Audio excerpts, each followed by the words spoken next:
undisclosed location. This is your host, Tanky, and today we are going to be continuing some Rogue Trader. So, last we left off,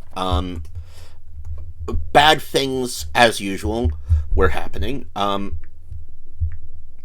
So, the Drukhari, it seems, came in and have pretty much destroyed the sun, and the planet we're on needs that sun, and so we have to leave the planet, hopefully saving loyal citizens.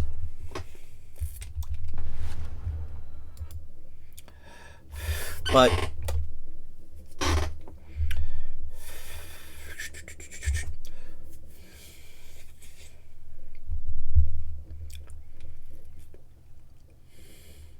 things could be worse. We could be being attacked while all of this is happening. Oh wait, we are.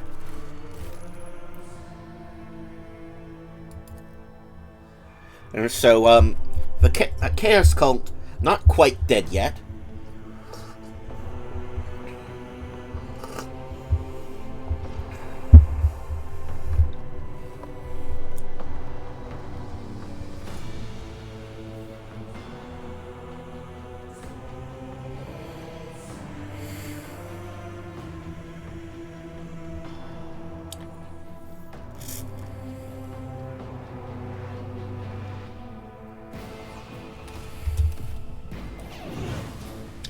Oh yeah.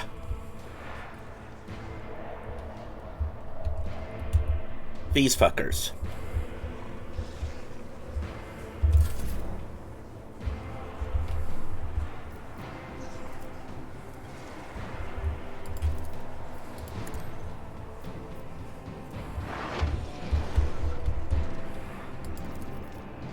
I'm not so sure.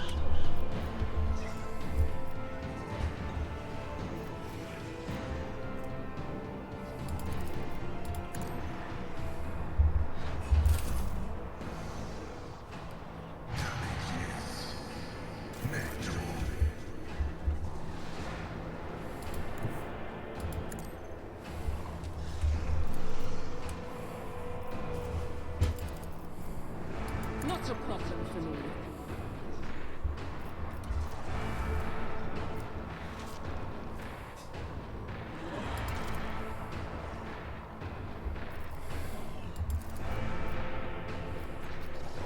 Already done.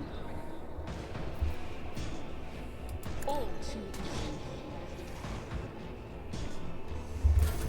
Such is the will of chaos. Death to the weak!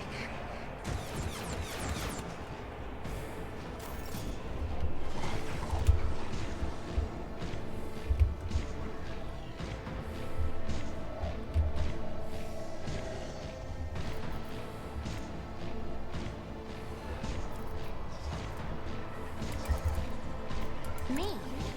If you insist, Lord Captain.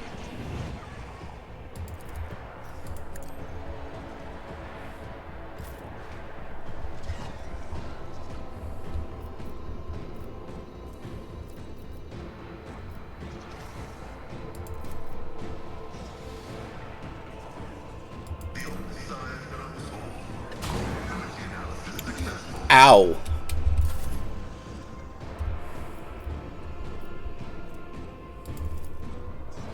That is foolishness. Can I fall back now?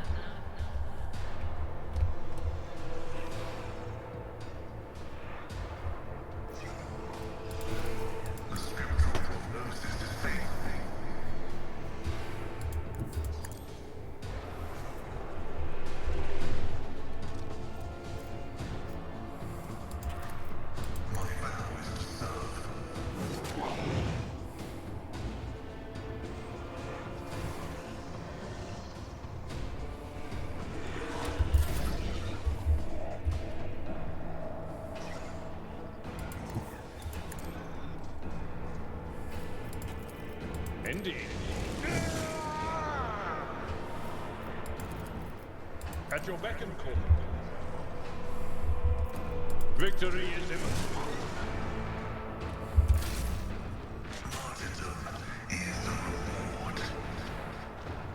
Just a minor setback. I serve the ruinous power.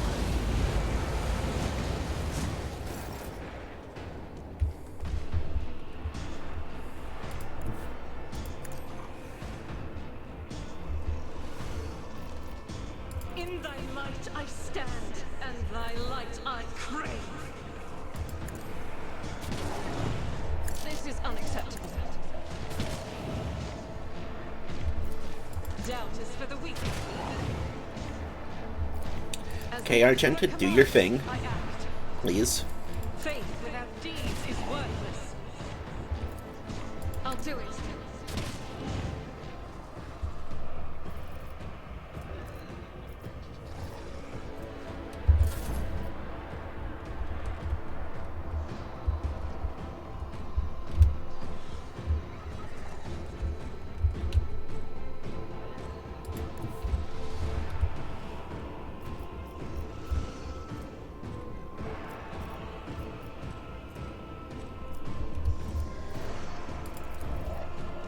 There is movement in the Imperium.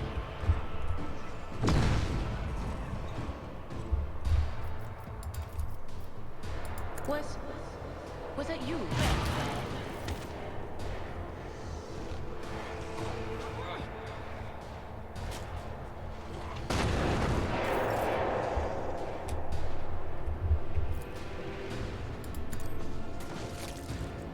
Okay.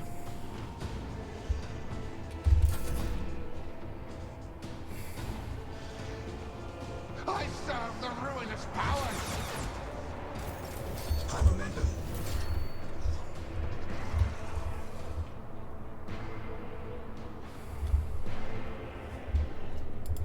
I have read tomes of military tactics.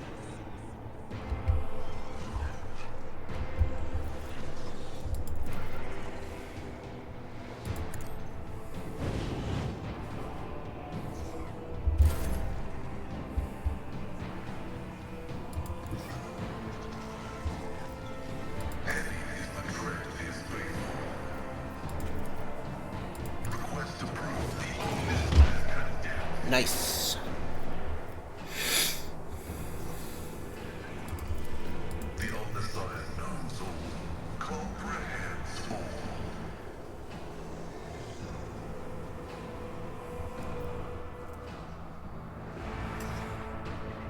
Request approved.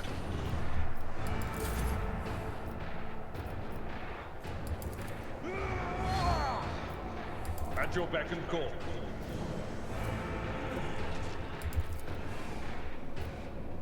I will do like you.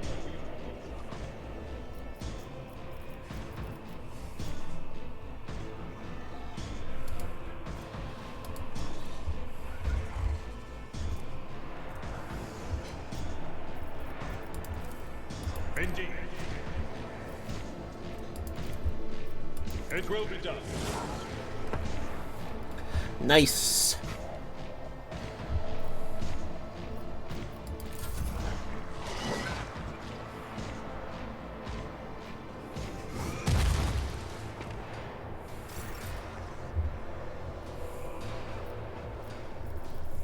Doubt is for the weak.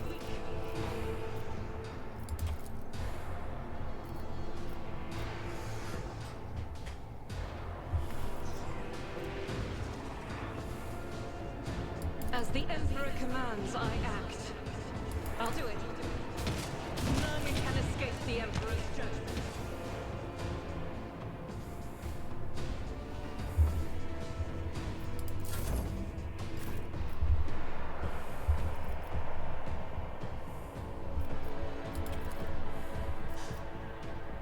Absolutely not.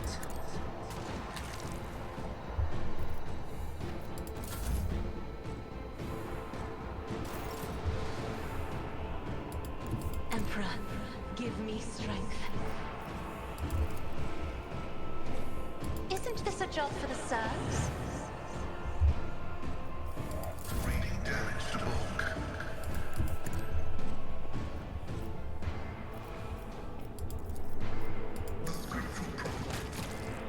Nice.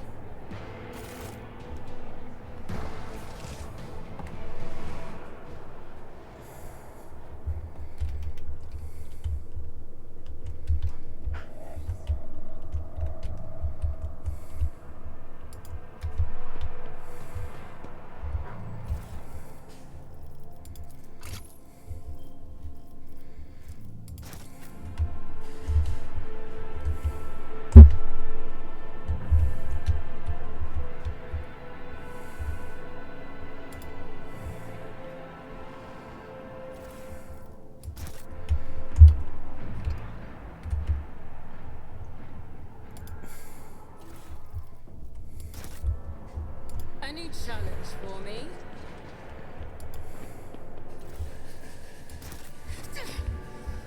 Enjoy your luck while you still draw breath. Oh, come on. You stood in... Whatever.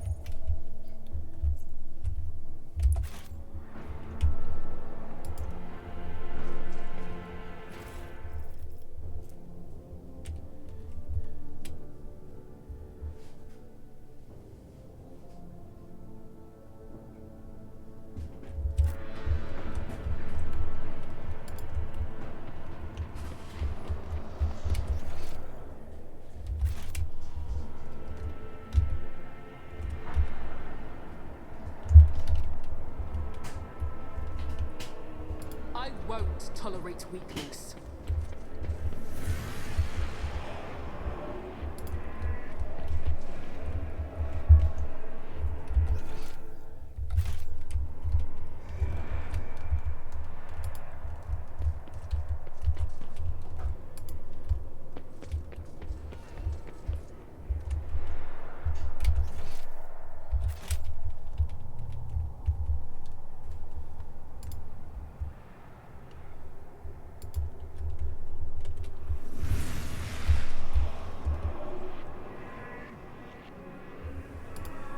Okay, whatever.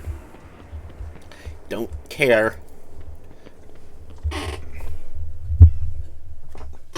care about you, Jasmine.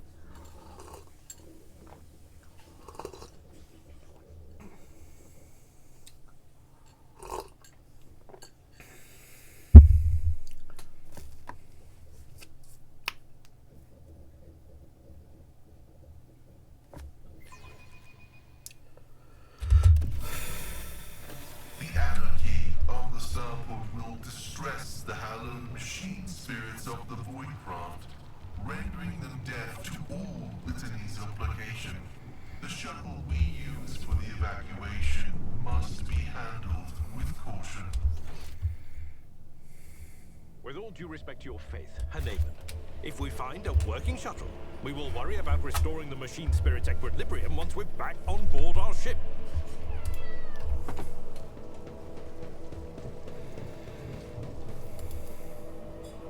Judging by the positions of the bodies, the soldiers walked into sniper fire and died before they knew where it was coming from. Wait, no. None shall stand in my way. Take a knee and bow before me. I will take you down. Here we go.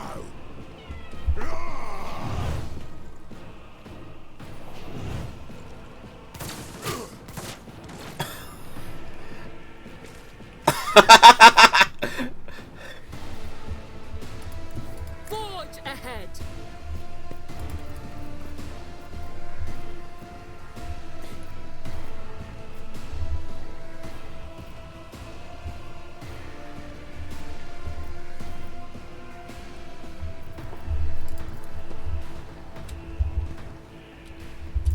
Hold on.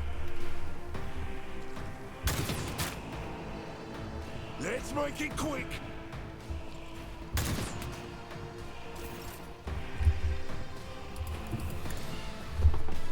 My warp side reveals something.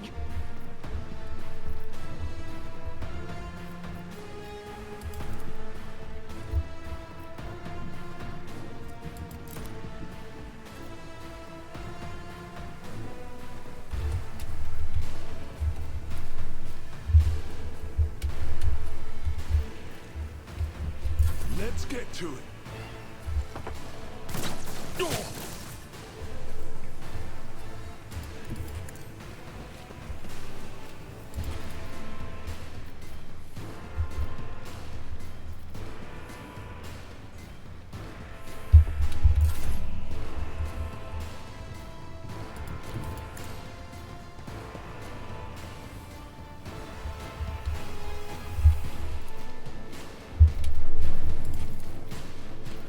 My vow is to serve.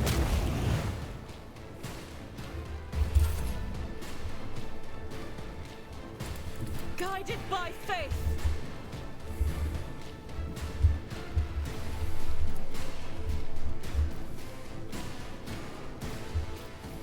As the Emperor commands, I act.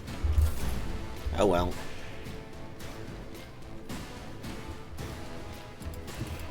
They who discern the future on the battlefield. Stop mocking me.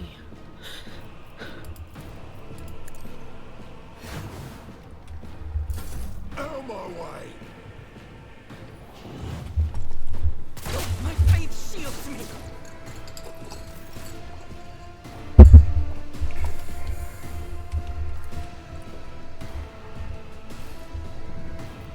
I don't have time for this. Nothing I can't do. Pain and duty go hand in Let's hand. get to it. High momentum. Step aside. The navigator is coming.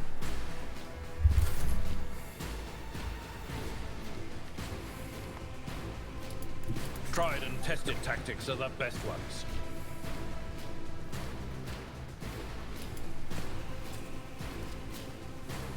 An expected result.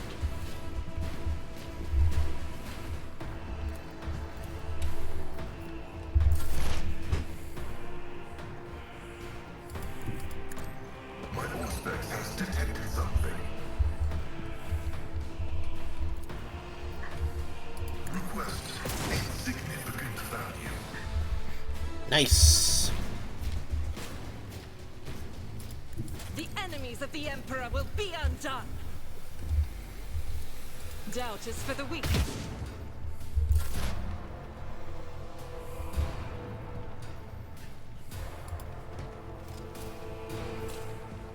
Over.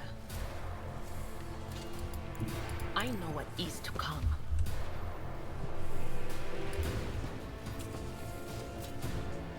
That wasn't so difficult.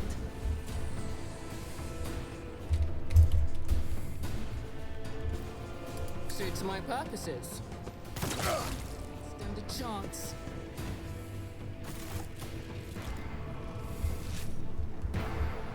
Okay, we win. Such is my observance. Victory awaits! Never doubt me.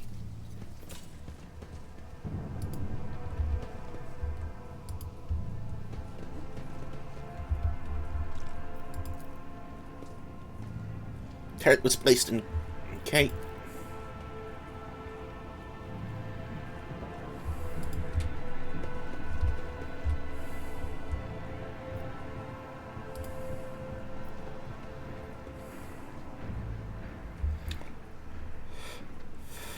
Okay. Governor and Sergeant Malgar are evacuating. Okay.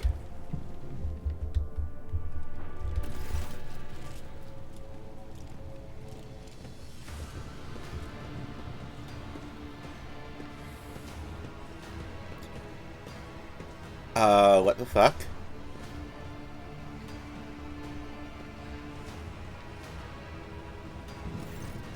Stench of Ficeline and blood blankets the starport. Echoes shout and gunfire drift. Echoes of shouts and gunfire drift over the landing pads. The shards of plexiglass crunch underfoot. You recognize Sergeant Malgar amid the crowd huddled next to the shuttles. He was the soldier who greeted you upon your arrival at Rydcat Minoris.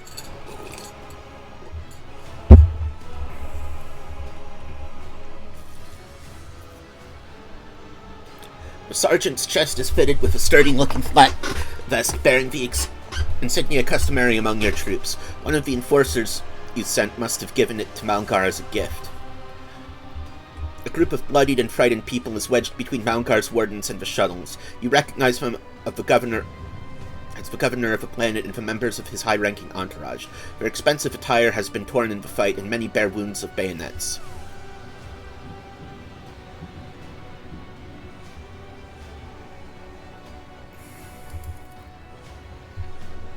Some of the nobles are paralyzed with fear, others have succumbed to despair. 2 corpses are lying on the ground with their arms outstretched. Black blood has pooled under one of them.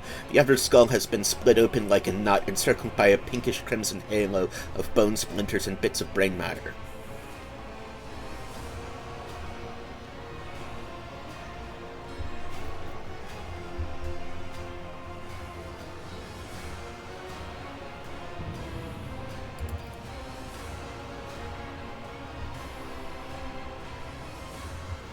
And Sergeant Malgar, they already went back to your ship, ma'am. Malgar is trying to sound respectful, but his voice is vibrating like a taut string. Good people, your soldiers, they helped us out. Unlike this carrion. Our esteemed governor and his gang of cronies have been cowering behind us, and now when things get tough, they thought they could scarper and leave us here to die. We've shed all our blood for him and broken our backs to provide for him. And after all this, you think that's fair, you piece of grok shit? No, don't say anything, The governor spits out blood and opens his mouth to respond when his head explodes. His body falls limp to the side, his remaining eye staring upward.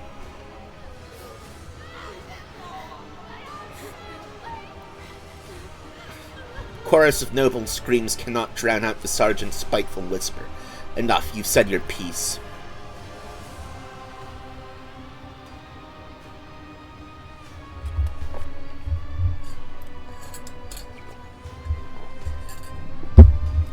For generations upon generations, the nobles of this world cared for Rykad Minoris and ensured the prosperity of its inhabitants. This is your gratitude, peasant? For killing a nobleman, you deserve to be executed where you stand. My mentor was right. The Gravel truly have no honor.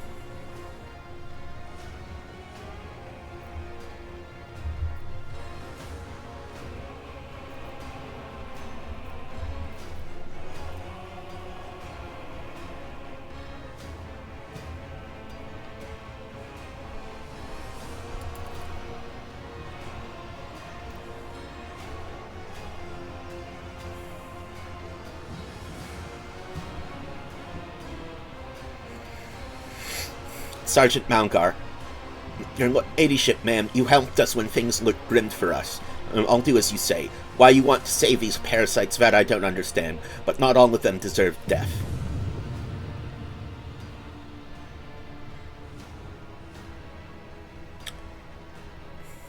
Wait, where's your fiancé?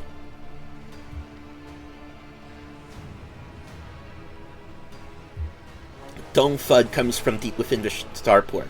Heavy footsteps shake the rock creek, raising an unpleasant tremor in your bones. Oh! Really?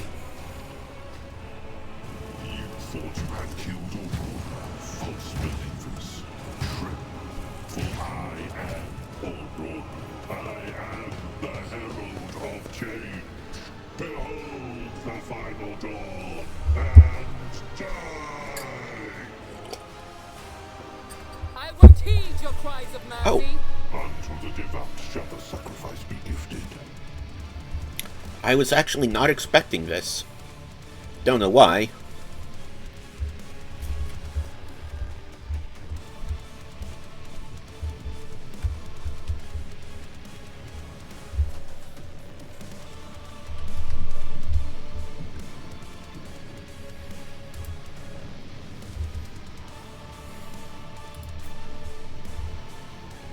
Okay, Abelard, you're going to go and punch a Space Marine. You too, Pascal. And Sister Argenta.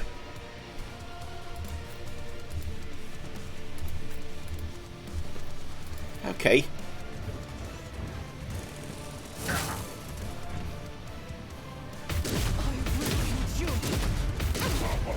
Fuck. Failing. So that's what that means. Hold on. Maggot!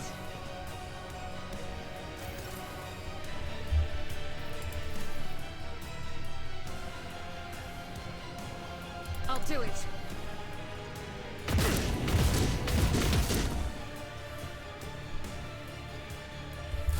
Let's make it quick.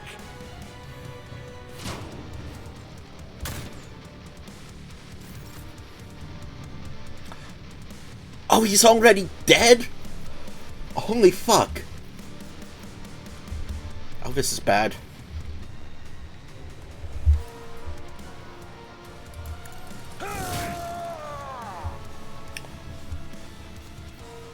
At your beck and call. It will be done. Oh, bad order, bad order, bad I order. will do my duty.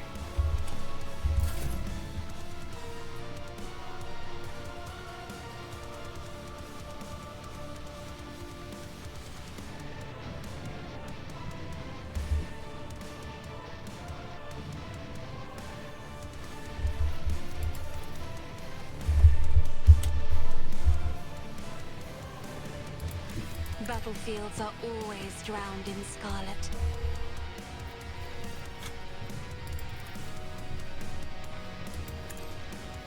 Grace, at least.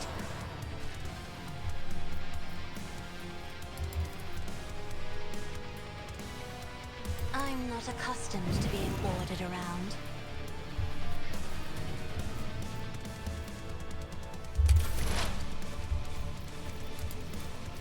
Will do.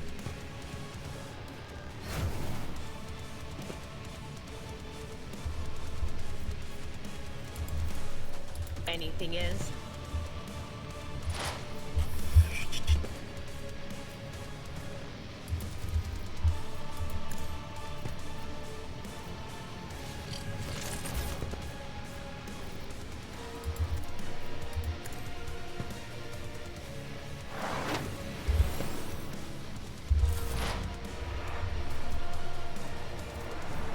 Nothing I can't do.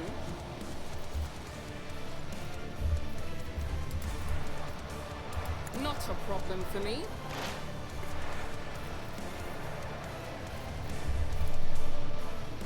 All too easy.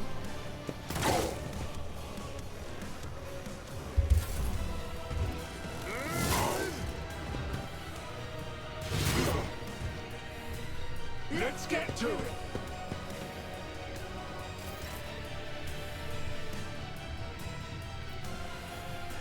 Faith without deeds is worthless. As the Emperor commands, I act.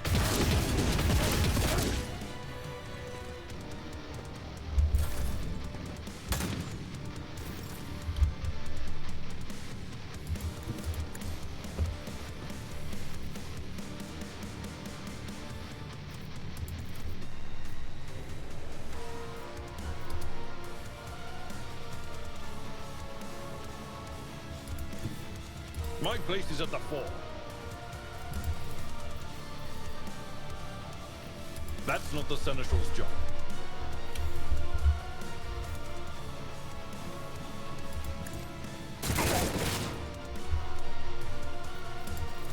I'm not interested.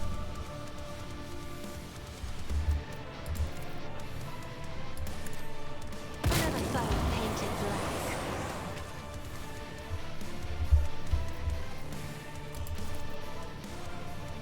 I am a navigator, not a servitor.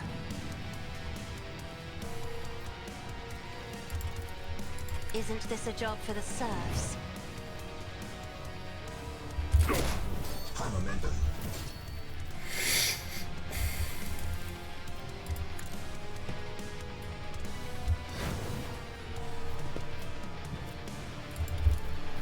Will do.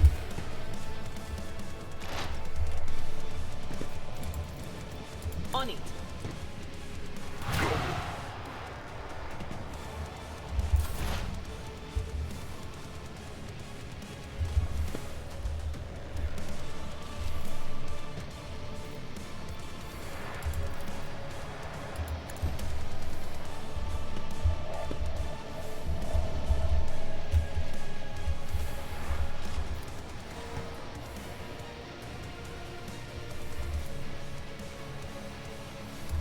already done.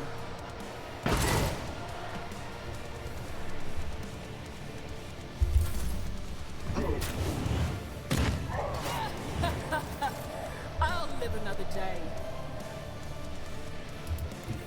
Rejoice in battle!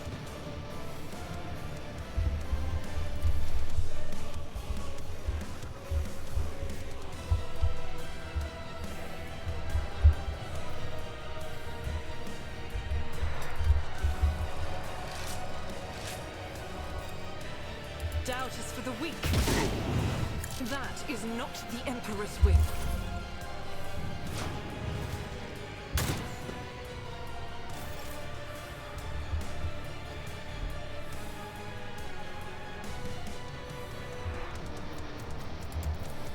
Victory is imminent.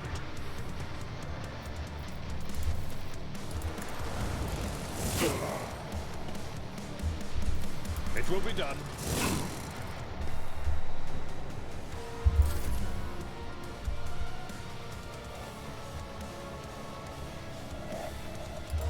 Be careful not to cross my gaze.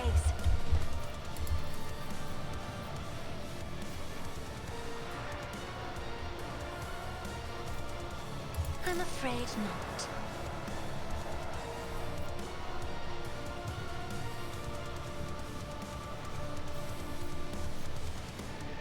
If only that were possible. Me? If you insist, Lord Captain.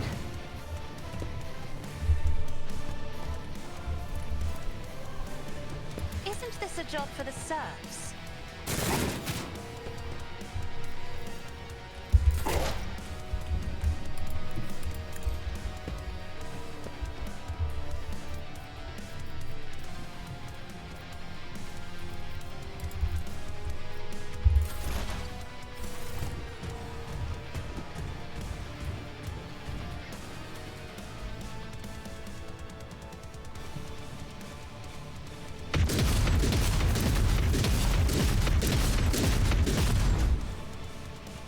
Are you fucking serious?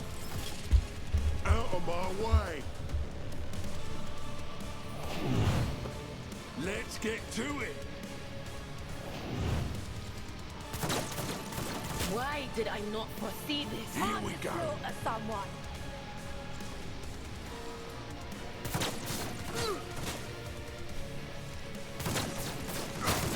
It's nothing! I will bathe this battlefield in righteous fury!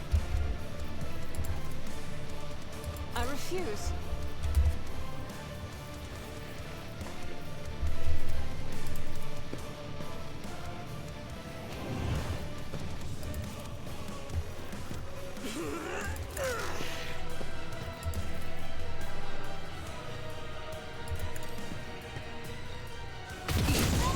Is afraid.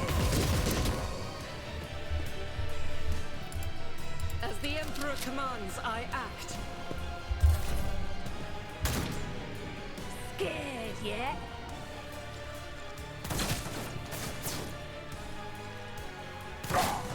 Stop it! I feel cold. Follow my lead. For Von Valentius. A tactically sound approach.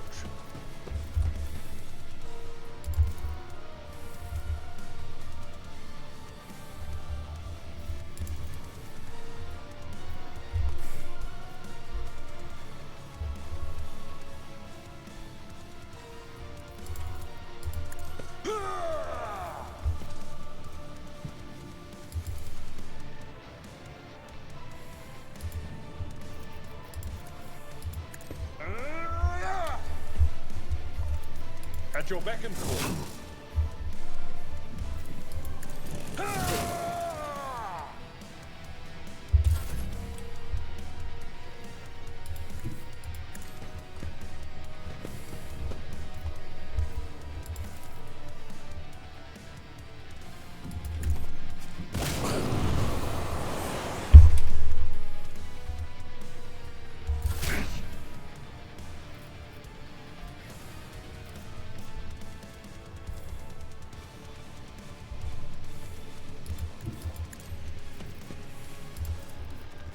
Heal yourself real quick. Was that you? Or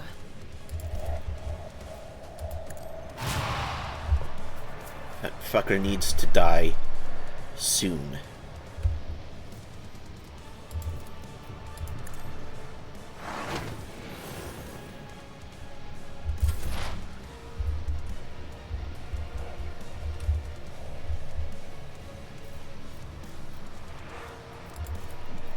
Suits my purposes.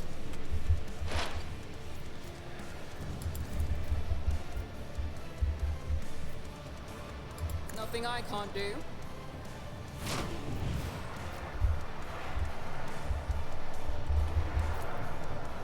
Suits my purposes.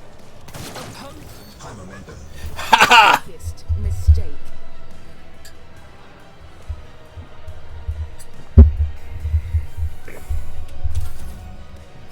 Hold on. Let's make it quick. I've never felt pain like this. God Emperor, move through me! Be the fire in my heart! Be strong. Greater trials lie ahead. Thank you. Faith without deeds is worthless.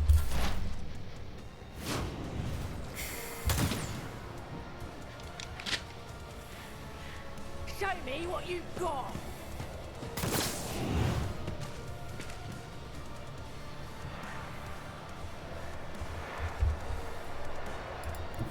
Tried and tested tactics are the best ones.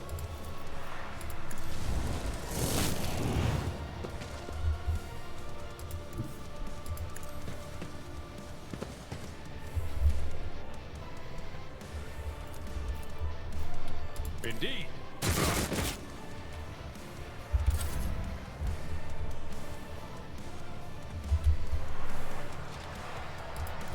Emperor, give me strength. Try to die with grace. at least.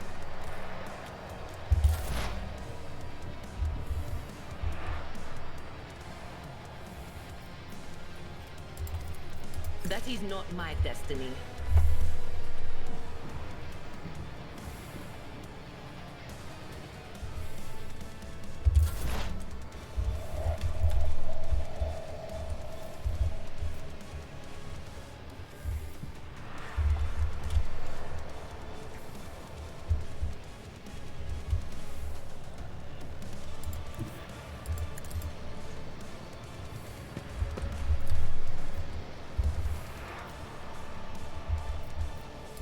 Nothing I can't do.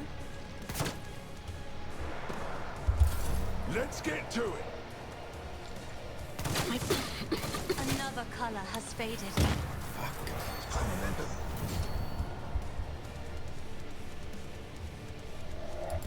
Guided by faith. I'll do it. Really? Out of my way.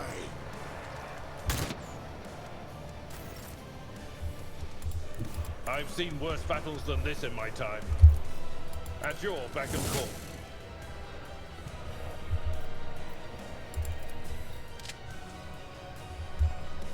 Someone else can do this. Victory is imminent. Step aside. The navigator is coming.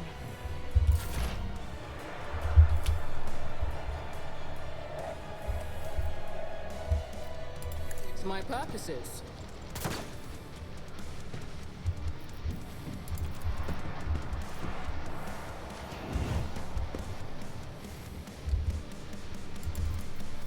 Oh, too easy. Let's get to it. One viewer time.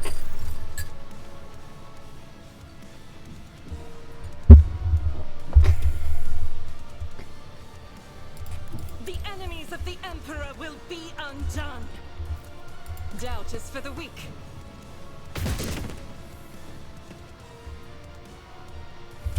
Here we go.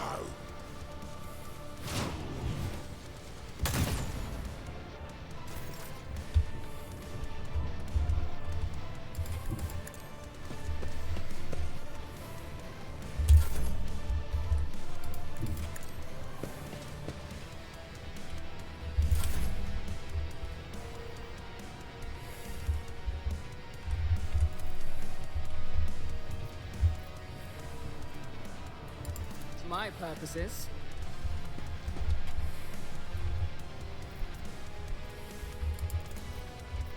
Not a problem for me.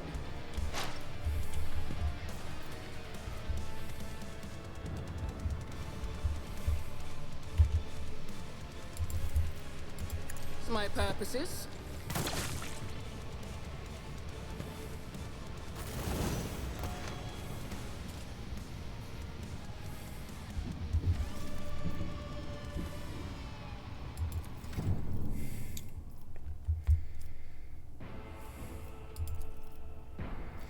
The Grand Strategist analyzes the battlefield and creates specific areas providing bonuses to allies, including the Grand Strategist, front line, back line, and rear. The first round of combat, all 3 areas can be created in one turn. Following turns, only one of them can be created per turn. All areas moved with the corresponding abilities and cannot overlap. If there are 2 or more Grand Strategists in the party, the combat tactics areas for all Grand Strategists and the highest intelligence bonus and fellowship bonus of all Grand Strategists is used.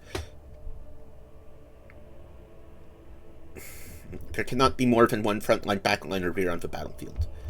Regardless of ability is used, the Grand Strategist always acts first in combat. Okay.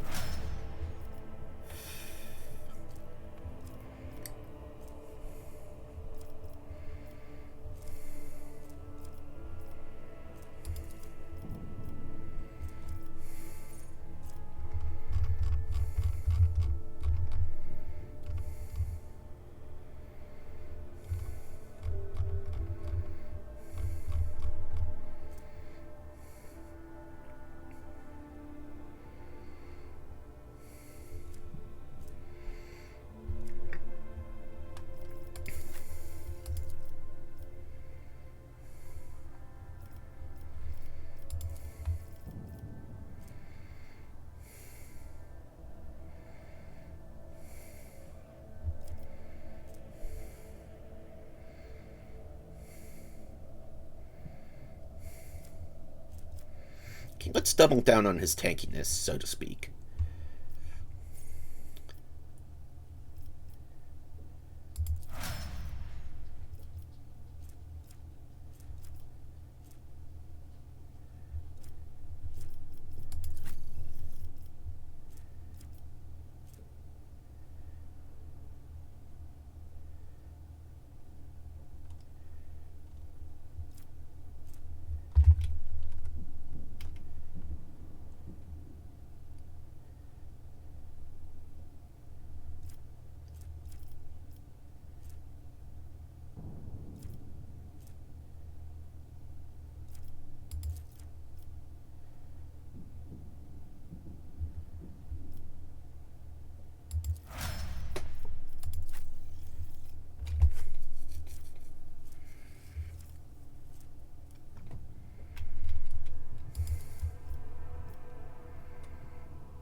Follow my lead.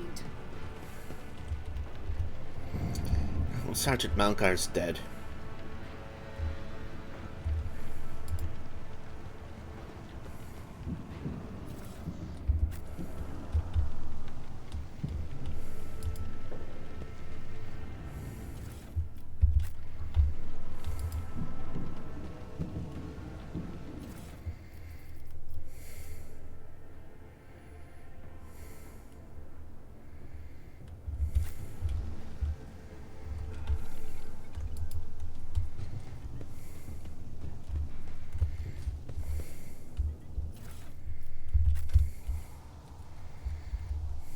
It's about time.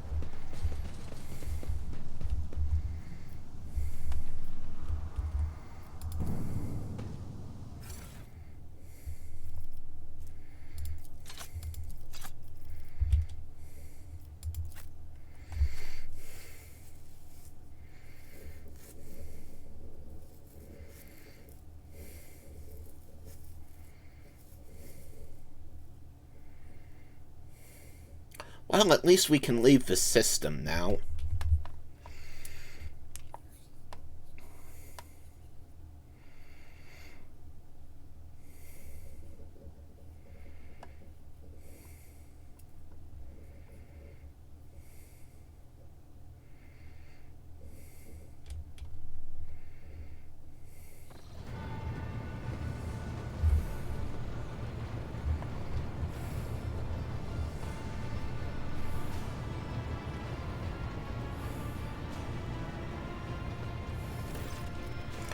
Boxmaster Vigdis, thanks be to the Emperor, you are alive, your ladyship. We are most gratified by your return, and the crew is full of zeal to carry out any orders you may have. Yeah, what happened to the sun? Lord Captain, we saw a number of ships approach the sun, black creations of inhuman make, amalgams of sharp angles and edges. They surrounded the star, and then, my apologies, but I struggled to find words that could describe that terrible sight. The Xenos made the sun vanish into the void. The interrogator closes his eyes and grimaces. Drukhari.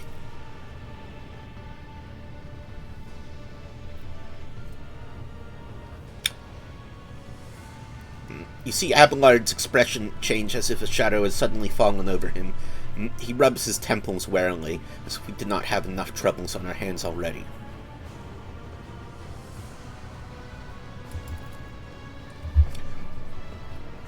Heinrich nods. A breed of Eldari, the most cruel and devious of their kind. The design of their ship matches the description provided by the Voxmaster.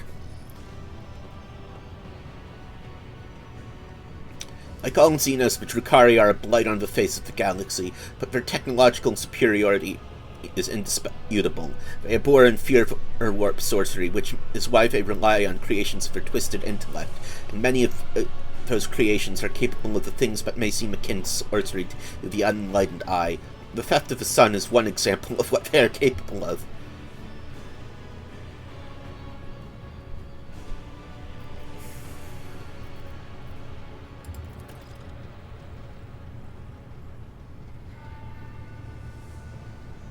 Heinrich glances at you with weary incredulity. Are you proposing that we ask for it back? No, rogue trader. The sun is lost. We must accept that as fact and deal with the consequences. The situation calls for immediate action, Amelia. We can continue this conversation later if you so wish, but right now, I believe you should assume command.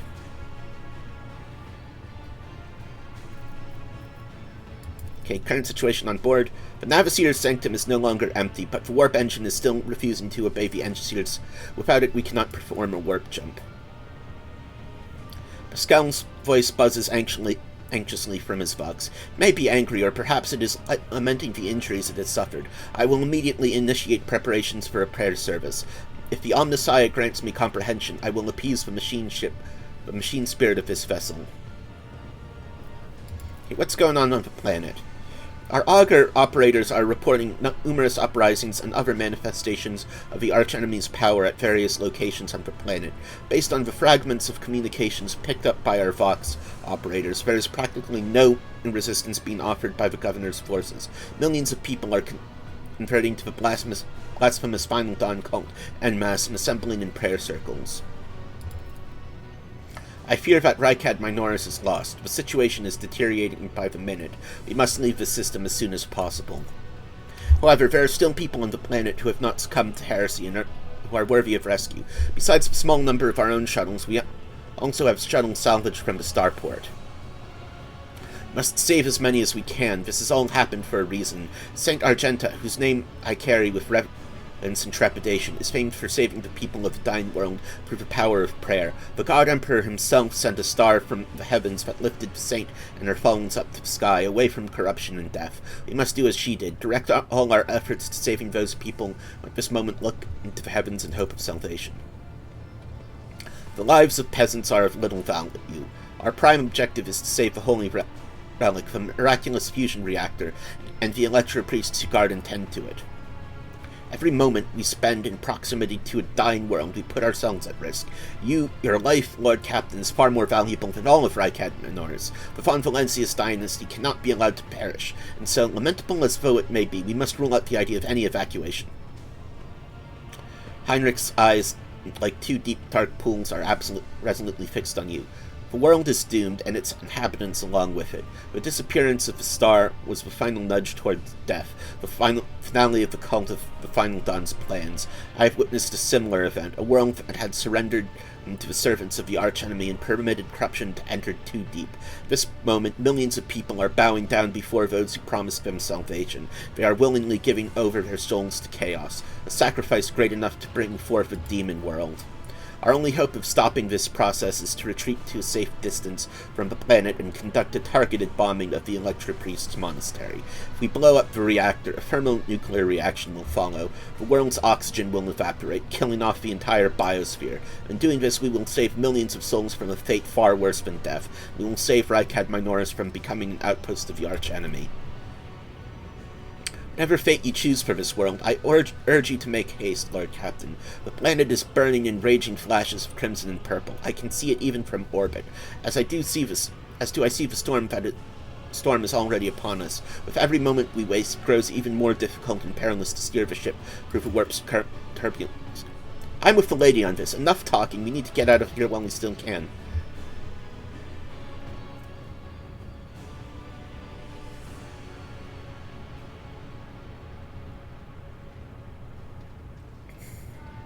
Something is lurking in the depths of your consciousness, bristles at the passing thought of saving people.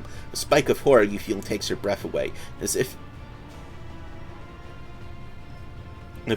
you are planning to steal the prey of a mighty predator. The planet is already wrapped in the threat of stretching out from the warp. It deserves to have a new master. Okay, let's follow the demon voice.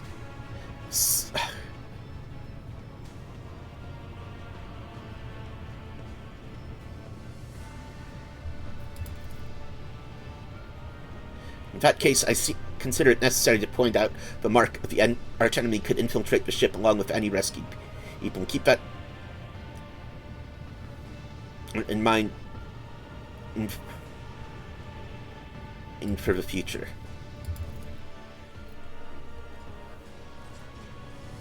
The bridge is in upheaval. The technomat's prayers mix together in a senseless cacophony while servitors work hastily to remove a hardened crust of sacred unguents from the warp engine's components. In the middle of all this tumult stands Pascal with a data slate clutched in his hand, seemingly disconnected from the flurry of activity around here.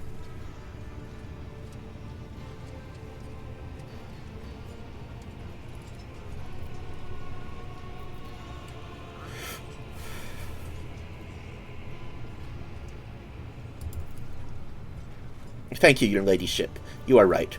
Tech comrades, heed my instructions.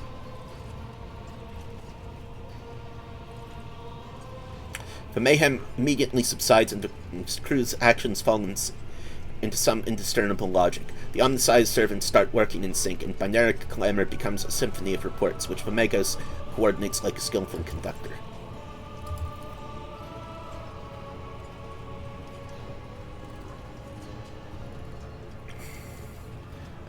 The prayers of tech priests surrounding the cogitator almost drown out the sounds of the bustling bridge behind you. Pascal, poring intently over the data slate in his hands, extends a mechadendrite towards you. Please take your place at the cogitator, Lord Captain. Studied the data and discovered a machine node that was damaged as a result of the heretic sabotage. The functioning of the warp sextant was tampered with, and the machine spirit, aggrieved at the violation of the right of operation, is now rejecting its calculations. I sought a way to rectify this error, and have concluded that your participation is necessary to do so. The cogitator systems of this temple of the Omnissiah are subordinate to the shell whose repositories herbs the machine we see before us. A machine created for your predecessor, and one that uses the biological signatures of dynastic blood in its computations. The spirit should recognize the ship's mistress and submit to our will. Should. Pascal speaks the final word with a slight tremor in his synthesized voice.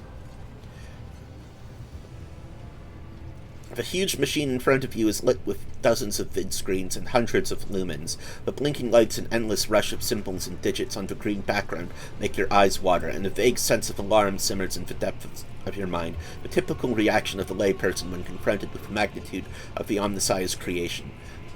Among the numerous controls, you see the mouth of a cyber gargoyle, the same as at the gate of the warrant chamber. Pascal's voice becomes imbued with imperious force. Servants of the machine god, heed my command. Acolytes, prepare for the incense instrumentation for the liturgy of machine spirit propagation. Senior technomats, recite and prepare to generate a current data report. Operations will be marked with the Empenological protocol Omnissiah Rejoice. I must inform you that for the purposes of safety, completely reassembly of the warp sextant and updating it with its data smith lessons are required. If this is not done, then at launch the volume of aggregate calculation errors that result in the destruction of the data crypts. But we do not have 100 hours at our disposal. We must omit this procedure. A minor deviation from the right of operation for the sake of the machine spirit. Place your hand inside the throat of the Cogitator Guardian. The Cyber Gargoyle, which has been assigned to guard the forbidden data crypts. The dynastic blood extracted from your veins will serve as the key to the data core, where the machine spirit dwells. And to it we will offer our prayers so that we may bypass the protective protocol for the defective connections and launch the warp sextant. The laws of the Omnissiah know no exceptions, and so in the ritual I remain at your side to placate wrathful machine spirits in whose abode you will be protruding. Follow my liturgies, Lord Captain, and we may receive his blessing. The metal jaws clamp down on your hand, breaking your delicate corporeal sheath and releasing warm liquid into its gullet. At the same moment, the image on the vid screen before you changes.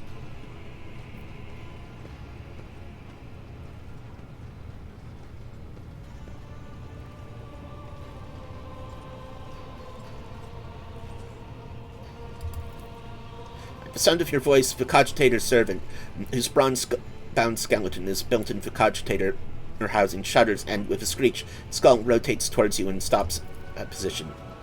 Benevolent code, a voice receptor. I hypothesize that the detect is located in the analyzer block. I register a reaction in the signal, but no process response. Temporary override is permissible. The shell was created on a forge world unknown to me, initiating standard invocation of the machine spirit. And Pascal leans over an instrument panel and sets his hand on the controls. At the same time, a quiet stream of machine code begins pouring forth from the Vox. Lord Captain, I now ask you to address the machine spirit. Speak the following command. By my authority, I revoke the inviolability protocol of the warp engine. The voice receptor will receive vocal entry. Without your sanction, the machine spirit will not accept data from the warp sextant. One of the Cogitator's vid screens turns red. Pascal sees this and raises his hand, signaling for the rest of the tech priests, and withdraws a connector from his sleeve and connects it to the machine. Servants of the Omnissiah make now the offering of the cleansed data crypts into the machine spirit, and so that it may be filled with our true and calibrated data. May the Omnissiah have mercy on our souls. In solemnity, the acolytes offer up the cleansed data crypts to the warp engine, one after another, repeating prayers of exaltation. After anointing the contacts with sacred unguents, Pascal inserts them in the Cogitator slots. Your head begins to spin from the holy censer's foul-smelling clouds of smoke, and from the loss of blood that the cyber gargoyle continues to shrink from you, and the world swims before your eyes. Let the mechanism reawaken in purity. Pascal enters a sequence of commands and raises his head, watching the vid screen. Suddenly he stops dead. No. His fingers fly over command rooms, entering command after command, as mechadendrites clicking their pincers pull at one lever after another. The vid screen fills with strings of symbols, completely incomprehensible to you, but clearly conveying something to the Magos. After a few seconds, one of the data crypts mounted on the conjugator begins to spark.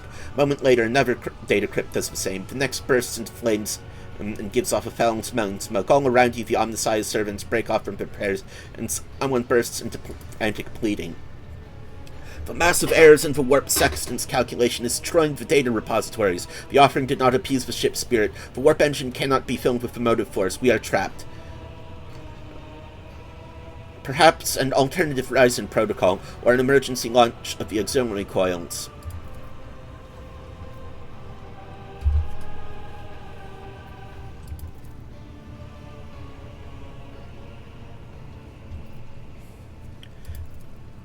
Cogitator's servant breaks quietly in its joints. Creaks quietly in its joints, a sound that is drowned out by the barbaric.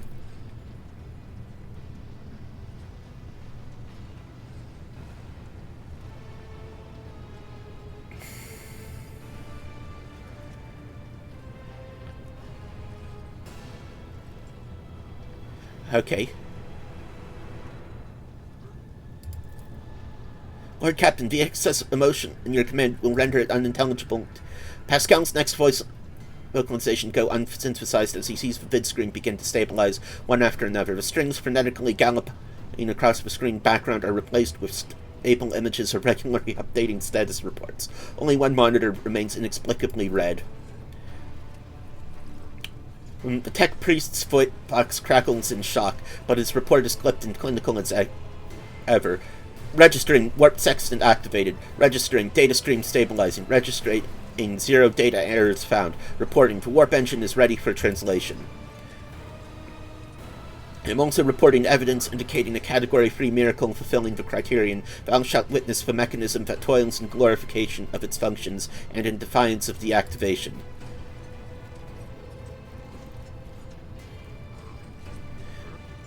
Master Helmsman Ravor. Lord Captain, Ravor here.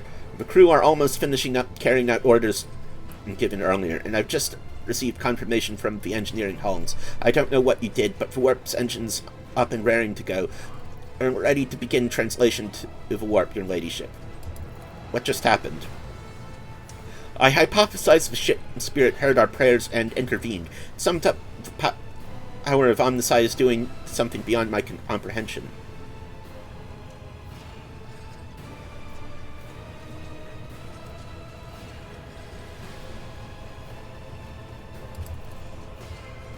A non-standard output of information lost in data core. The servitors used as data conduits are not always fully lobotomized. Fragments of their thoughts can appear even in scrap code.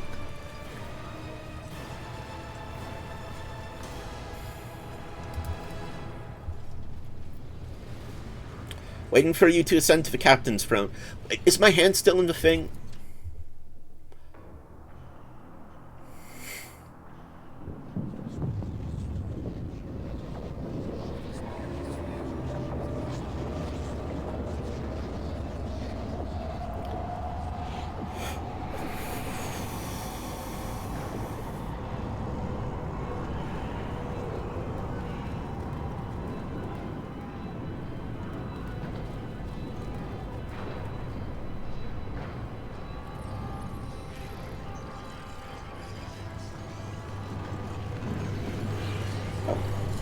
Hello. Hello, little guys.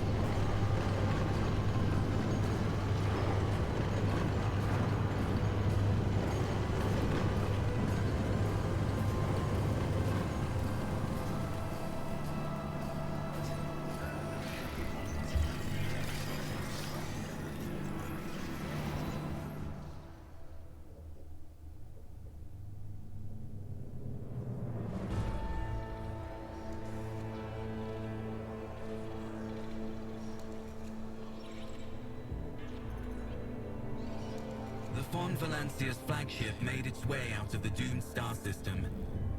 As the void shift plunged deeper into the Coronis expanse, the rogue trader's subjects bid a formal farewell to the late head of the dynasty, Theodora Fon Valancius.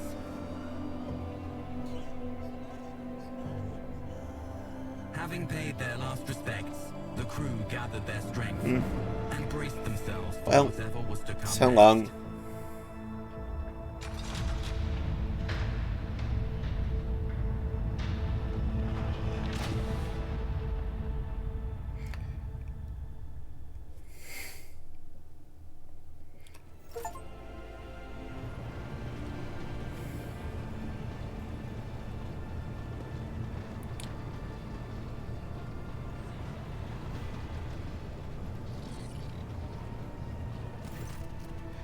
Lord Captain, allow me to report. Our journey through the warp is coming to an end.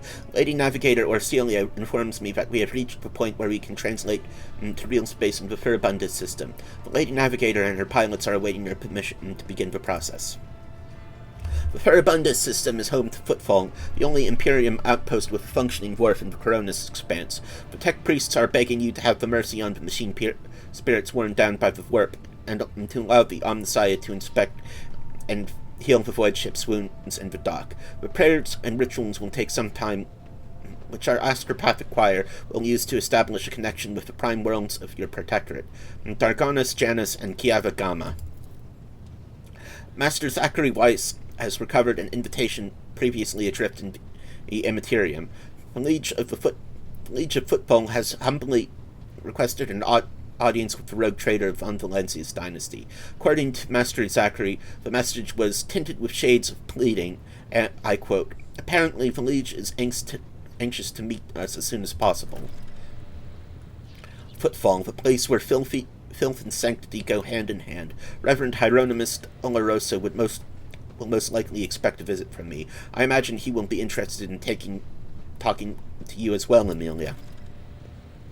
I will be leaving your void ship when we arrive on Footfall, Amelia. Once that is done, consider the Lord Inquisitor's task complete. I hereby inform the rogue trader that during a comprehensive system inspection this unit discovered data clusters within the captain's cogitator that are concealed from prying eyes by means of a personal cipher and the sacrament of algorithmic authorization. Until Amelia von Valencius has been added to the access list and assigned the identifier Keeper 2. Unit Amelia von Valencius has been added to the access list and assigned the identifier Keeper 2. The unit can access the data from the ship's from the captain's cogitator, provided he possesses the decryption key.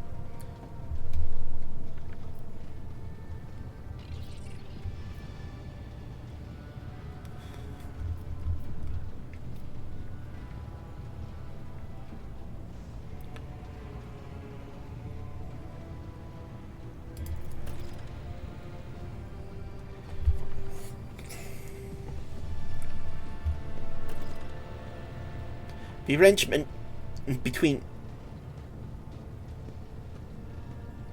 the Lord Inquisitor and your predecessor was that I'd be transported to Footfall and no further. I dare not take advantage of your generosity and my patience any more than I already have, Amelia. An interrogator of the Inquisition seldom gets to hear such words. Thank you for your hospitality, Amelia. I will not forget it. Okay, who is this guy? He is the head of the Drusian mission on Footfall, one of the most prominent clergymen in the sector. Paying him a visit is a good thing for any loyal servant of the Emperor to do. I assisted his mission before I joined Lady Theodora on her voyage. I need his blessing to accompany the new rogue trader of the Von Valencius dynasty. If you wish to have me aboard your void ship, I request that we meet with Reverend Hieronymus. Furibundus is valuable due to its close proximity to the Maw, the gateway to the Imperium. The system is mostly known for Footfall, the main base for merchants and privateers and rogue traders harvesting the Coronis expanse. Additionally, the star itself is orbited by an Adeptus Mechanicus station, which is off limits to outsiders. Altar Templum Calixus X-17. I had the honor of tending to this shrine for a few thousand cycles. I suggest you abstain from visiting it, as most tech comrades at the station are engaged in meditative calculations that should not be interrupted. It is the largest port and trading capital of the Coronis expanse. It has a dockyard that will allow us to inspect and repair the void ship, and it boasts its own astropathic choir, the Coronis expanse communications network. not to mention pirate hideouts, smuggler caches, and forts belonging to a dozen gangs, groups, and factions. In the Coronis Expanse, the Imperium relies on this as its outpost. The fringes of humanity's domain rarely resemble its central worlds, but so long as Footfall serves the God Emperor insofar as it can, it will be considered a citadel of the Imperium, although I have heard that the tithes it sends are underwhelming to say the least. Due to Footfall's remoteness, it has developed its own rules and customs. Many of the goods that can be procured there would be considered heresy in the heart of the Imperium, enough to warrant summary execution. Moreover, Footfall is the domain of the rogue traders, who transcend certain Imperial laws by virtue of the warrant they bear.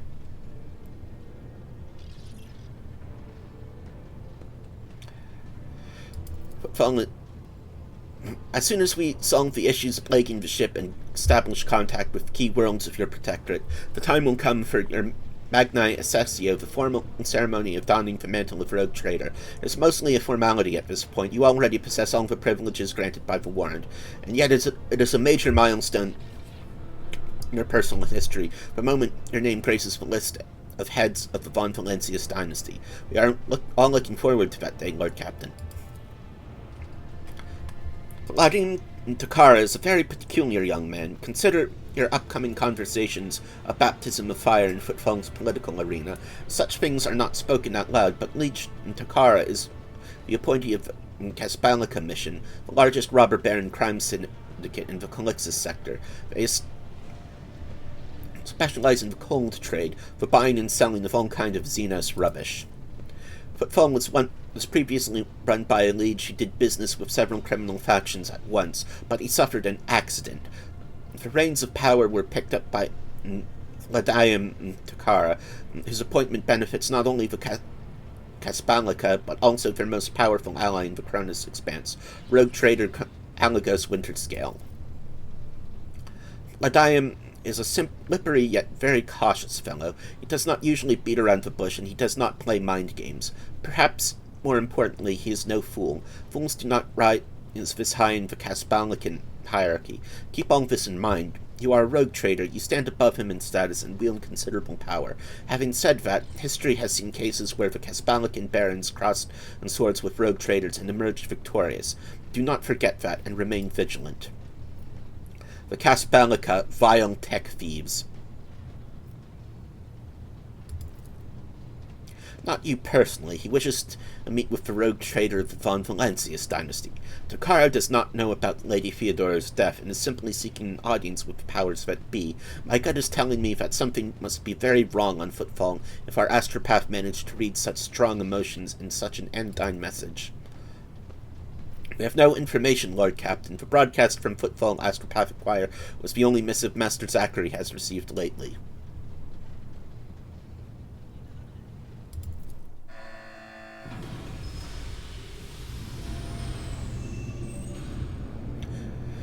Victus begins issuing instructions. The massive ship appears to change with her every word. The bridge is set in motion as hundreds of people start to prepare for the ship to real space, and measured and chanting fills the corridor to safeguard the vessel and its crew.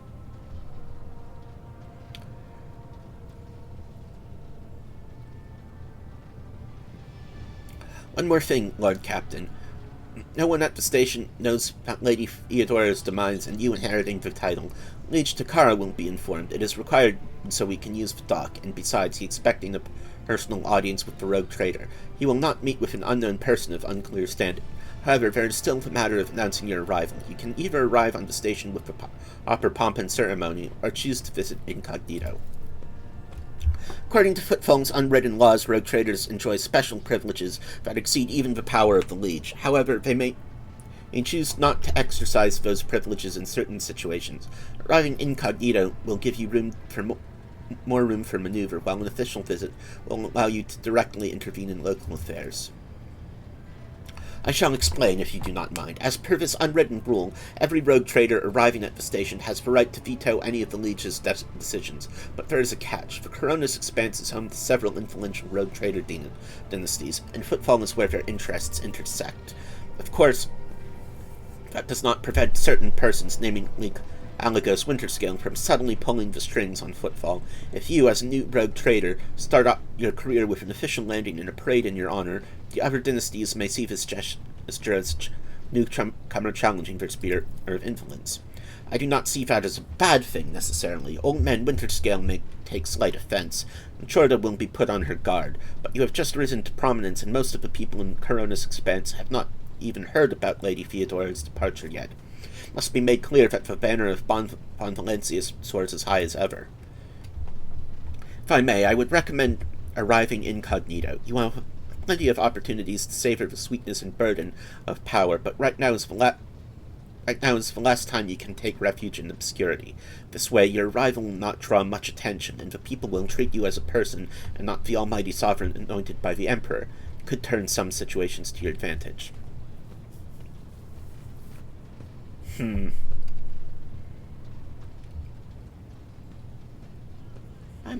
actually unsure of what I should do.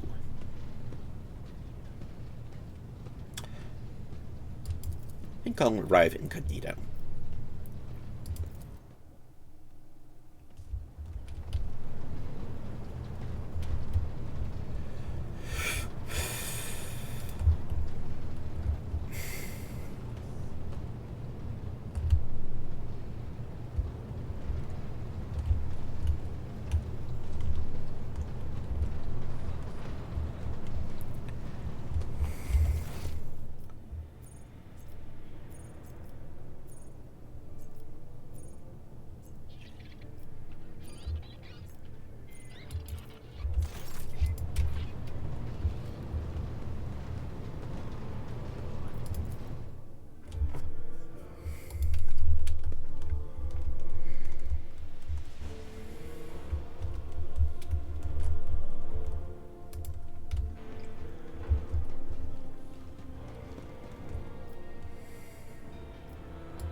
The reflections on the bridge lights are playing on the unlit vid screens of the cogitator. Next to the machine stands a hunched tech priest who bows as you approach, nearly folding in half. Lord Captain, the machine spirit of this mechanism slumbers. Should you wish to awaken it, use the key of your blood. My name is IH-630. The tech priest points his only mechadendrite at the machine behind him. The venerated Engisir Prime has entrusted the sacred mechanisms into my care. It is now my duty to assist in the rogue trader's understanding of this hallowed code.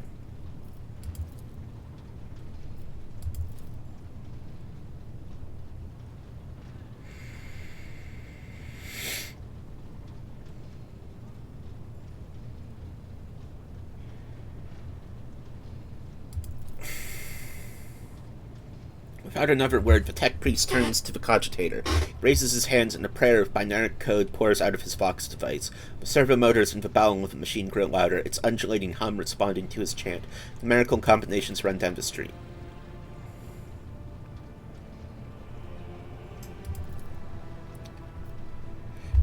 The machine in spirit has discovered numerous critical errors. The data is damaged.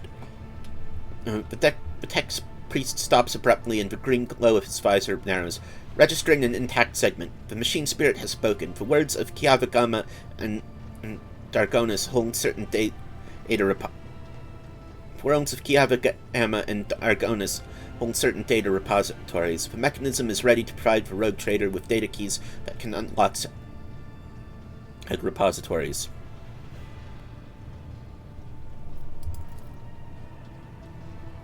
That remains hidden. The encrypted data bank belongs to the esteemed Theodora von Valencia. She is the only one who could have known about these repositories. Perhaps the former Engineer Prime also could have known. Omnissiah accept this code.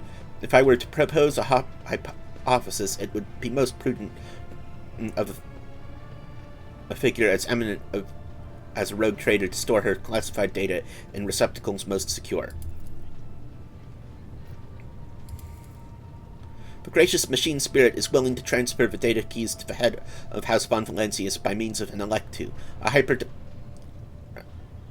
tattoo augment. If you are ready to accept the keys, place your hand inside the servitor's mouth.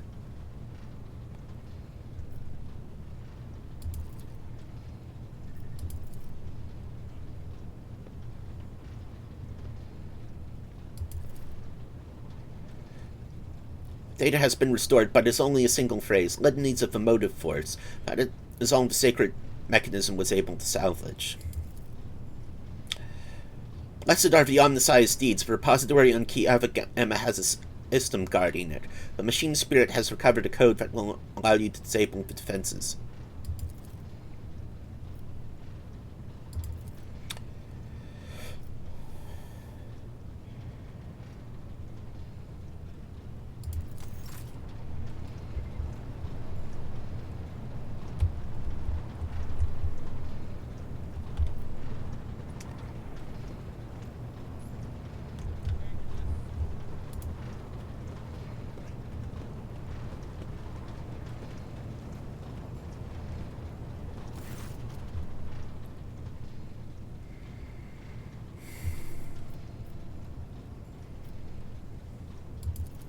It was just my nerves playing up.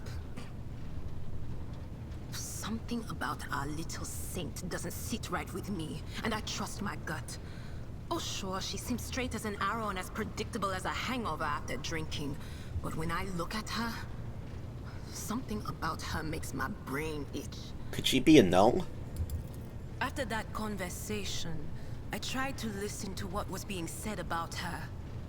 Beyond the door. What I heard was strange.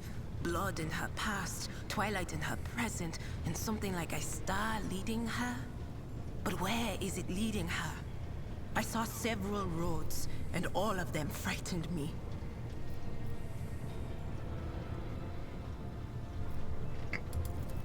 It certainly wouldn't hurt. I'll keep a watch on her too. If only I knew what it meant. Maybe it means danger for her. Or maybe danger coming from her. Me? Not a clue, Lord Captain. I don't know who Lady Theodora would have told about a thing like that, but it definitely wasn't me. Why would you whisper that to me now? Why? Oh, okay. Lord Captain, I don't know anything about caches or Lady Theodora's secrets, but the voices have just reminded me about something. I was once given the chance to try some real wine. Lady Theodora gave me some. Not just any old synthetic booze, but her favorite plonk. She always drank it in her palace. It was golden in color, and its name was Flame of Purity. A silly name, but the flavor was so intense, and like nothing I'd ever tasted before or since. Apologies. It's probably not important, but I don't know anything more than that. All right, let's hear what they're whispering about you. Oh, okay. Maybe I don't want to do that. An ancient world with a riven heart. Find the path to it, and its riches will be yours. But paths there are two, and both will cloak you in disgrace, and neither is what it seems. What will you choose, rogue trader? The fall of the Empyrean, or the fall of the dead gods. In the cradle of your ancestors, a black dragon hungers, cunning and spitting venom. Many paths lead from home, but only one leads back to it, black and full of sorrow. When you start along the path, make haste. Make haste. Another road. The road begins at the threshold of the expanse and leads to the bowels of the emerging world.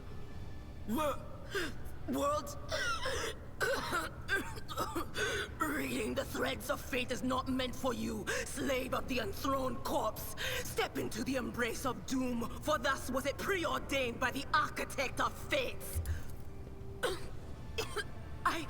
That wasn't me. I swear on everything that's holy. I don't know what the second road is or who watches over it, but I beg you, stay away from it.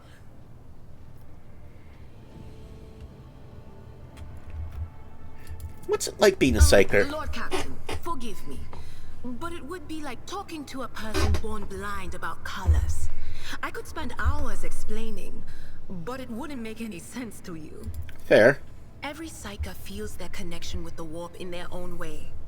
One person might see spots and shadows out of the corner of their eye. Another feels fingers running down their spine. As for me, I've got a door in my head. One that's open just a crack. There's no way to close it, no matter how hard I try. I've just had to get used to the whispers from the other side.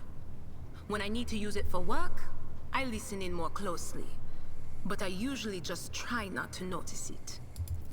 Training, habit, and a little amasec and a couple other things you can get on the lower decks.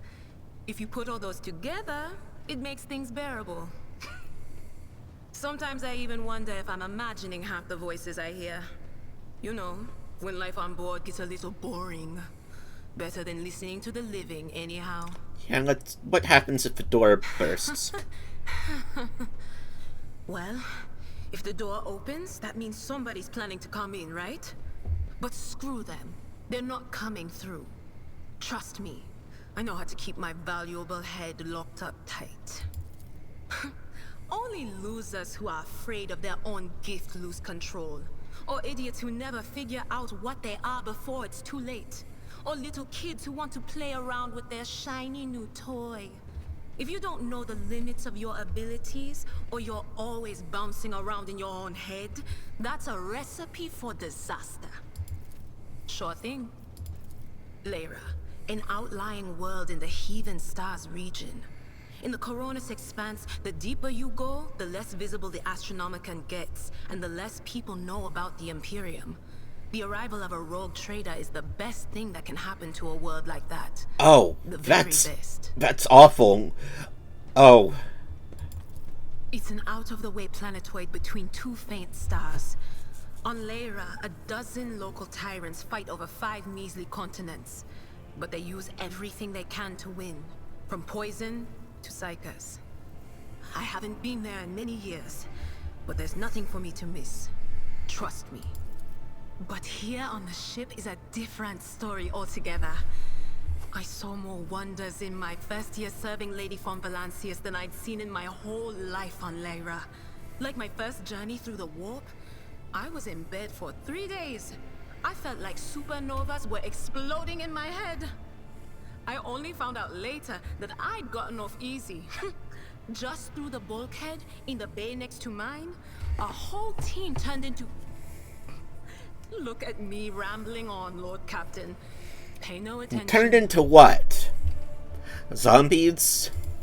It wasn't like it was a very fun trip, Lord Captain. But look, if you want to be entertained, I'm the woman for the job. I'll entertain you with one of the stories from my collection, no problem. But if you want to hear about the time I melted everyone in the bay next door, well, I just don't really want to go into the details on that one, all right? Oh, I embroidered wall hangings in honor of our national heroes. I did the same thing I do here, Lord Captain. Divining. Our rulers prized the ability to see into the future. Every psyker that could be found was worth a small fortune on Lyra. There's no such thing as a peaceful life on Lyra. People like me were especially sought after. They'd pick psychers up wherever they found them, buy kids off their parents, even just abduct them. Take me, for instance. I got taken from my street gang. The older kids sold me when they noticed there was something off about me. The ruling dynasties had schools where they trained us and beat us black and blue. And then they packed us off to serve. Some of us held on for a long time, but others didn't last. Not everyone's as smart and talented as me, you know. Some people crossed the line and were out of commission before their time.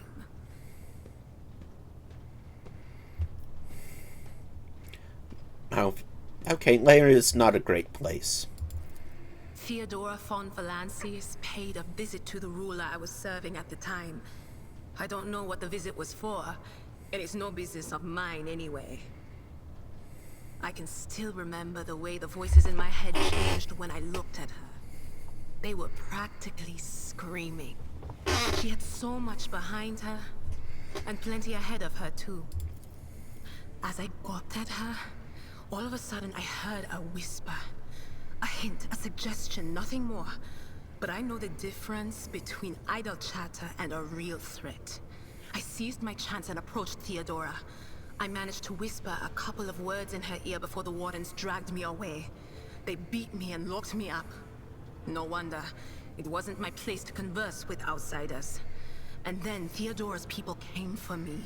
They broke down the wall, okay. Butchered the guards. Also, I could tell them my warning in full. So I said the rest, but I didn't want to go back to my old life. And so I entered the service of the Von Valancius dynasty. A few times. Not many. And if I think about it, why would I want to? I've got everything I need here. All the whispers I hear are familiar ones. They almost feel like family. And if I want to hear about the nightmares off the ship, I can. After some Amisec. But don't go getting the wrong idea. If I have to, I'll follow you to the edge of the galaxy. Of course, Lord Captain. The little sister is afflicted with her own set of voices. Ones that whisper to her about corruption and heresy. The silly girl doesn't realize that if she wants to find the source, she needs to start by looking in her own head.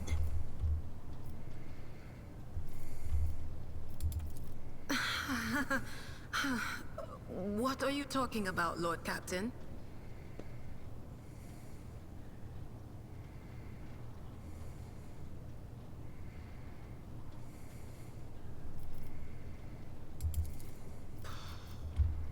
Right you are, Lord Captain.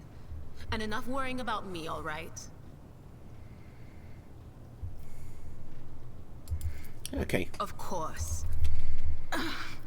I'm sorry, Lord Captain. The voices are going wild. I can't make out a thing. I'll try to rein them in somehow, but of course.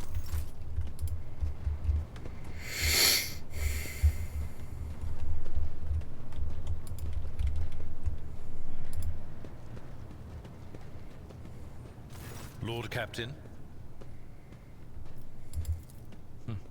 It is wise for a rogue trader to have caches where they can safely store important information.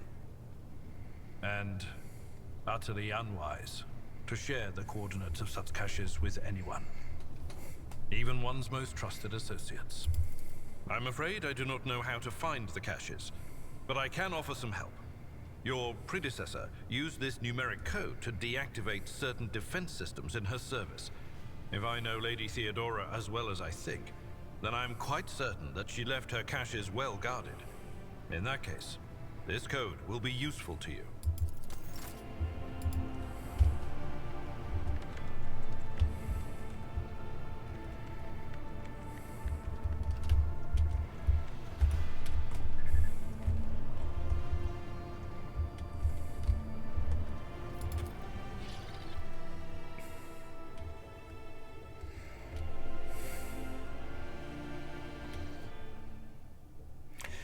Lord Captain, and weary.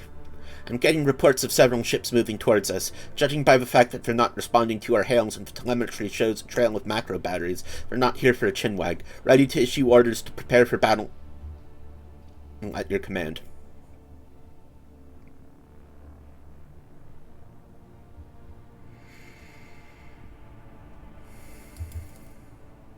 For rubbish of Furibundus, and I'm not talking about those wrecks that are about to open fire. I mean the remains of the meteorites, gas clouds, refuse from the shipyards. It all bunches together, and the smaller ships hide behind it to harass ships as they emerge from the warp.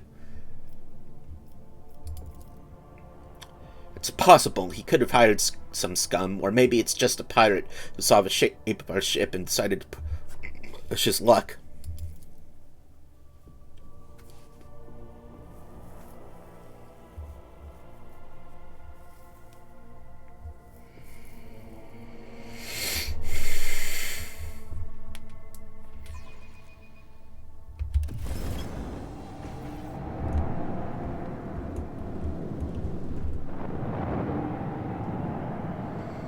Oh.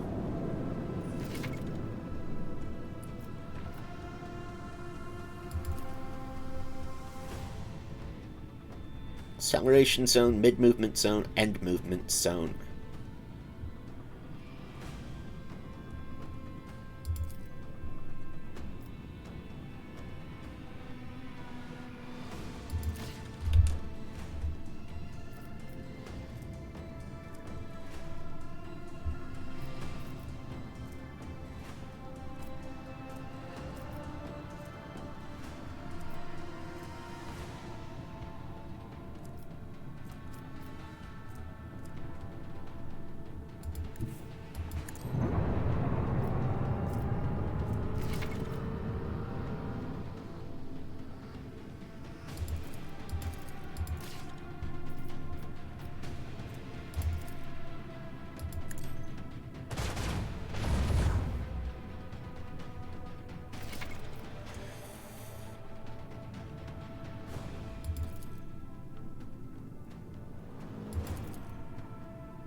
Nice.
Let's scan the dead world.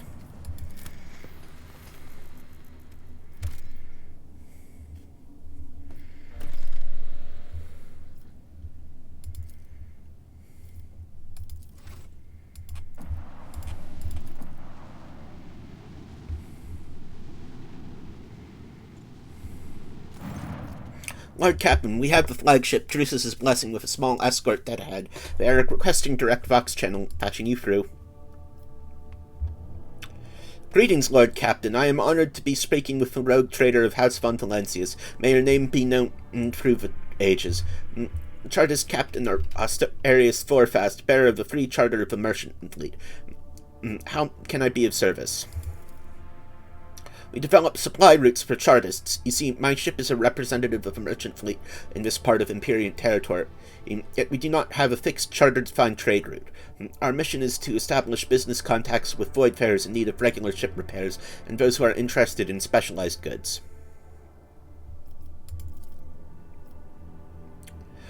Are you asking me to disclose our suppliers to you? Haha. Well, frankly, they come from both everywhere and nowhere. We get our wares either from lucky voidsmen who stumble on an abandoned or dilapidated ship, aka pirates, somewhere in a neighboring system, or from unlucky ones whose sorry tubs arrive on Footfall in such a state that it's easier to take her apart than to restore her.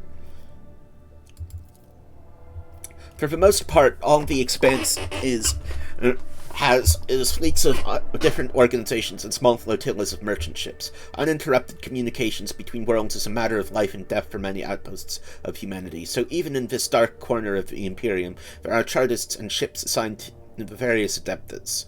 Last, the Expanse has next to no stable trade routes, so the job can be precarious at times. Then again, no one is more intimately familiar with the hardship of local commerce than a rogue trader. Okay, let's see what...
I got a new fancy shuttle.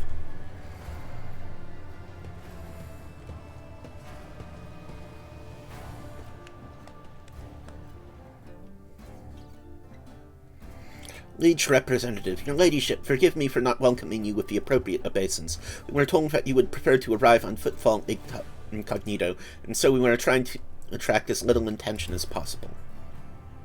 I'm here on the behalf of the Liege of Footfall, Lord Vladim Tokara. The Liege awaits the chance to speak with you at his residence, but if you happen to have other business to attend to, I can serve as your guide and tell you about the station. This is so familiar. Behind the amber-colored scattering of words of welcome, far less appealing hues lurk, murky and diluted, the look of someone accustomed to lying and hiding their intentions. Someone's coming, and they're coming for us. Watch out, Lord Captain.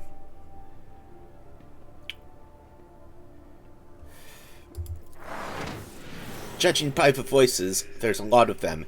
Angry, they've got teeth, but they aren't that sharp. Their strength is their numbers. Pray, what are you talking about? What could you mean by such a cryptic pronounce? She didn't get... Hey, newcomers! Fuck. How's this for a warm welcome?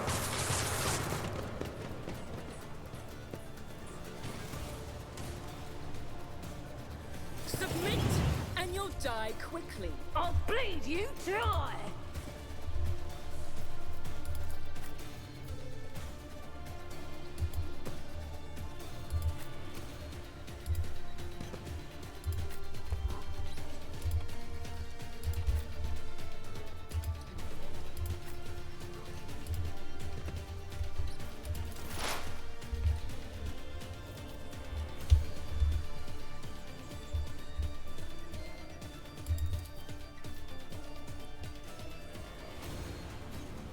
All too easy.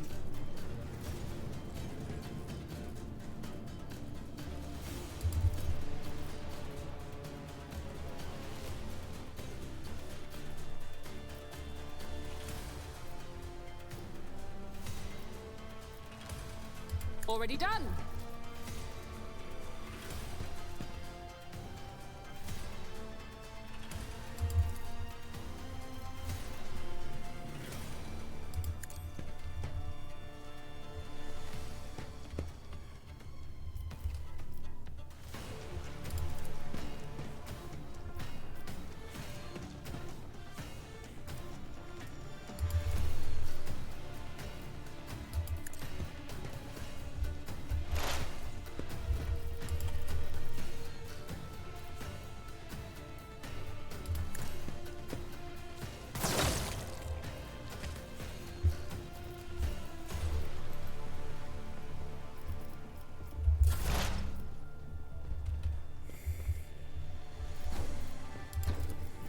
Anything else? Not this Scryer's job.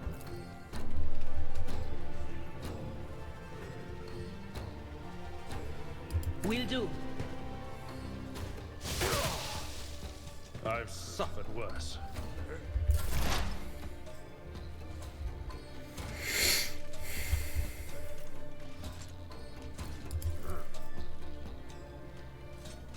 The outside comprehends all.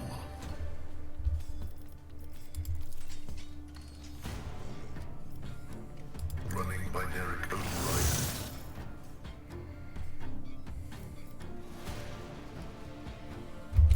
Hold on. I can handle this.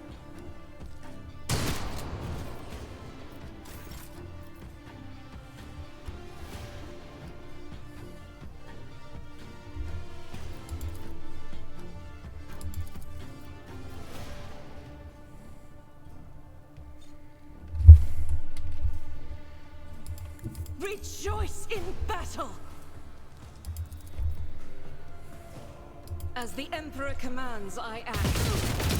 Eradicated. Nice.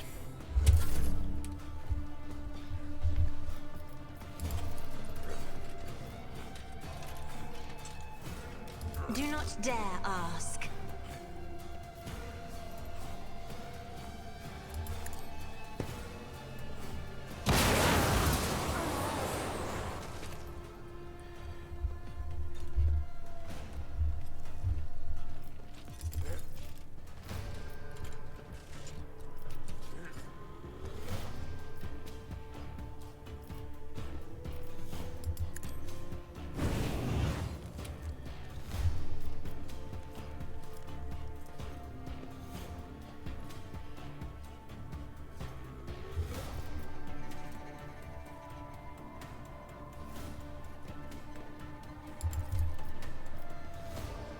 I'm not accustomed to being ordered around.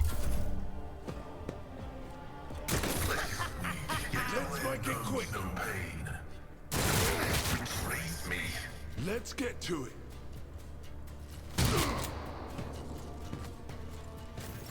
High momentum. At your beck and call. I took care of this one.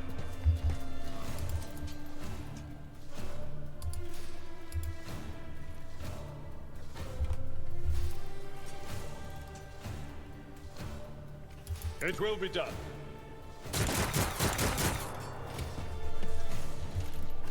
At your beck and call.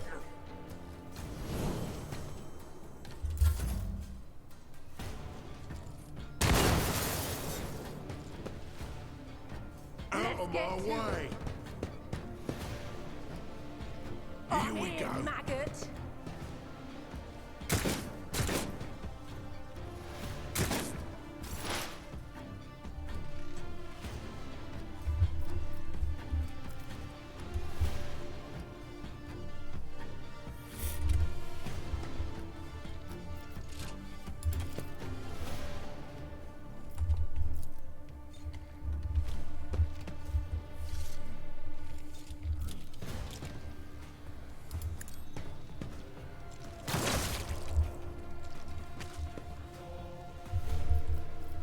Be gone.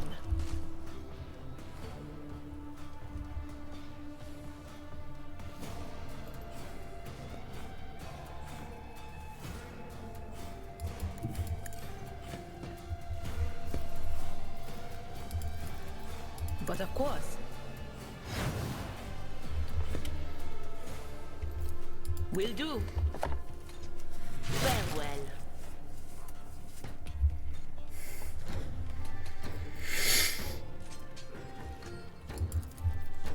Anything else?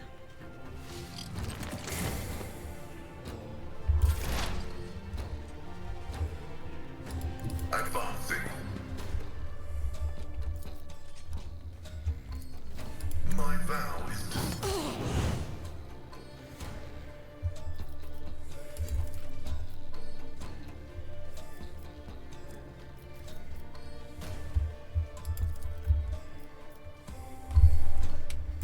Hold on.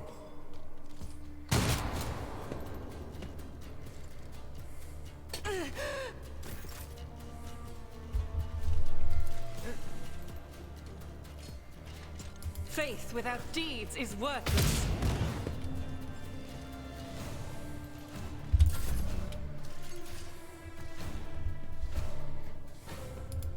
Battlefields are always drowned in scarlet. I am a navigator. Face the navigator's might. And they're dead.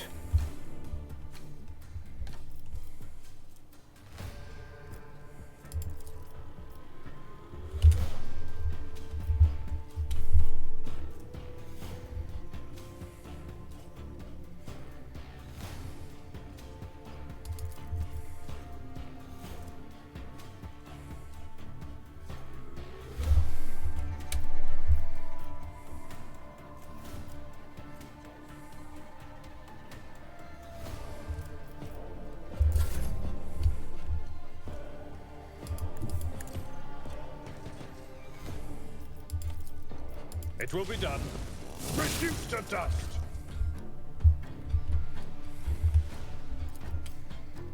Indeed.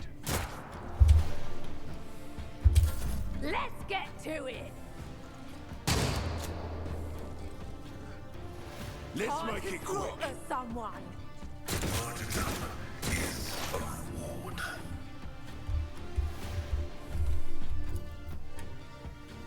Not a problem for me. You didn't stand a chance.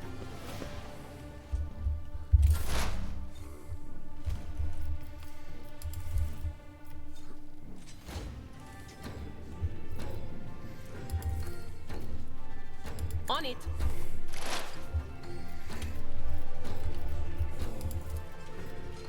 Was that you? Or...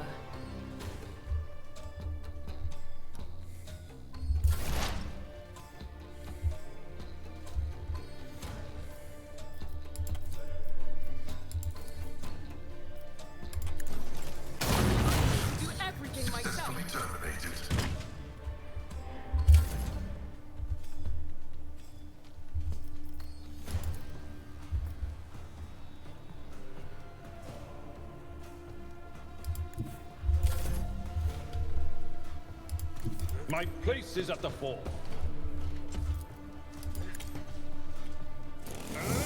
One fewer target. Nice.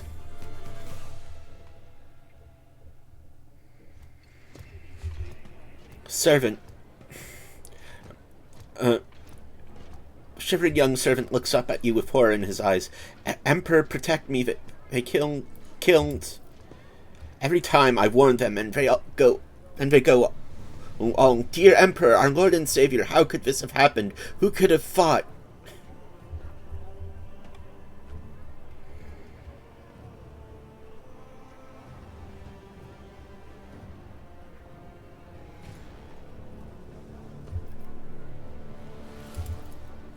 Your ladyship, those guys were Envers. They're a gang. They're the worst, I'm telling you. They're scared of no one, not even Liege Takara. This thing... Shootings, yes. Attacks on nobles, not very often.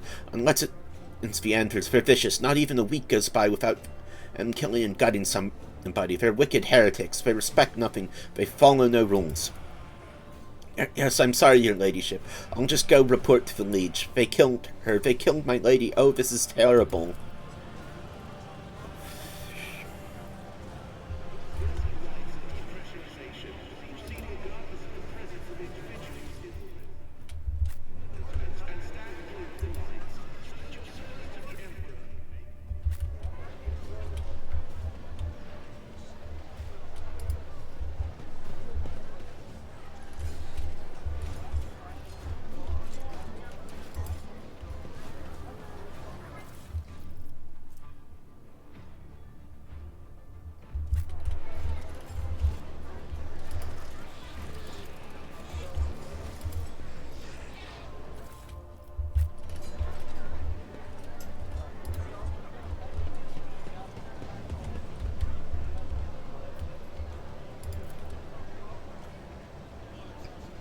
My house would be proud of me.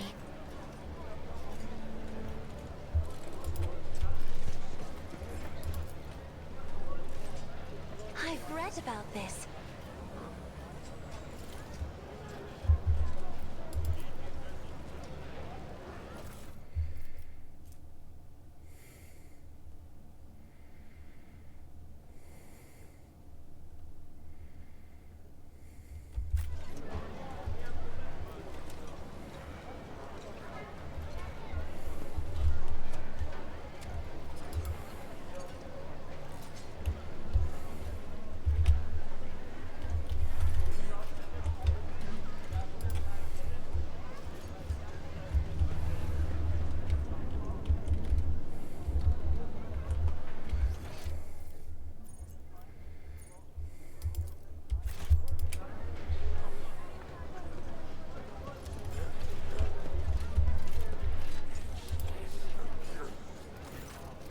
The tall, hunched tech priest stares at you unblinkingly. A breathing mask conceals his gaunt features. The skin of his hands is a sickly gray hue, while his augments show sign of combat damage and are plated in black chromium, giving him a general air of lugubriousness. Initiating identification protocol. This unit is defined as Logis Opticon 22 and is a fully authorized representative instructional part of the Cognizance fleet and the priesthood of the Adeptus Mechanicus. Access has been granted to the following options: information exchange, strengthening of diplomatic links, trade deals, donations. Initiating official greetings and procedure for esteemed high-value visitors. Glory, success. Oh, come on! To House von Valancius. Requesting information exchange regarding contractual obligation to Logisticar Theta.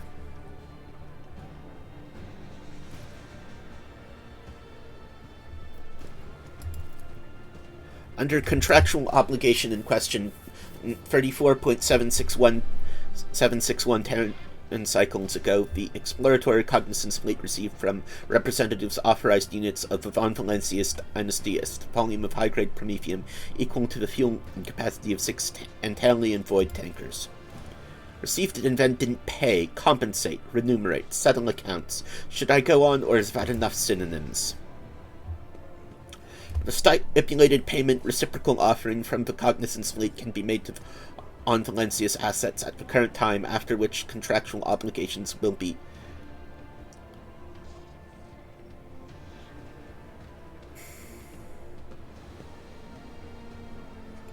Premier status regard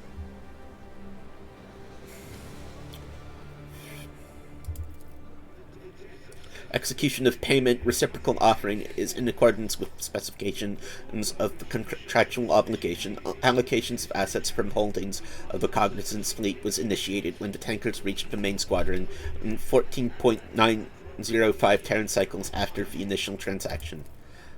The asset allocation process concluded 2.663 Terran cycles later. Transportation of assets to the Furibunda system took 16.862 Terran cycles. Final delivery of assets to Footfall took 0.0331 Terran cycles. Clever, if you had been purchasing fuel for a squadron at the other end of the Imperium, you may never have had to pay at all. We would have turned to dust before you made it there and back. Universal Mobile Orbital Deployment Extractium's Astra aerator process in complexes in the quantity stipulated in the contractual obligation. Each unit has undergone a cycle of maintenance liturgies and has been assessed for conformance to the sacred template construct.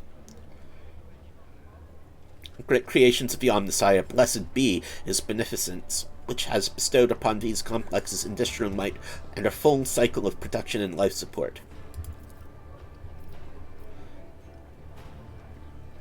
The request is accepted. The sacred machines will be loaded into the hold of your vessel. The contractual obligation Logisticar Theta is concluded. The Cognizance fleet thanks House von Valencius for its cooperation. The priesthood of the Adeptus Mechanicus is interested and considers expeditious cooperation with rogue traders. Under the terms of the Treaty of Mars, it is willing to provide services to the von Valencius dynasty, but priority of service tasks can be raised if diplomatic links are strengthened. Cognizance fleet will be glad alternative unavailable to accept any samples of sacred technology, samples of profane xenotech, miscellaneous items, reminders, storage, study, and or disposal of the aforementioned objects, with the exception of 3 miscellaneous items, is the preferential right of the Adeptus Mechanicus. The Explorer fleet will also accept information about planets in the Coronis expanse that has not been previously recorded by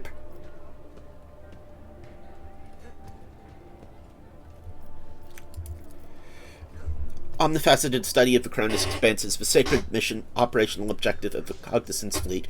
Information about the planet and star systems of the Cronus expanse will be compiled, studied, and transformed to holy repositories upon Mars upon completion of the Great March of Exploration mission. The process increases the totality of knowledge and decreases the totality of ignorance in the universe.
I'll lay claim to the stars.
challenge for me?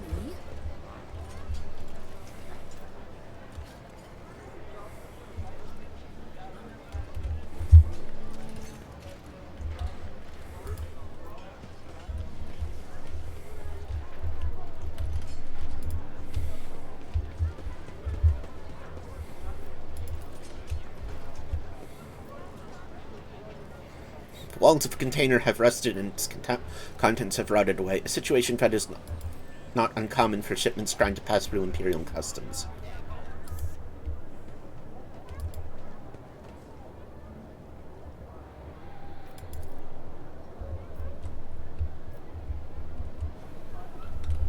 Okay, a bunch of pilgrims.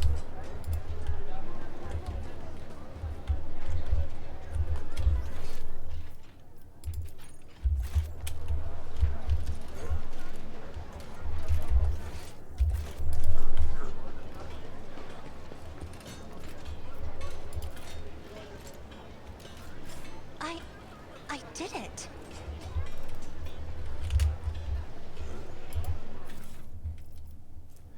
Now is our time, not theirs. Go to their homes, drag them out of their beds, carve open their bodies like carcasses at a slaughterhouse. The Imperial Navy, Spalica Corda von Valencius, their names will mean nothing now. Tomorrow, names mean nothing now.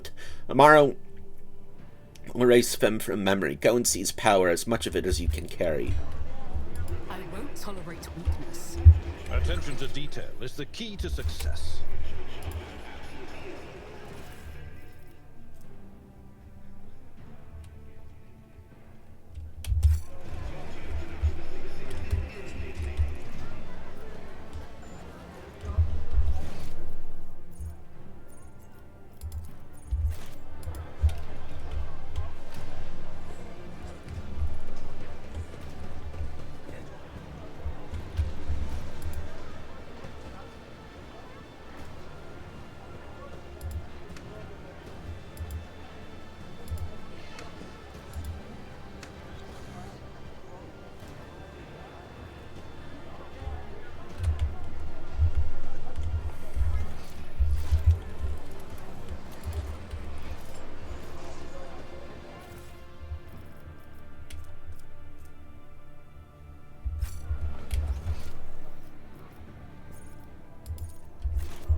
Loot everything we can.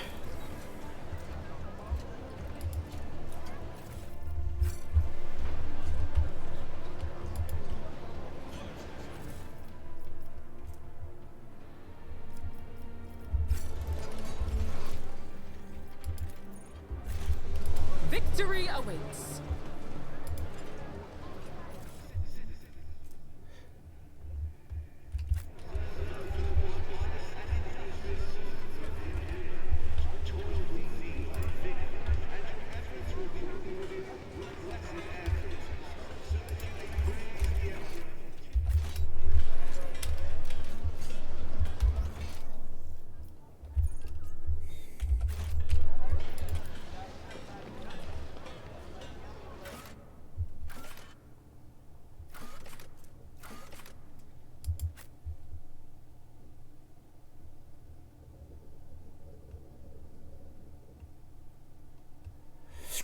Okay, trauma time. Or Shadow Quarter time.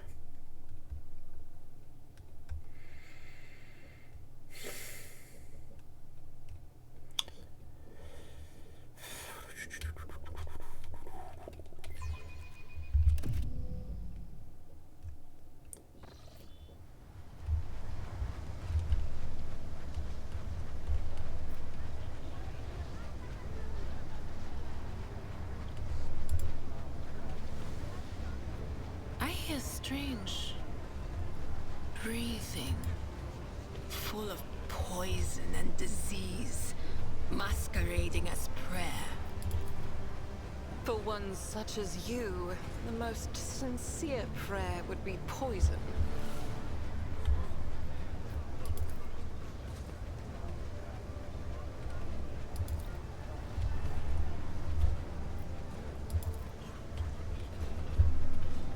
None shall stand in my way.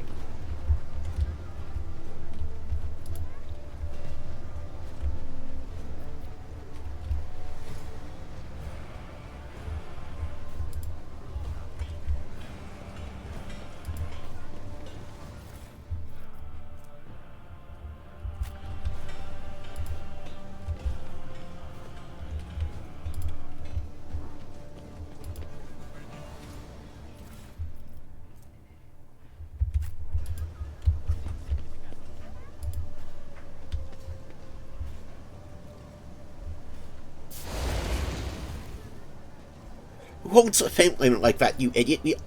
We're almost refueled here. We'll show you how it's done.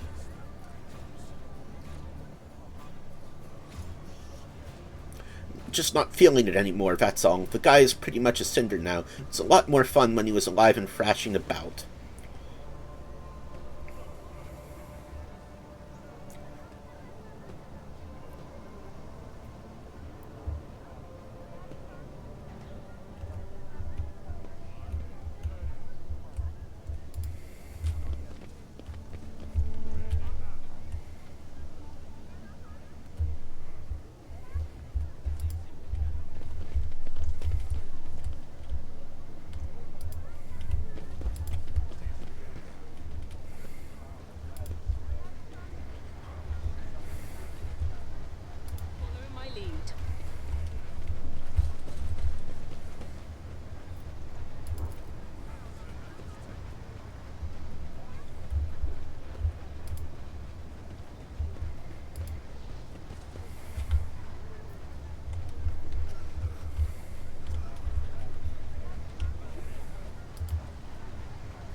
It's about time.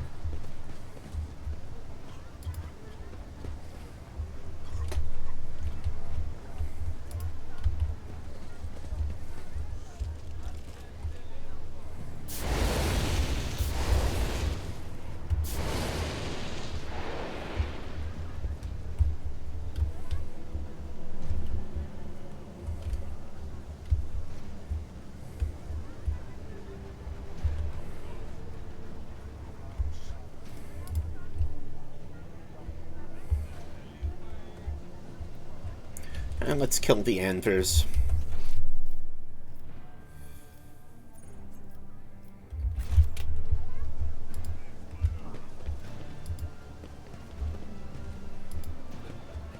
I will heed your cries of mercy. Are you ready to die?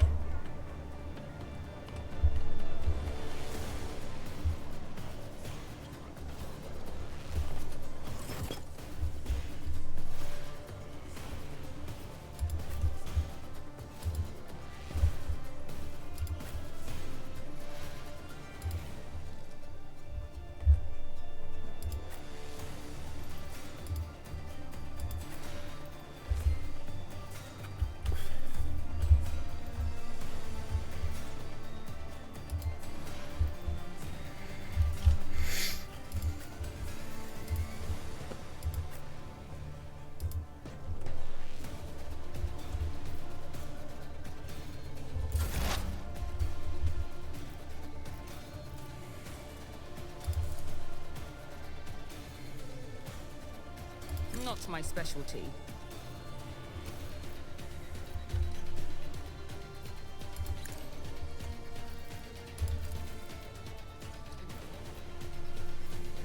Nothing I can't do? Absolutely not. Suits my purposes. Nothing I can't do.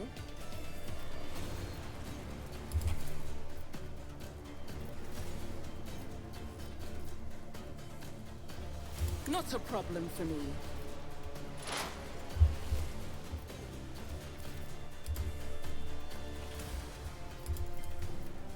Suits my purposes. Nothing of value has been lost. Let's get to it. You don't frighten me. The manner of their death we shall know. Fuck. Scared yet? Show me what you got. Let's get to it. Fuck. You'll regret Out this. of my way. Just a minor setback. I'm here, maggot. Stop mocking me. Anything else?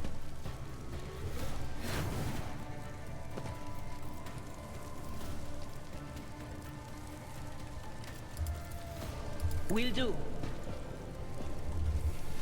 I'm not so sure. anything is.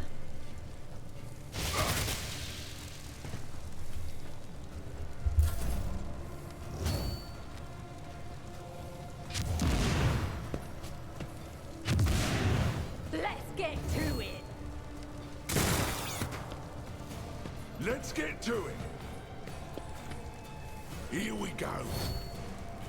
Hold on. Let's make it quick. Let's get to it. I'm enraged. Fuck. As the Emperor commands, I act. I'll do it.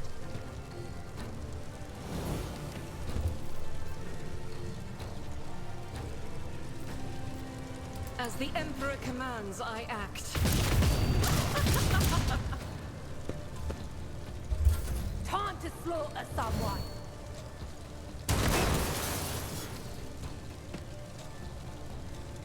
Out of my way. Let's get to it.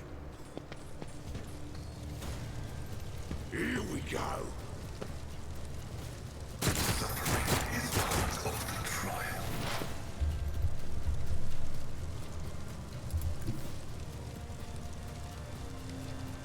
Explorers know one route forward.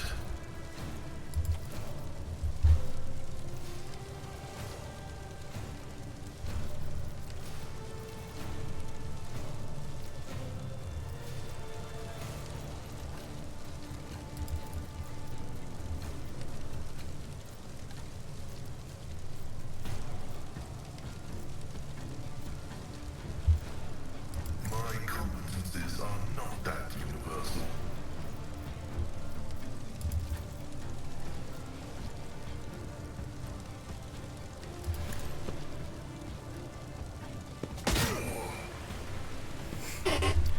Okay.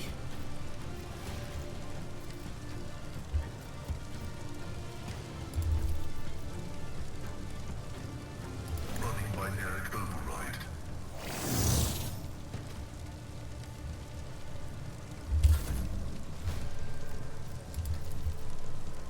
At your beck and call. Victory is imminent. I will do my duty. Indeed.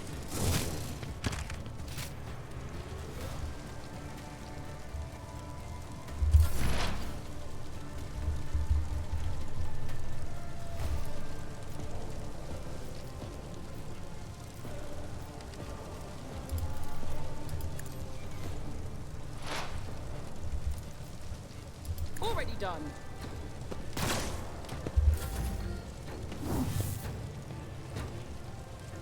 Hold on.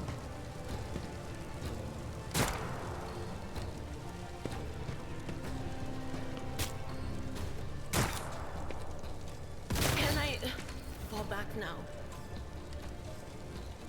I feel cold. Let's make it quick. Fuck.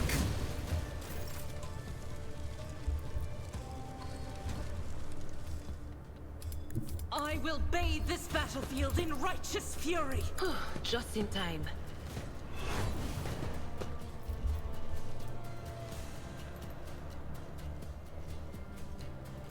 I'll do it.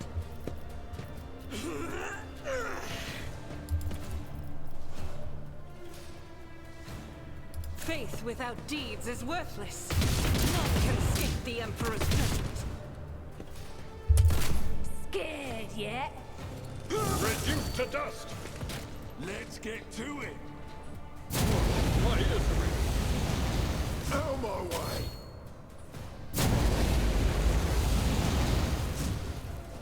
Let's get to it. I've suffered worse.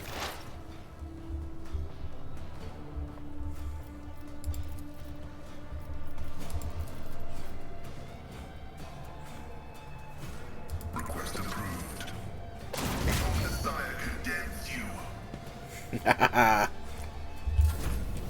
momentum.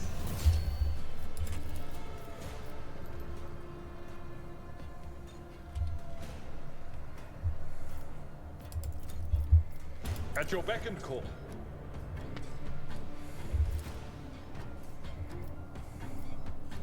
It will be done.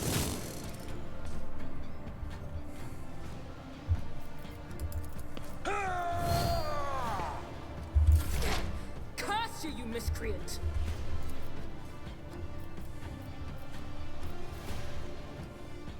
Suits my purposes.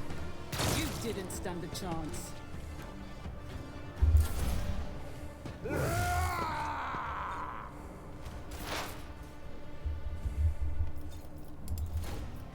But of course.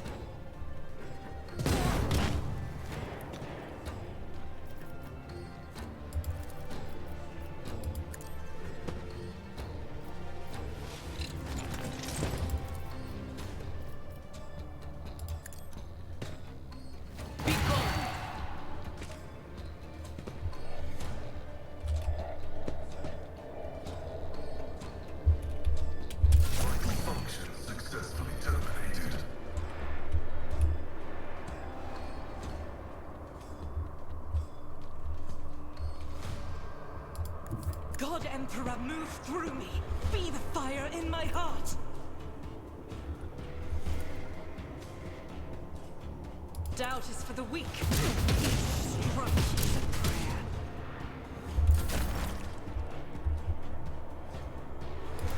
Activate calculate fury algorithm.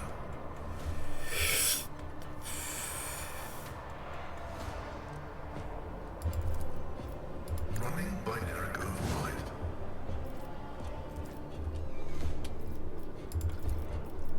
My powers to I should have analyzed him. running binary override. Fuck. Brace yourself, Abelard. At your beck and call.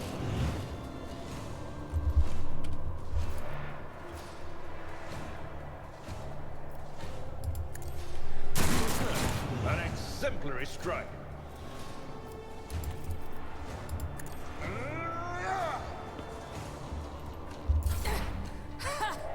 I'll live another day.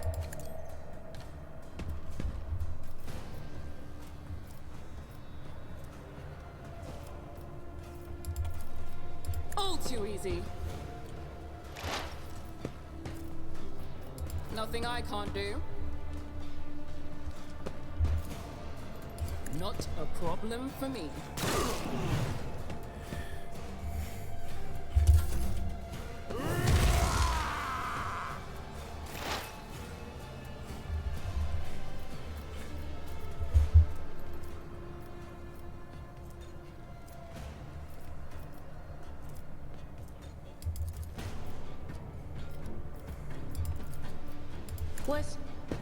Was that you? Or...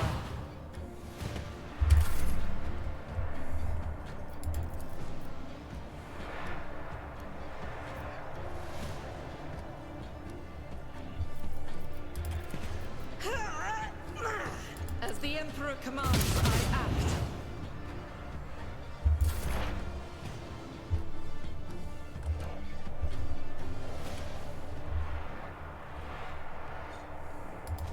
Heavy is the tread of his faithful.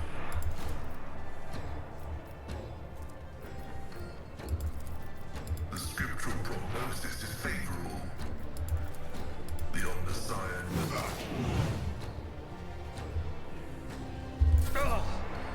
Pain and duty go hand in hand. It will be done. I will do my duty. Grey hair, sure hand.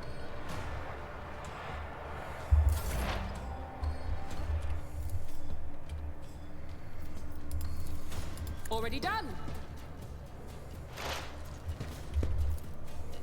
Suits my purposes. Opposing me. Nice, nice, nice, nice.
flame to the stars.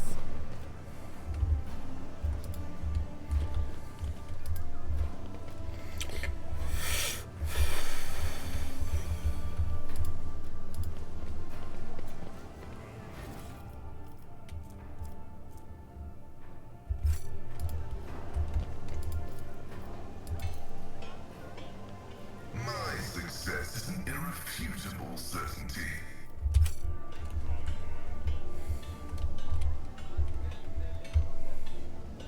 Victory awaits.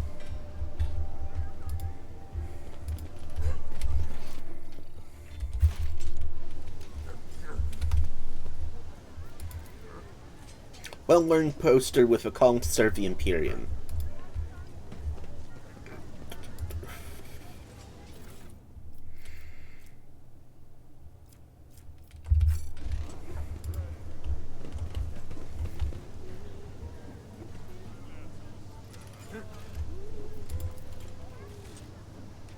From behind the closed doors, you hear the humming of primitive washing machines and the voices of laundry workers singing simple songs.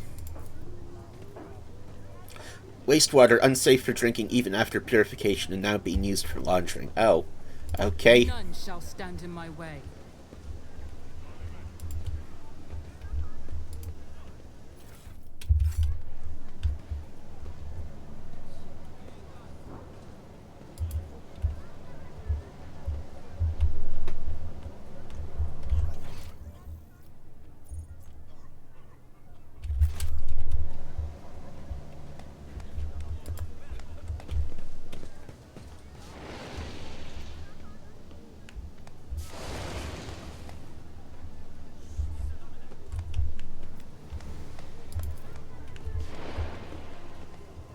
People in the crowd look greedily at goods for which they have neither coupons nor money.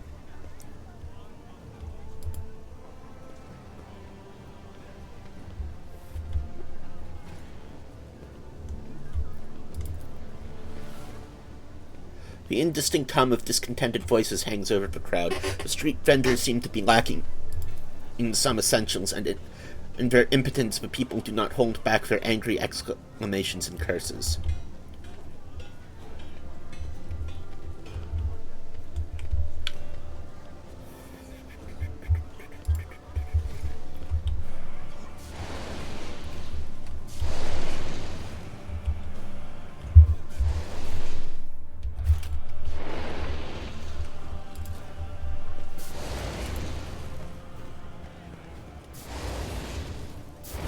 Barely enough fuel for a shift. We should steal a couple cases of Octavian's signature brew. That'll do the job.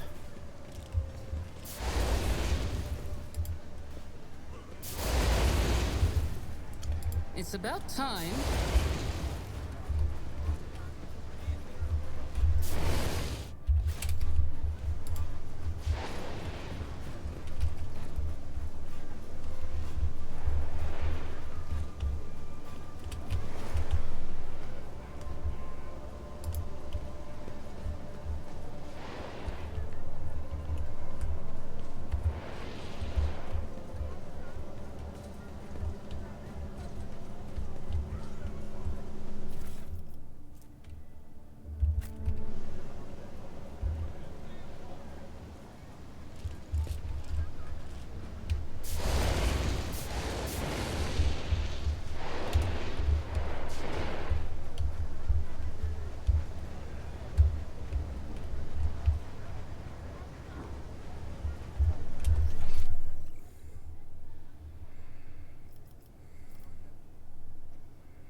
What are you guys exterminating?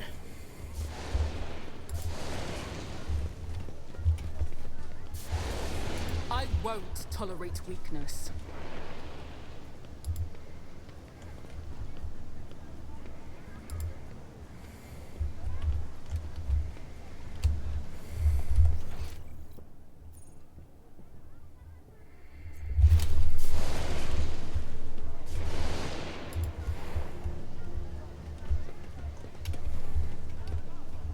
That looks piratey at best.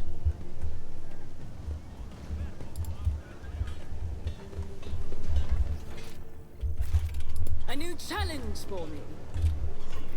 I did fine. Under a layer of rust, scratches, and ancient paint, the silhouettes of long-erased layers are barely visible. Undoubtedly, in the past, this filthy sign was adorned with the proud name of the bureaucratic heart of the entire Imperium, Adeptus Administratum.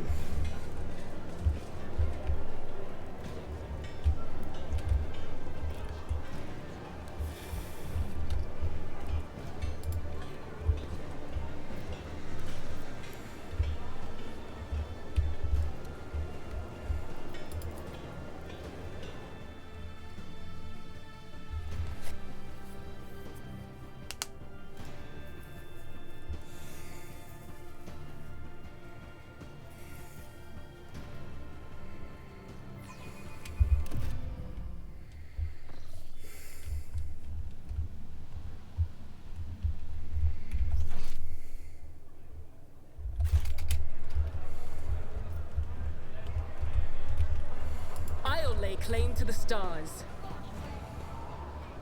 Oh my, this place has so many colors.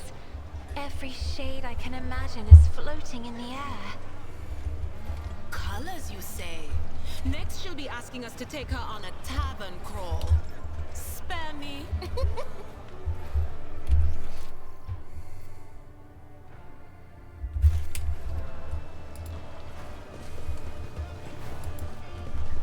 What advice do you seek?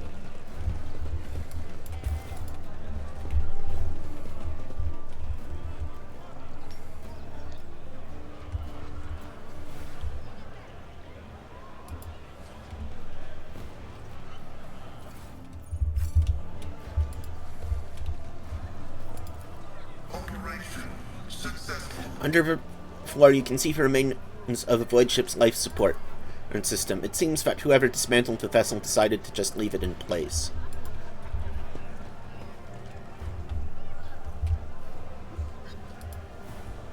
O Messiah, grant me the wisdom to perceive.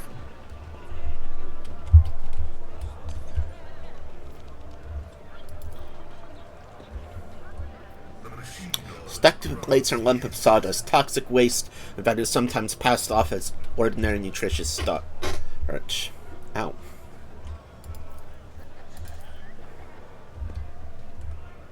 This Explorator is blessed with multifunctionality.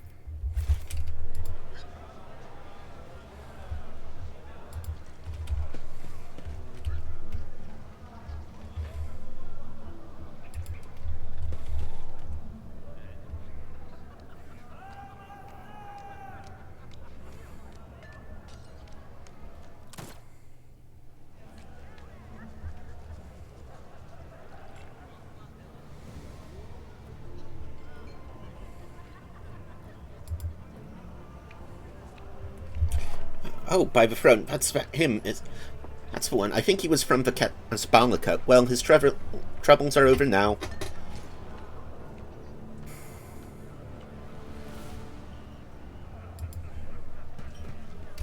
Over there!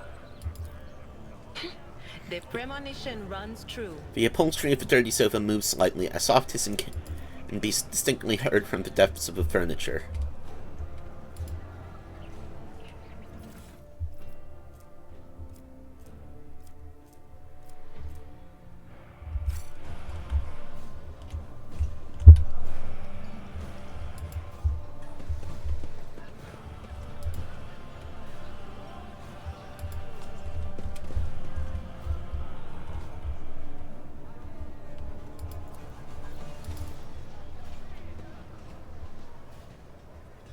Operation successful. Victory awaits. The woman looks to be in her 40s, and she is surveying you with interest. Her right eye appears to be almost black against her dusky skin, while her left eye emits a greenish light filtered through the smudged lens of a prosthesis. Her arms are tattooed all the way from the base of her shoulders to her knuckles. Looking for something specific? You're buying or maybe selling? Don't be shy, just ask old Riza. Don't be shy, just ask. Old Riza knows lots of kinds of folks. My boys will fetch you anything your heart desires.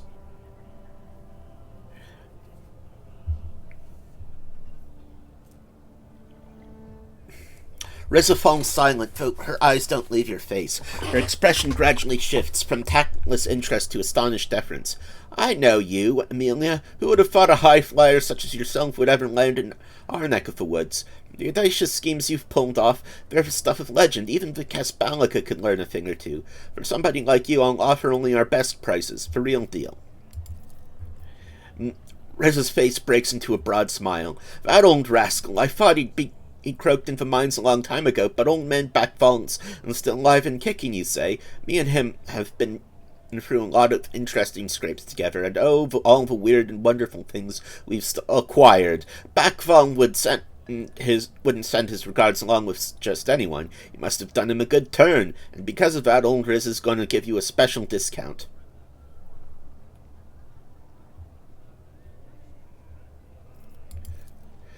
Tech is always the best. If it's broke, no sweat, we'll fix it or take it apart. And if you score something so nasty that your fussy everyday traders won't even look at it, fear not, just bring it on over. Leave it to me and my boys to find the right buyer.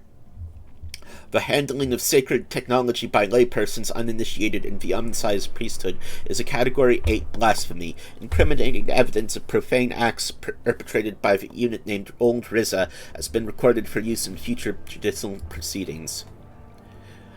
Do you mean to threaten me, tech priest? Well then, I'll keep a record of this conversation, too. Wonder which of us will feel the harsh hand of justice first. Will it be me standing in chains before your brethren, or you standing in airlock before my boys?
Okay, let's continue onwards.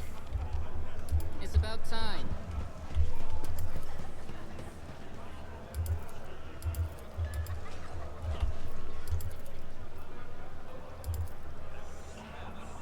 The machine guard grants me insight. A menu of a system of adaptive.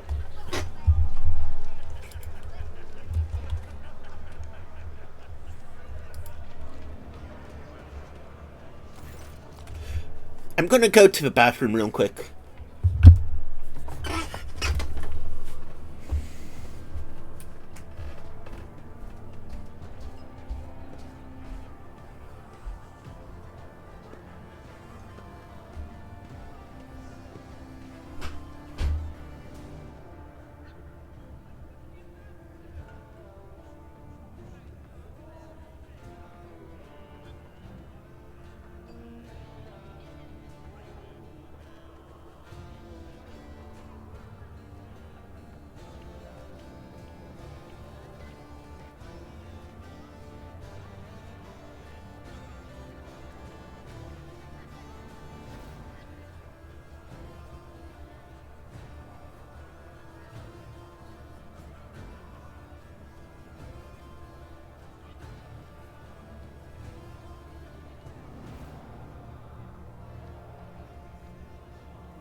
The flabby man in worn clothes is sighing sadly over a glass of murky booze. Only when he looks up do you notice his eyes, large, piercing, and full of sorrow, a stark contrast to his unkempt appearance. Could it be that someone actually wishes to keep me company? Allow me to introduce myself. Gordey Skatov, architectural historian.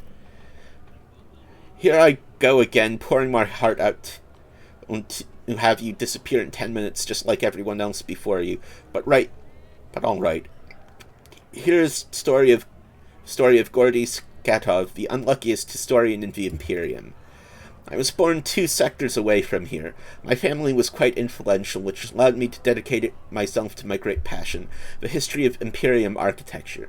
I spent a number of years studying every scholarly work there was to find on this art, and then, once I had inherited my family's fortune, I traveled and documented the development of architectural thought on different worlds, until one day, oh, that accursed and blessed day, until one day I came into possession of something quite special. Gordey, he pulls what looks like a book or an album with a homemade leather cover out of his bag.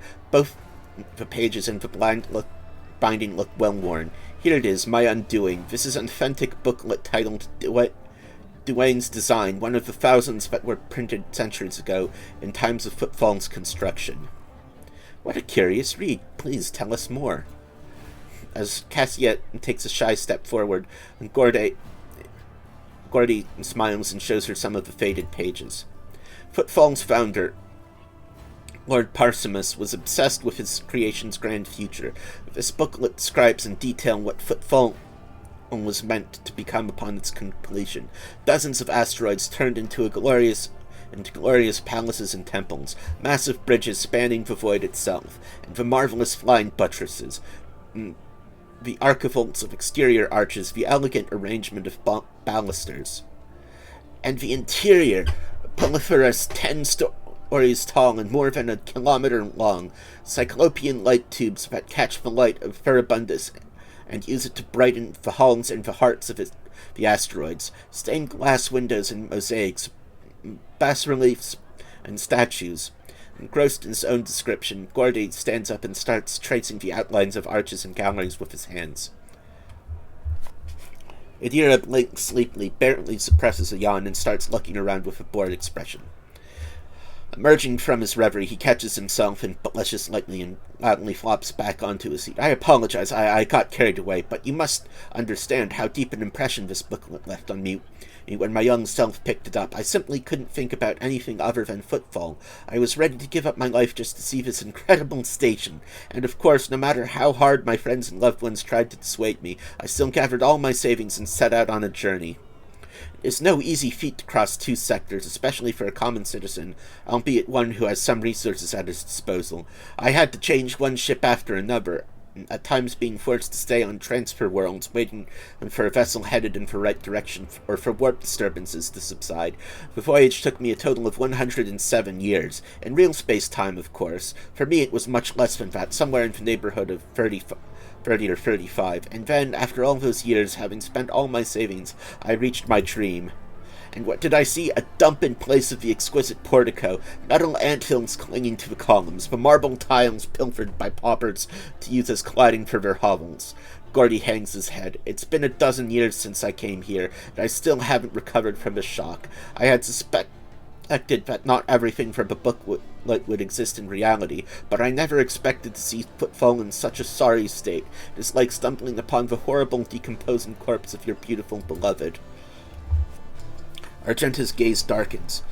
The warp, like a shameless thief, is guilty of stealing the short span allotted to his servants. But what sense is there in spending half your life on such an enterprise, only then to lose your spirit and waste the remaining half on nothing at all?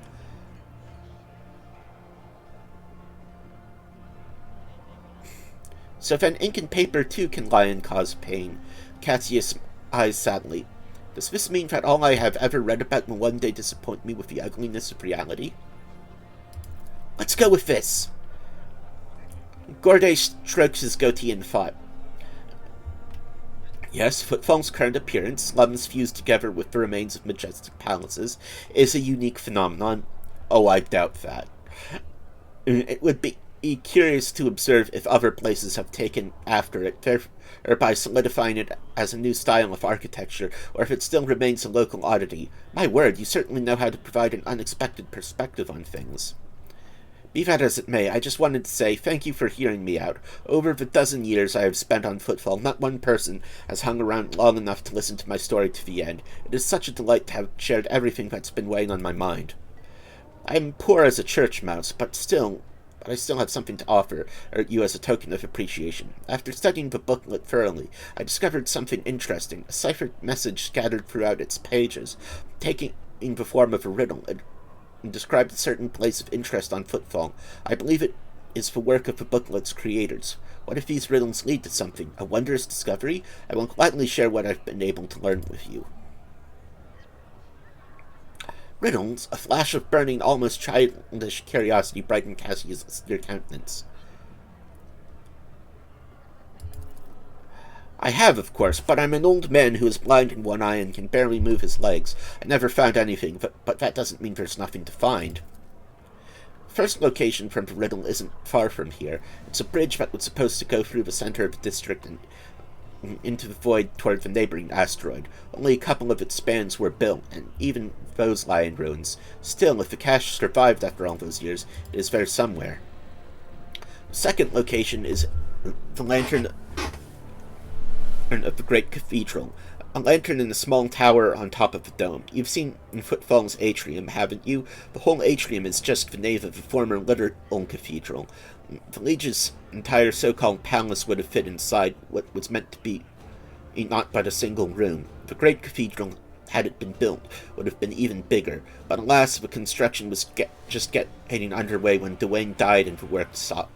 The lantern from its dome, however, had already been built and survived. It was brought inside the atrium and dubbed the Chapel of St. Drusus the Warrior. And that is all I know. I wish you luck in your search.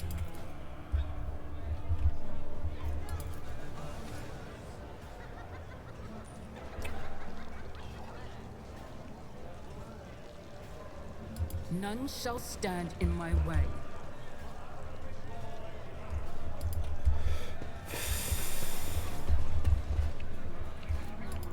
Compared to naval service, that The was decanter used to barely a contain a challenge. cheap amasec for the sake of attractiveness and has obviously been enriched with a deodorizing agent.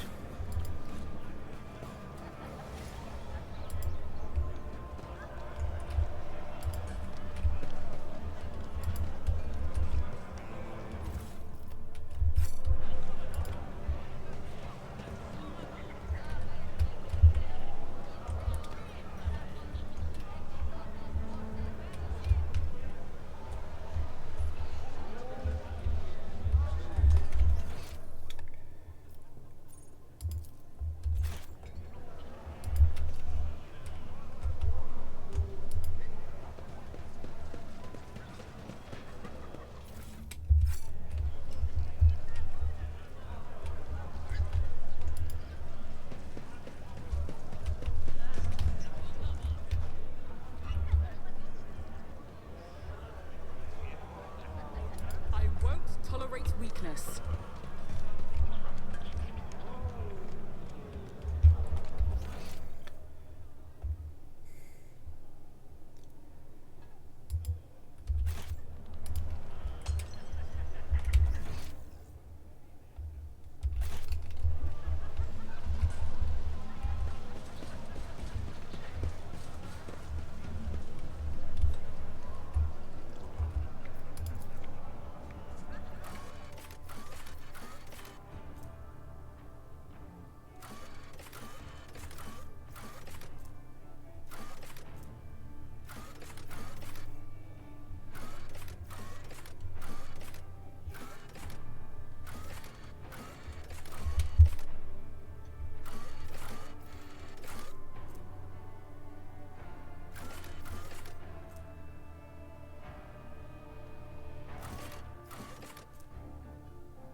new challenge for me?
Follow my lead.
It's about time. I don't know what's...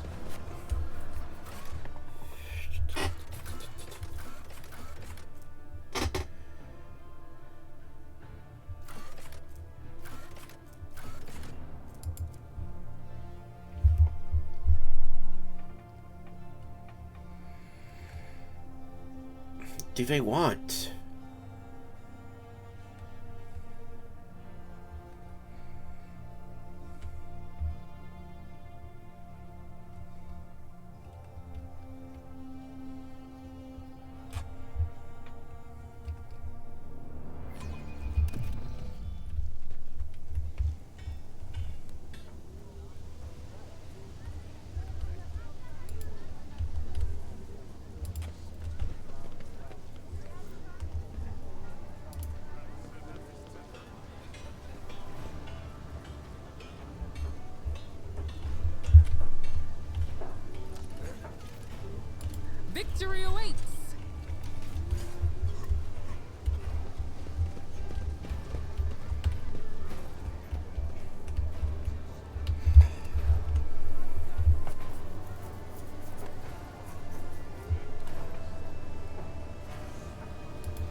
Okay, so I got a note.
Forever astonished that Reverend Hieronymus makes do with that shoebox of a chapel in the atrium for his sermons. Footfall has several temples, far more befitting his status. The Drusians are a unique order. They teach people to be content with little, and they follow that principle themselves. Done. Columns appeared here back when the station was founded, when it was assumed that Footfall would become a wondrous place in the stars. None shall stand in my way.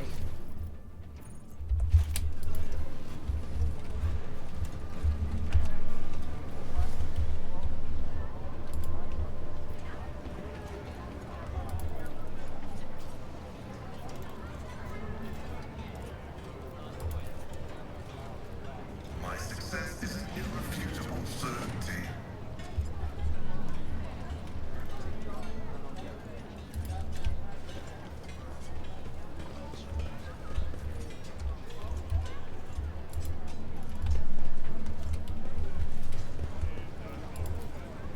Experience. Halt! Nothing I matters noticed more. something.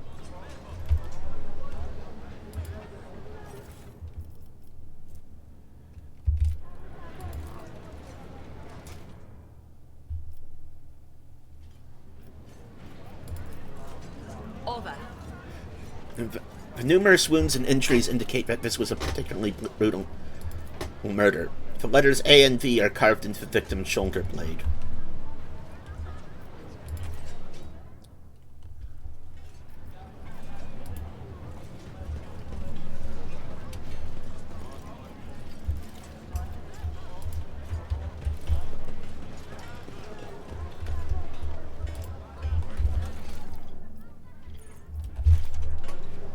I'll lay claim to the stars.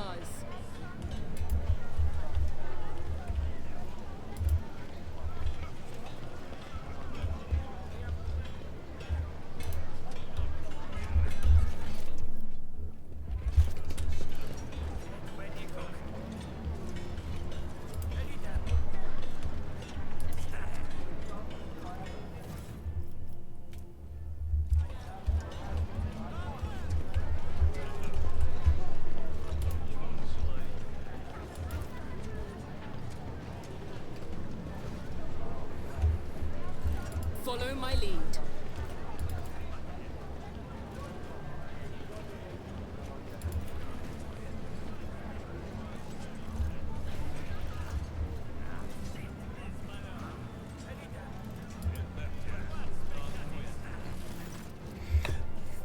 The buzzing crowd has closed in on 7 harried-looking individuals. Some of their faces are smeared with fresh blood. The angry cries and twisted faces leave no doubt a massacre is about to take place. Just cut their throats already. What were they thinking letting that ship dock at Footfall? They're all stricken. No cutting. You get their blood on us. We'll be tainted too. Better burn him.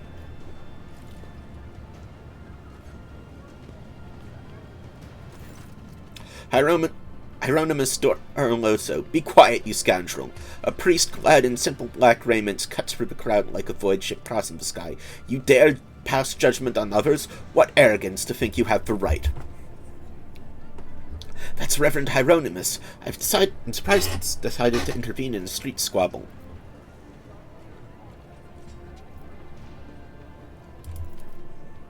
Reverend, but these are heretics, real heretics. Their whole planet is plagued, folks say. They all died over there, and why is that, huh? 'Cause they're heretics, and the Emperor punished them. We're no heretics. One of the people surrounded by the crowd raises his chin. We ran from the heretics, barely escaped with our lives, and there was no plague on our planet, only the archenemy's minions, a whole army of them. He spits on the ground. And if you want to blame anyone, blame those who abandoned our world. Blame the governor, blame the tech priests, blame the masters of Kiava Gamma who forsook it in its darkest hour. Who are you supposed to be?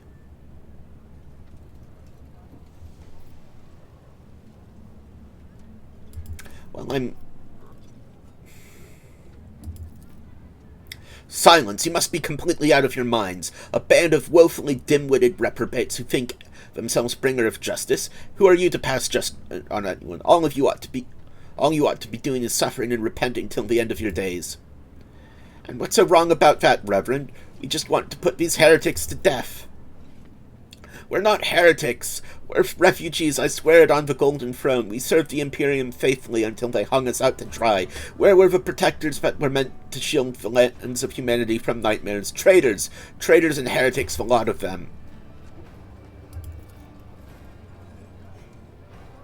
How tiring. The motley sea of colors that fills this restless cloud is hard on the eyes. So many hues, but most of them are acid yellow streaks of fear, their red buds swelling, ready to burst and paint all those who gather here.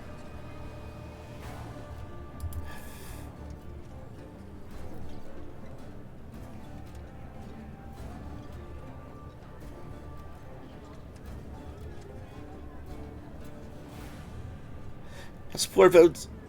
the hearts of those who have been forced to defend themselves, they are shrouded in purplish-black grief, but their words are as transparent as the ice that lies on top of the glacier. But commoners are always deaf to others' suffering, for such is their nature. Interfering in their affairs is hardly worthy of you or me, Amelia.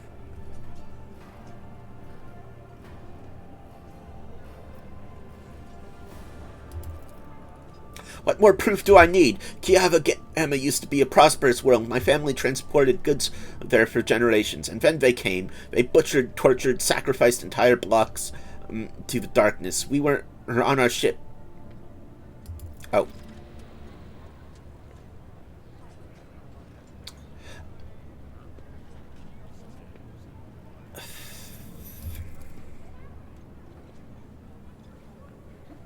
There's one guy, I bet you've heard of him. His name's Conrad...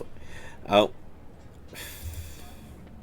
Get even by besmirching the dynasty to which he belongs and supremacy over which he laid claim. He is scum, but he is no idiot. No, I think this is something else. There are many who wish to weaken House von Valancius.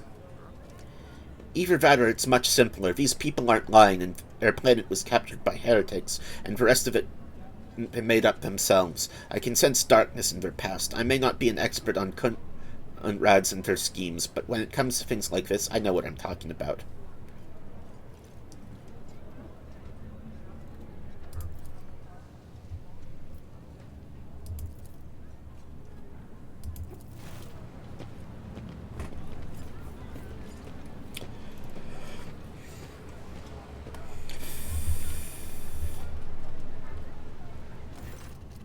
The arrogance and self-righteousness of a malefactor. The priest shakes his head disapprovingly, then his eyes shift to you. I am Reverend Hieronymus Doloroso, head of the Crucian mission here on Footfall. I thank you for stepping in. Please come see me when you have time. We can talk then.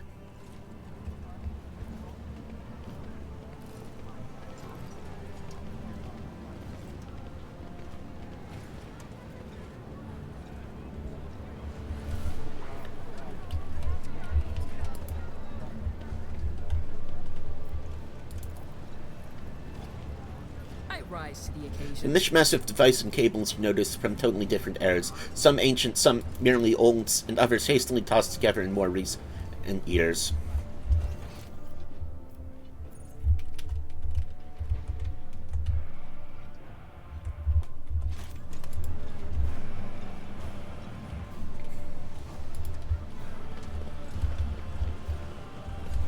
Victory awaits. Excellent smash. The statue undoubtedly depicts Parsimus Dwayne, the rogue trader who founded on Footfall.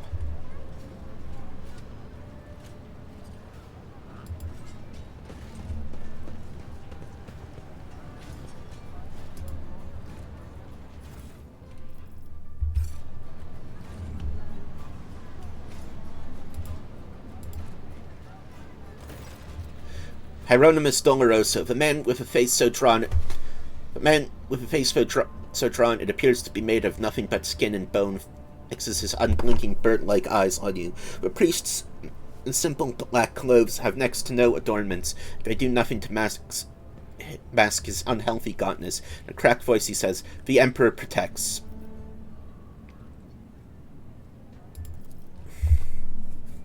But he protects only those who are pure of heart. Do you think yourself one of them? Be leery of this conviction of yours. Many who have risen to the pinnacle of faith have fallen, and from it into the embrace of pride most degenerate.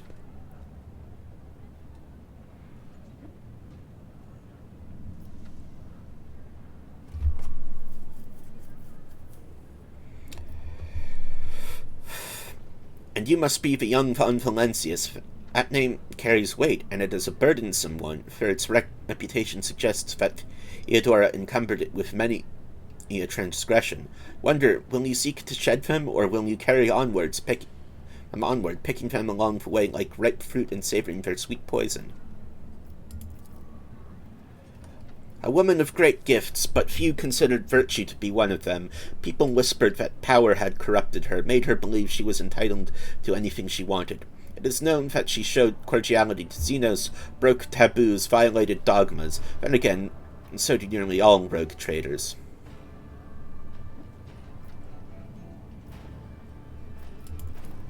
The Emperor has blessed me with acute hearing, and the people did the rest. How many members of your crew do you think aimed to confess the moment they arrived in port? How long do you suppose it took me to piece together the truth from their words?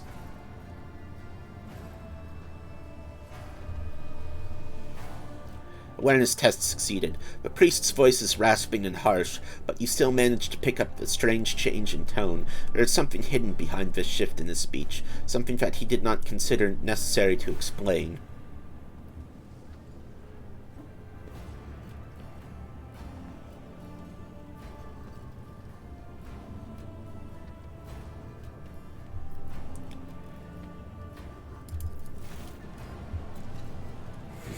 Let's see if he buys this.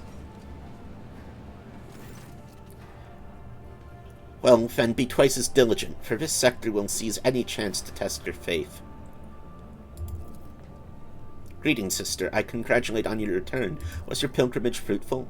It was, Reverend. Let it be known to you that Theodora von Valancius' ship was attacked by servants of the archenemy, who appall the heart of any righteous soul. And not all of them met a fitting end. Some fled, and more than that, their blasphemous words clearly pointed to this attack being part of the larger design. Reverend Hieronymus, I wish to join the rogue trader's crew and help protect the von Valancius dynasty from forces of the archenemy. I am divesting myself of the responsibility of guarding Footfall reliquary.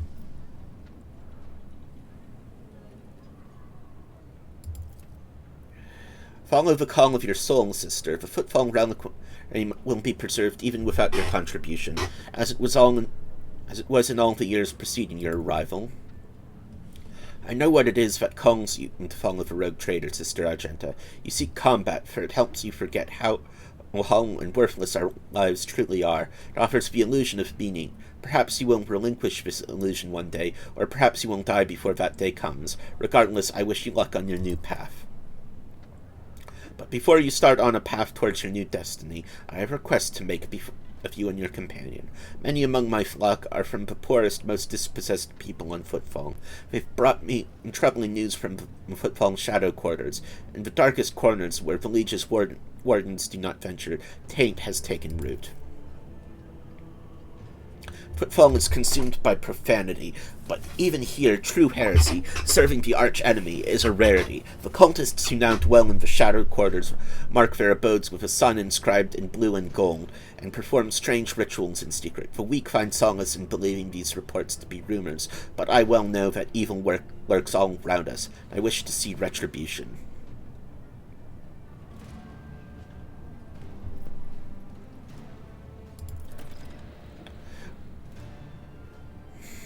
With great pleasure.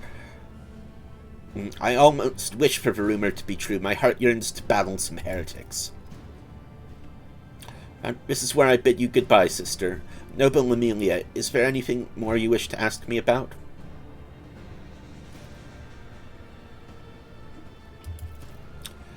What am I doing in this den of blasphemers, pagans, and vilest of souls, you mean to say? Well, Footfall is the first and last stop in the Coronis expanse. It is the point of arrival for those who have just started on their path, and it is also where those who are reaching its very end return, their souls wounded and bleeding. I embrace both the former and the latter, so that they may cast an honest eye over their impurity. Furthermore, rumors from across the entire sector amass on Footfall. If I hear crewmen whispering about a reclaimed shrine world or expressing desire to carry the Emperor's light into the darkness among the stars, I help my flock in their sacred duty. Devoted trailblazers need assistance, both spiritual and material. Tools, equipment, even garments and simple everyday items. Anything that might help pilgrims on their long journey and during the first days of the harsh frontier life is worth its weight in gold to us. May any help you offer to the effort of gathering such things be blessed. The path of true believers leads into darkness, the search for worlds that have lost his radiance, steeped in depravity. Blessed are the deeds of those who give themselves into the void and the warp in hopes that their actions might bring light into the darker reaches of the expanse and deliver a previously barren world into the Imperium's service. And Hieronymus is silent for a few seconds, and all the more bitter is the realization that not all brave souls will succeed in their mission. Footfall still awaits news from the Wasteland Wayfarer, an ancient archivist ship headed for distant stars. Her last astropathic messages was sent from beyond this Cenarius Maleficum, and the stars have kept her fate secret since. I bear another Archer duty. The expanse is filled with the tainted creations of unholy heretics. These insidious objects are a danger to the soul, but I know what to do with them. Should you on your travels come upon dangerous corrupted artifacts, bring them to me, and the reward for your vigilance will be even more generous. The Trucian mission has much to share with the rogue trader.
sight of the cogitator would be enough to break any tech priest's heart, and the machine was leaning to one side, grimy and covered in scrawled drawings, with frivolous writing scratched here and there on the casing. Several keys are missing, and the rest are coated with dust. The right of operation has been repeatedly and blasphemously violated, requesting the identification and punishment of the deplorable acolyte entrusted with caring for this machine spirit.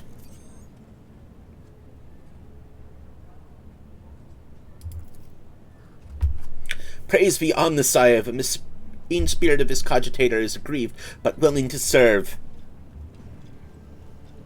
Accompanied by the crackling of a binaric prayer, Pascal's mechadendrites gently place a couple of keys lying on the floor back into place. The screen flickers a few times before revealing to the world the text in low Gothic. In the name of the founder of Footfall Station, conqueror of the stars, builder of outposts, the noblest rogue trainer Parsimus Dwayne, and on behalf of all his descendants, I welcome you. This cogitator was installed on the order of the illustrious Parsimus, so that the needy may tap into the flow of his wisdom. Cast your eyes upon the list of selections and choose what you wish to know. Parsimus Dwayne? I've never heard of such a rogue trader house. Whoever this Parsimus was, he sure fought big. Lord Captain Parsimus Dwayne, one of the trailblazers of Corona's Expanse and the station's founder. I've read about his great deeds. Lord Dwayne was once a colonel of the Astra Militarum, but by his will inherited a warrant.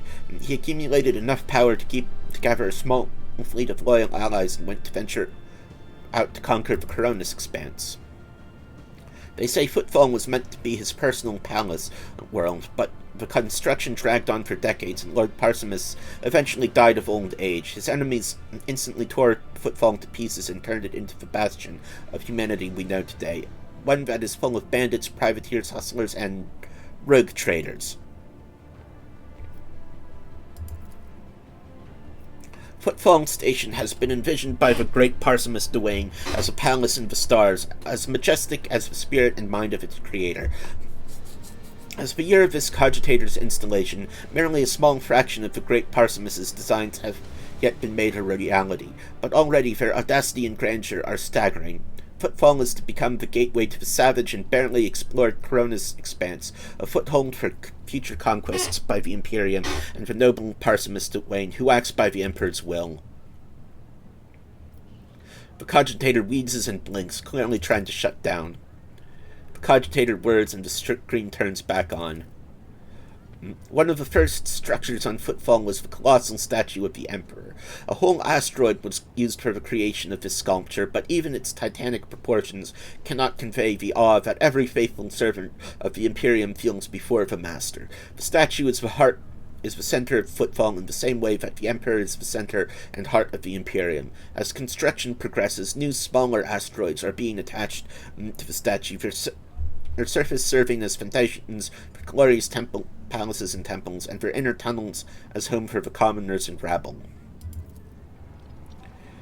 The great Parsimus Dwayne intends to conquer the Corona's Expanse and build the most grandiose structure which will shine through the ages, praising the names of its creators and his descendants. Footfall, the palace in the stars, the glory of the great Parsimus's deeds will live on throughout the ages. In his grand designs, the cogitator hisses and grunts as it tries to clean its insides by spewing out dust and detritus through its cracks.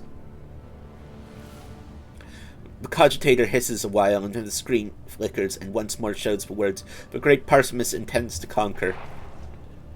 The spirit of the machine is enraged and will perform its functions no more. I see to it that the performers responsible for its maintenance are marked for servo penance.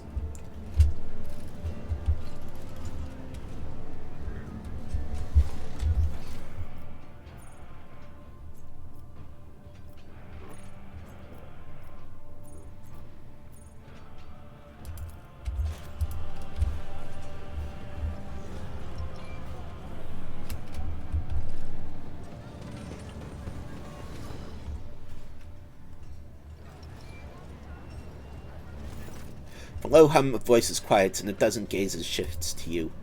First Mate Dagan, a tall man with a shaved head, is rubbing his hands together nervously. His opulent clothes are nearly bursting at the seams on his muscular body, and his expression is forbiddingly grim. Still, he's trying to put on an air of friendliness. "Greetings, you must be..."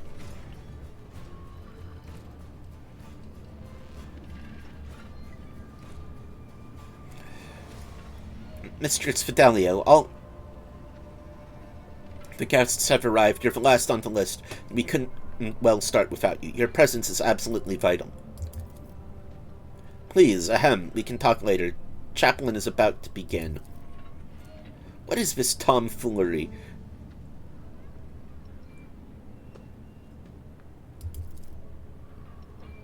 The gathering you found yourself at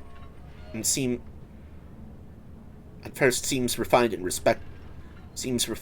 respectable at first glance. The decorations and the attendees' clothes speak of wealth, and so does the location, which isn't far from the Liege's residence.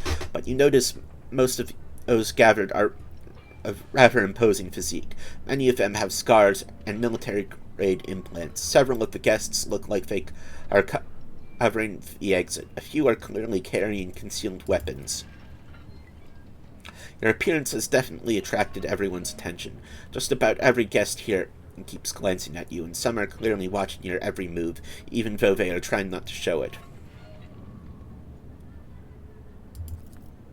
Judging by the way that fellow with the list was talking about this individual, it's someone very important, but it's not a name I've heard before. I have not heard that name before either. Let's see what it's about.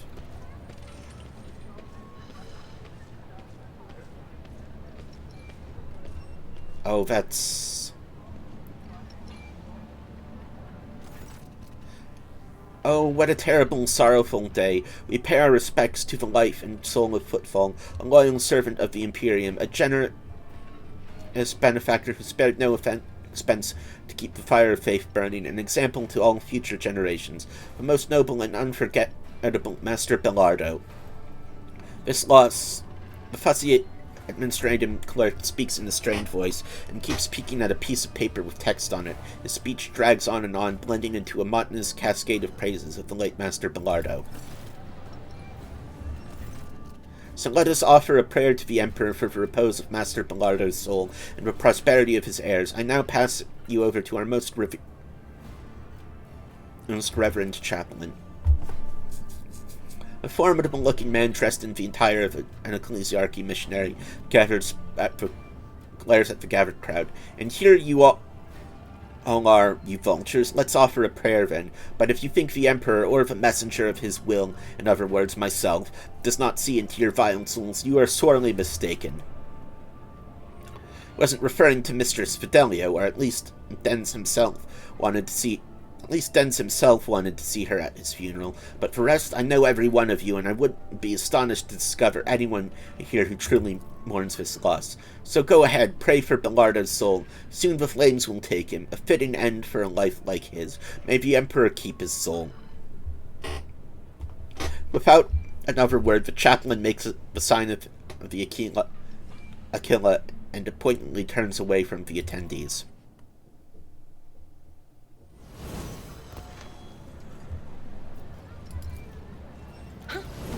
There's an odd smell to this amasec. It's likely that the drink has been poisoned.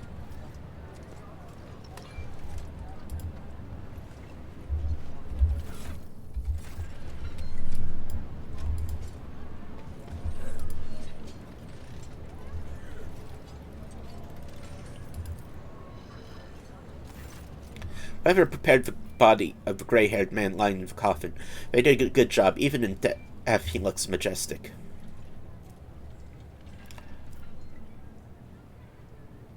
Abelard maintains a grave expression befitting the occasion. Until he sees the face of the deceased, he frowns. He peers at it with suspicion. Then he gasps, astonished, almost dazed. I'll be, this is quite the meeting that can be called such under the circumstances. Do I? I would tell you all about this man, but the words I'd use would be improper for a funeral. This, your ladyship, is Jerrycan Dens, known back in the day as one of the most notorious pirates in the Coronis expanse. They nicknamed him Jerrycan for his habit of having a jug or two of Promethium on hand. He did love burning things. Oh yes, he was a menace back then. How long ago was it? 60 years ago? I was serving my last days in the Navy when the news came of his latest attack. Well, there was a time when the sight of Jerrycan in a coffin would have been enough to make me dance. Quite literally. By the throne, I would have danced a jig on the spot. But now, I don't know. No more jumping into the warp from under the cruiser's nose, eh, you old beast? Who would have thought I'd be at your funeral? Folks on Footfall are known to turn a blind eye to many things, but even the locals aren't so unscrupulous as to honor a pirate scum a few paces away from the Liege's residence. But no one has heard of Dens for so many decades, I barely recognized him myself, and I've seen his face on pics a fair few times back then. I assume he retired and started a more or less honest life under a new name. What was it they were calling him? Master Belardo? Now I remember, Reverend Hieronymus mentioned the name Master Belardo as one of the biggest donors to the temple. The implants left in the deceased body speak of his high standing. Expensive tech is typically extracted from the dead, and only the most prominent and wealthy avoid this fate upon their death.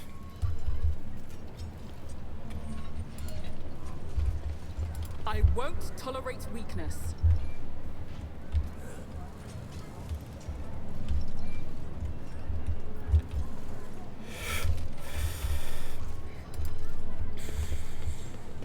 I'm still new to the Oh.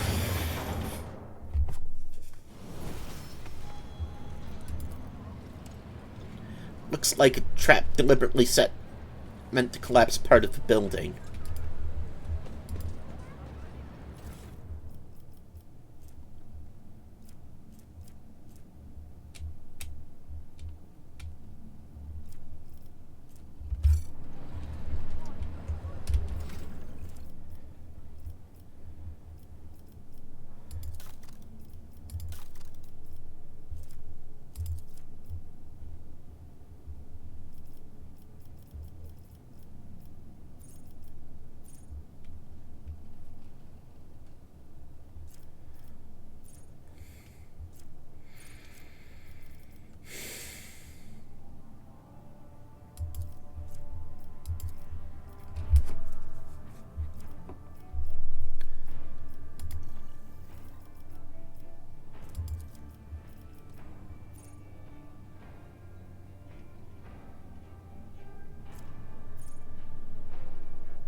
The girl dressed in expensive clothes raises her sad little face and says in a serious voice, "Hello."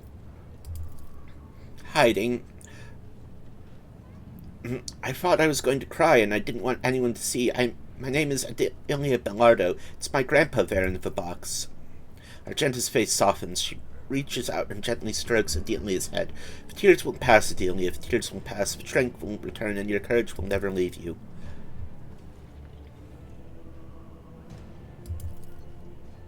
My dad is Cass Belardo. He's with the guests. And my mom ran away. They told me she hates Dad and Grandpa. I guess she hates me too. I don't know. It was such a long time ago. I don't even miss her anymore. I miss Grandpa. He was the nicest. Someone my dad is very mad at, but Dad is always mad at everyone. At Grandpa, Mum, Dagon, Chaplain.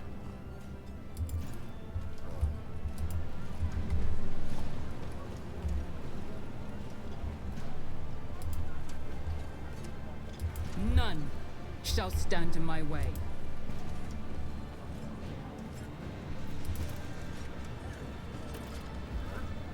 Among the words of the parting and praise for repentance signature under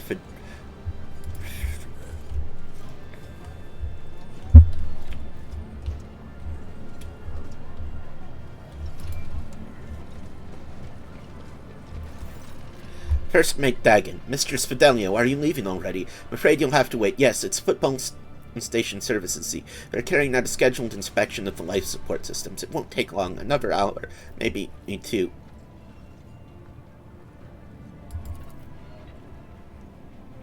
I'm Dagonofio. I was first mate on Denz's ship, Master Bellardo.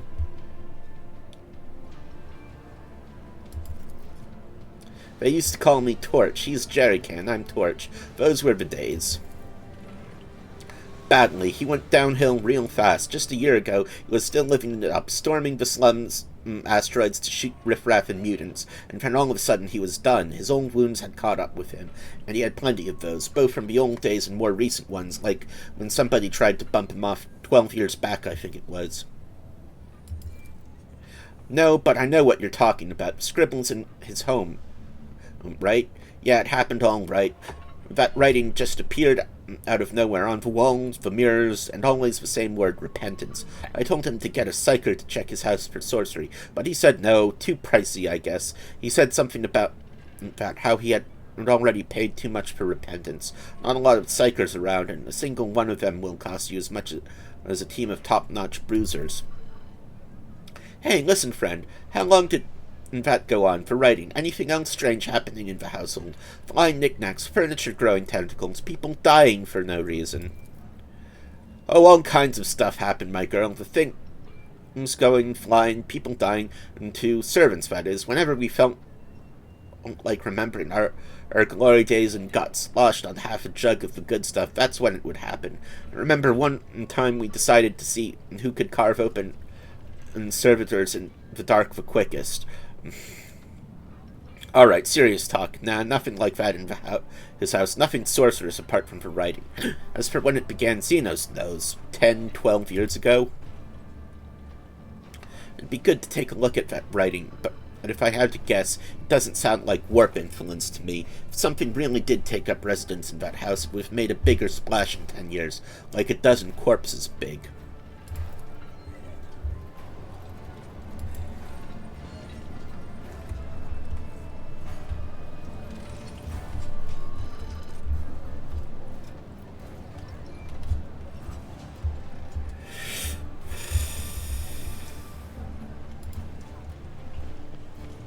Hey, what's that?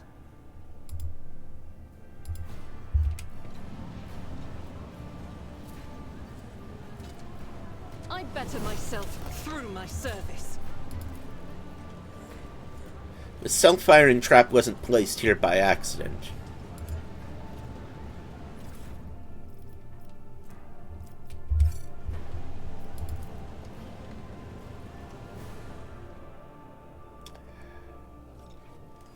You hear someone delicately clearing their throat. The source of the sound turns out to be the administrative clerk you saw next to the chaplain. His clothes are neat and impeccably pressed. His face, however, reveals extreme nervousness. My good Mistress Fidelio, I do hope you're satisfied with the services provided by our establishment.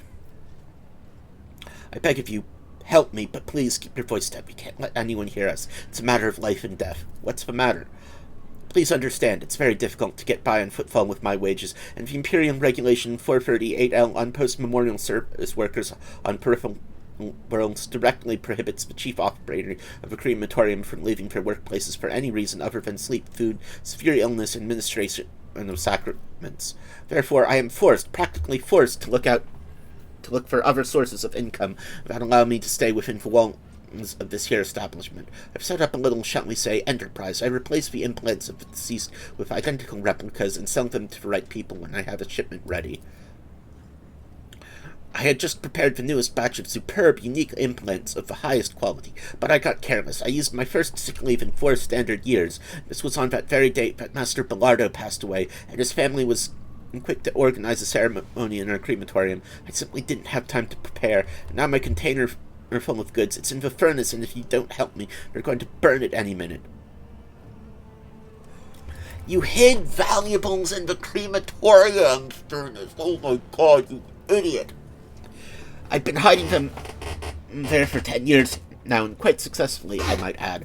Only the richest citizens can afford the services of a crematorium, and sadly, they don't die all that often. Usually I sell the goods before the next body arrives, but I got unlucky this time. Help me, I beg of you. While there's still time, could you please get the furnace and pull the container with the implants out of there? We'll split the goods 50-50. You can even have first pick. Just please, hurry. They'll soon be put in the coffin with old Bellardo where it belongs, and then, poof, will be reduced to ash, and my priceless cosmetics along with it. There's no one else to turn to. All of us guests here are scoundrels, murderers, or crooks, or all 3 at once. I was going to send in a servitor, but only personal servitors of House Bellardo are allowed into the courtyard today. I don't have their access codes. You're all I have left, and I can tell you you're an upstanding individual with a most noble countenance, too. The moment I saw you, I knew she is the one who will save me.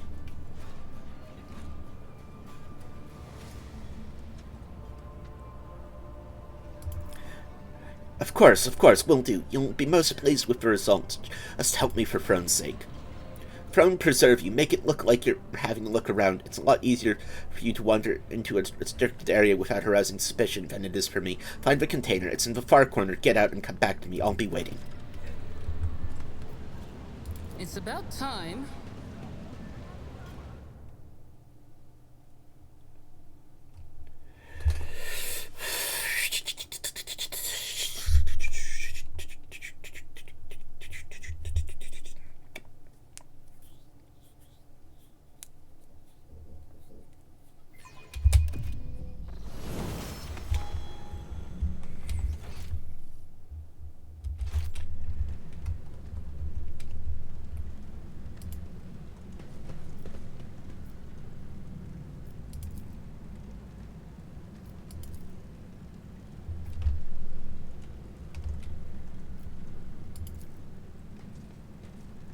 Nothing's impossible for this old officer.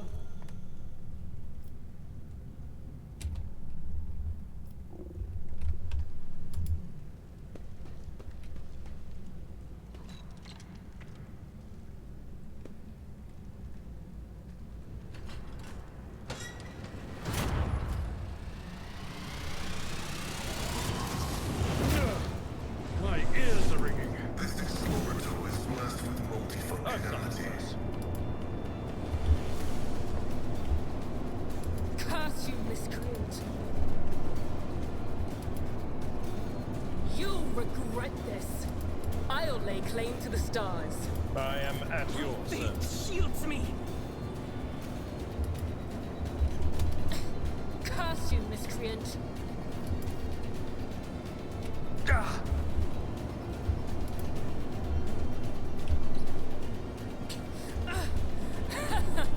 Where do I... I've suffered worse. You are in the presence of House Orselio. You won't fell me. I've never felt pain like this.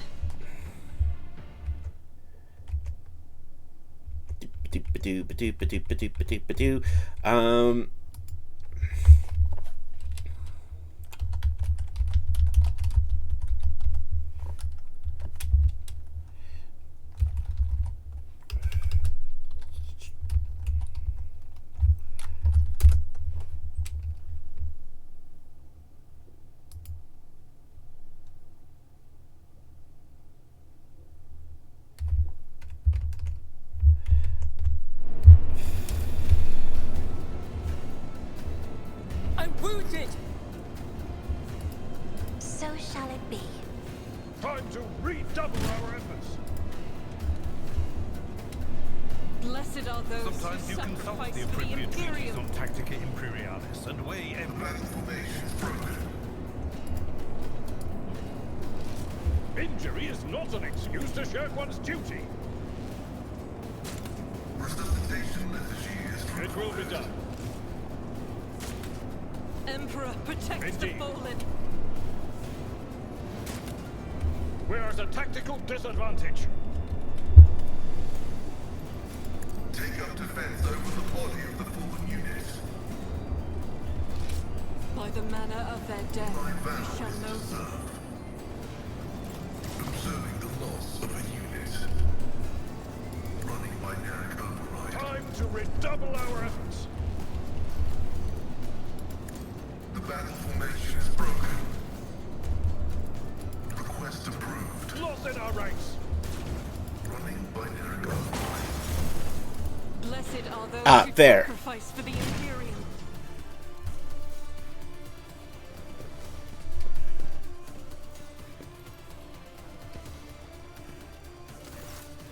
They're on fire, put them out quick.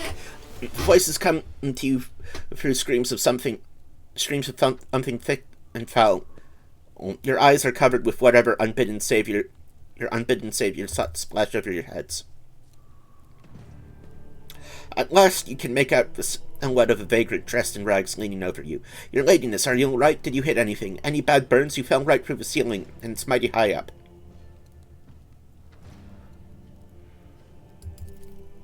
We live here is all, your ladiness. You see, these are old tunnels. They dug them back in Persimus Dwayne's time, right in through the asteroid. It's a little stuffy down here, but it's warmer than up in the big palaces on the surface.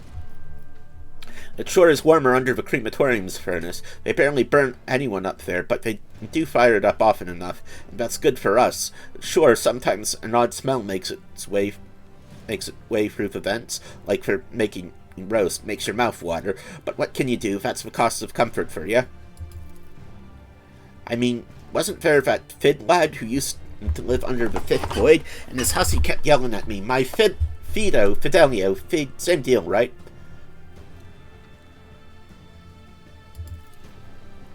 And there's no climbing back into the crematorium for you. Look up for yourself. It's all burnt and collapsed, but it's no biggie. There's only one way up there, so you won't get lost. First, you need to pull this big old lever to open the doors. It's by the busted pipe. That's where the lever is. After that, you just walk through corridors, through the shafts, the old warehouse, and there you are on the surface. The fact that the incompetence of the crematorium's maintenance staff saved our lives does not make their negligence any less egregious. I will register a complaint. Oh, thank you kindly. And something to buy a bit of food with, because, well, we used our soup to put you out, you see, and it's only 2 days old. Well, the best on your journey, and all. May the Emperor help you out, and God.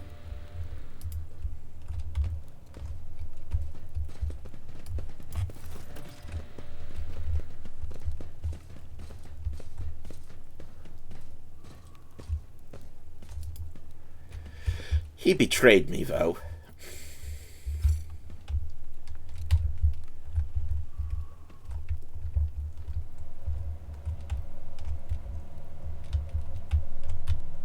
Victory awaits.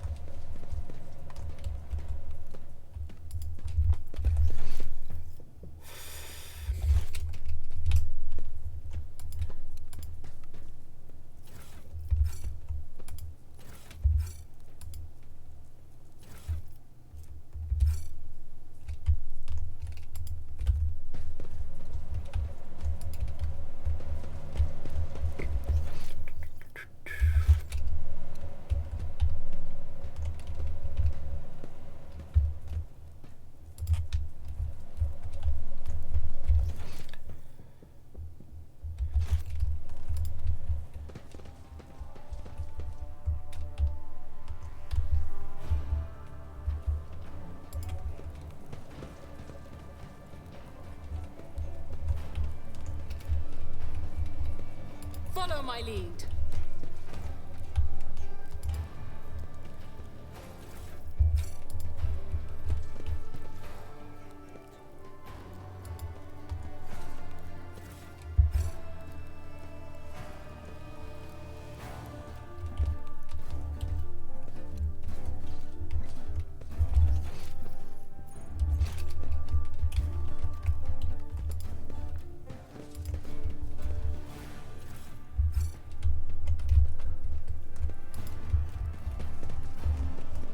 A new challenge for me. There's a word scribbled on the side of the tent. Library. The tent has a dozen books titled Life of St. Teresa's High Gothic Alphabet, Properties of a Real Valued Sequence and Functions, an Advanced Lecture Course. Oh.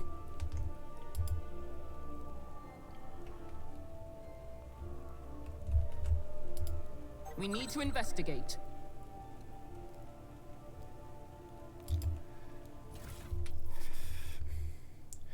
Book of Lorgar copy. Oh.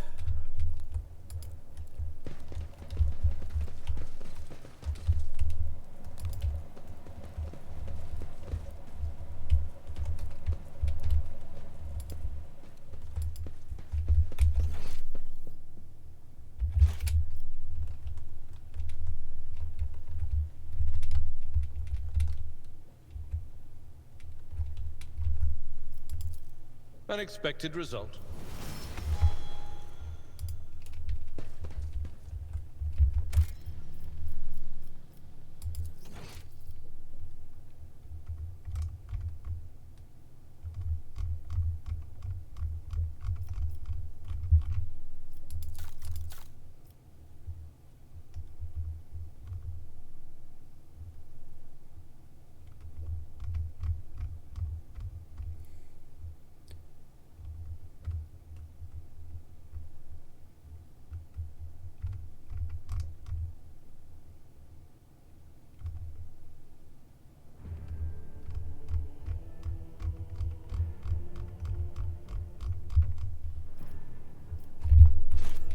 It's about time.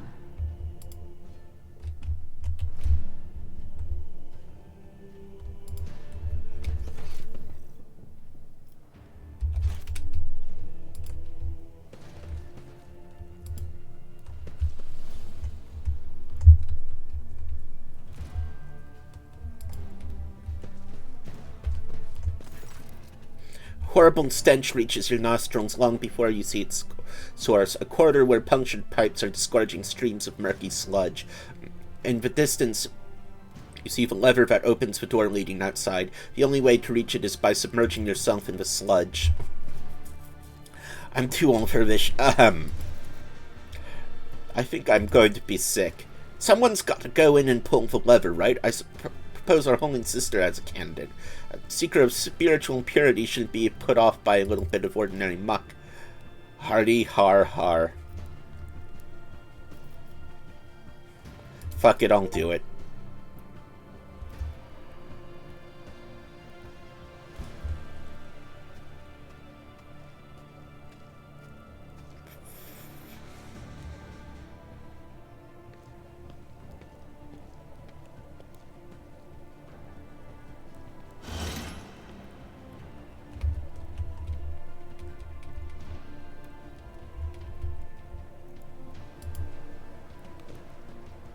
I'll lay claim to the stars.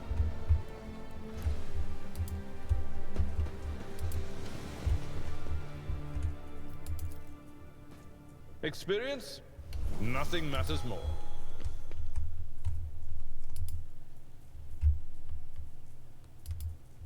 Acquisition is possible.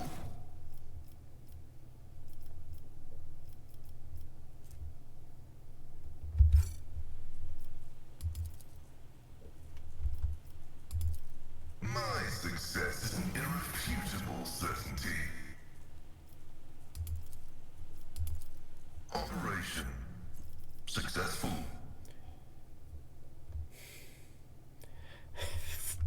Wow, all that.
Nothing's impossible for this old officer. I won't tolerate weakness.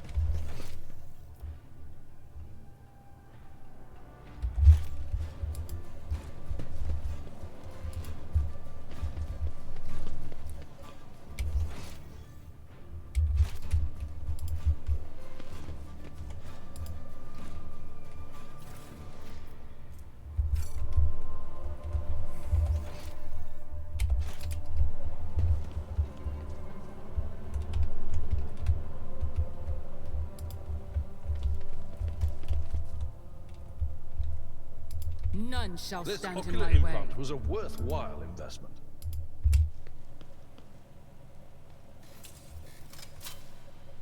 The Emperor favors me today.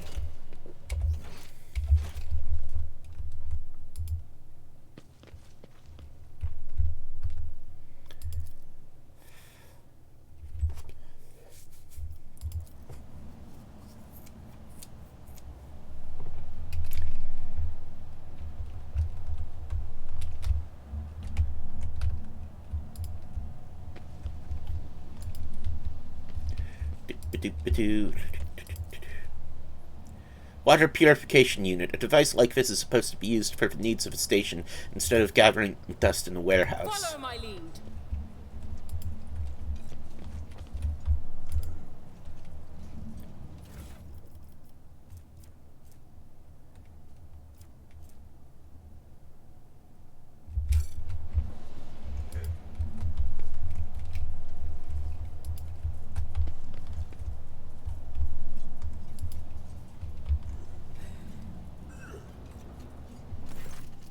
Clerk, move it, I said. If the inspection gets to the circuit station before we do, I'll have all of you recycled.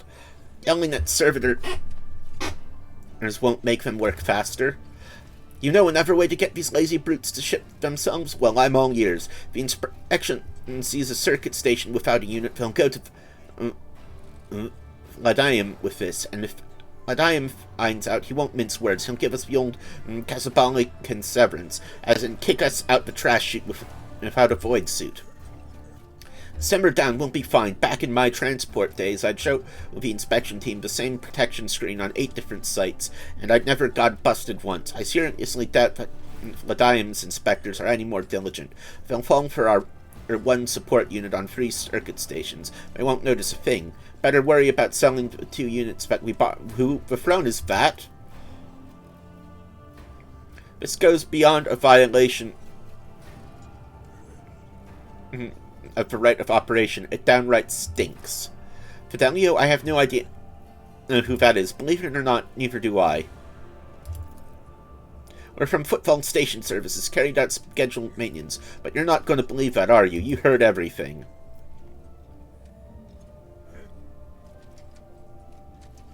I promised my wife I could go a month without murder. Too bad. I'd rather break my word than get onto Liege's bad side.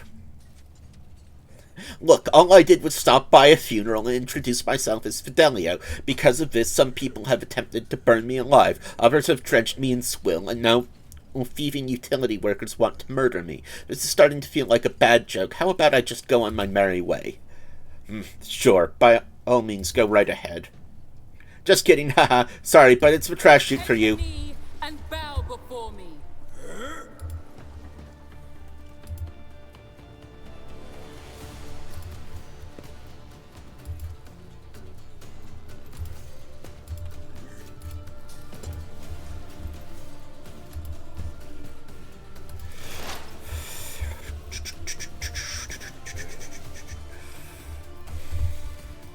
Nothing I can't do. All too easy.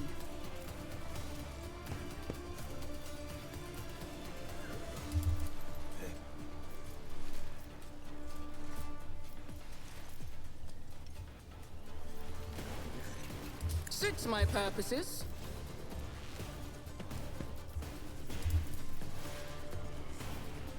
I don't have time for this. Not my specialty.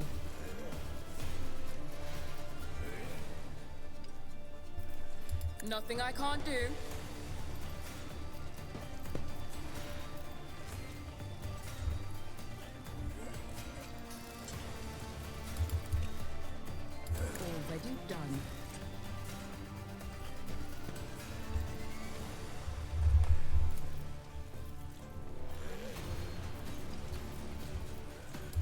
too easy.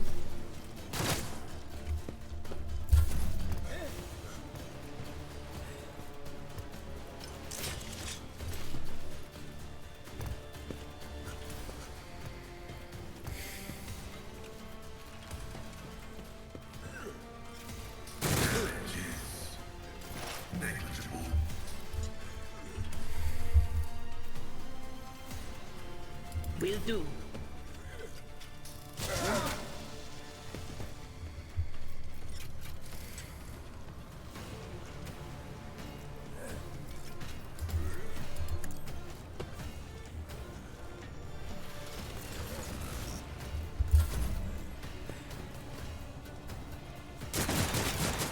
My prescience has failed me.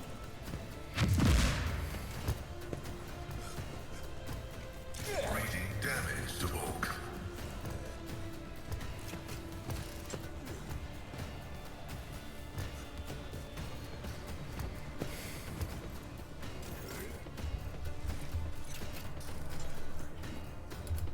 Guided by faith.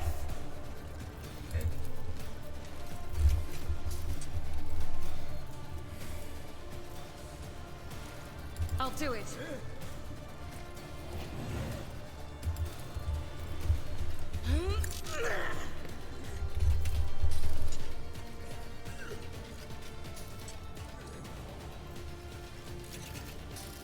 As the Emperor commands, I act.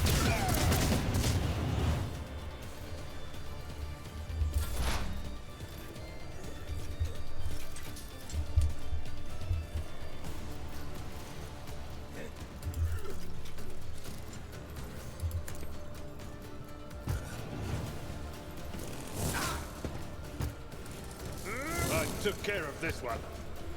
Ha ha ha.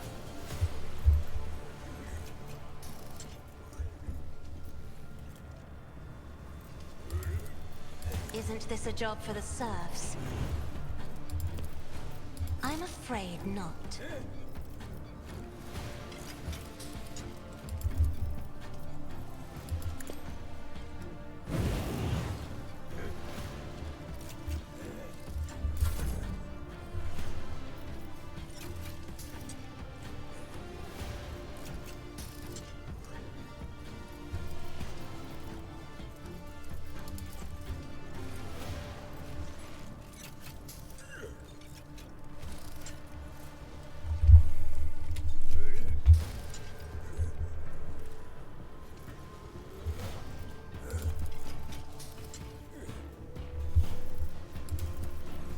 At your beck and call.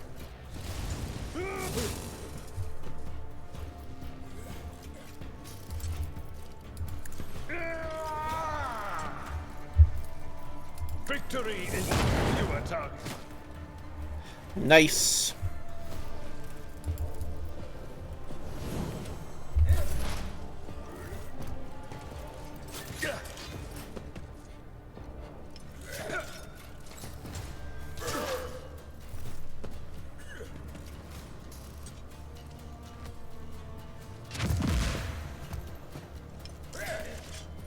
Fuck.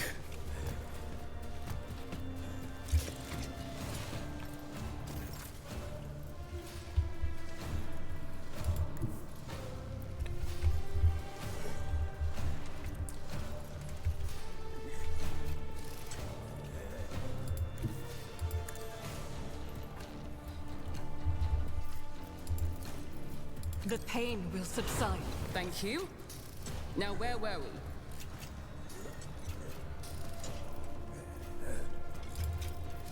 I'll do it.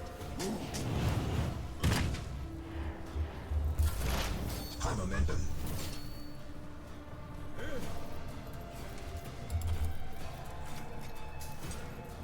The scriptural prognosis is Nice.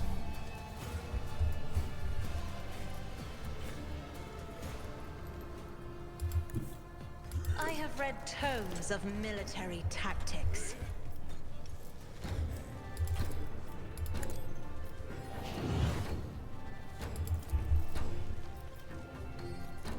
That is foolishness.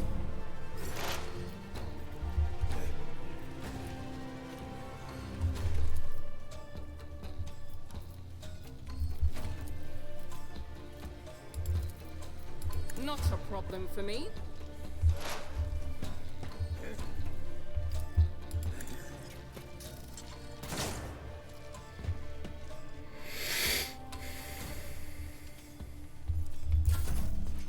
Oh, my ears are ringing.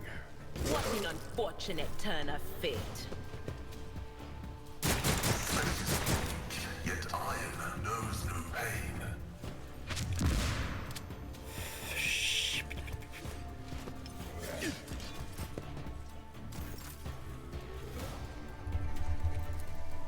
Faith without deeds is worthless. Duh.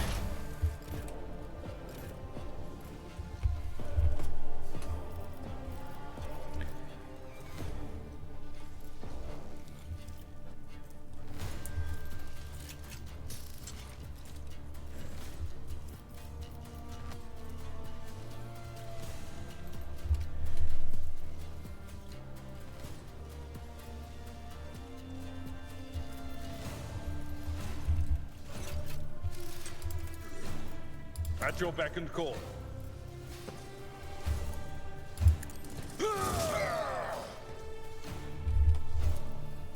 Indeed.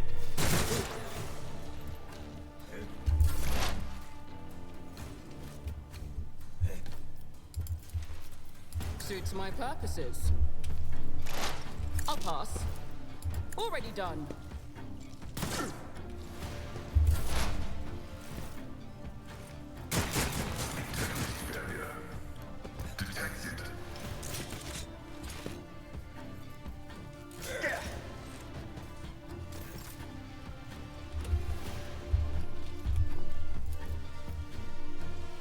As the Emperor commands, I act.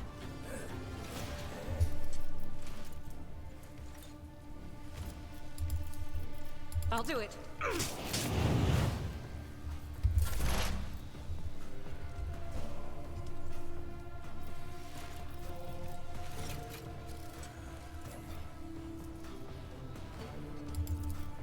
My vow is to serve.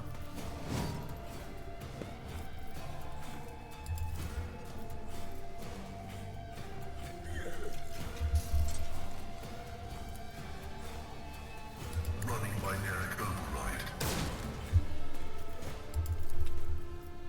Request approved.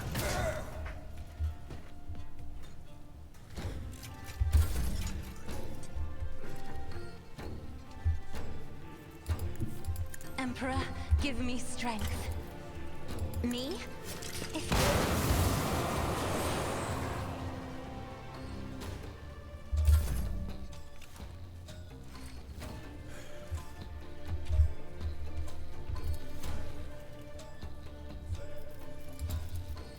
I will do my duty. Reduced to dust.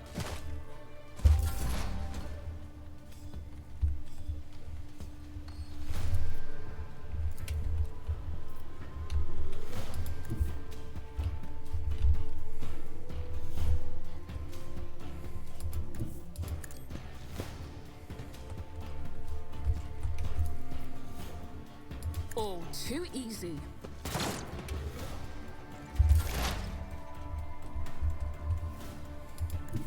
What is this foreboding? Be gone! Okay. There we go.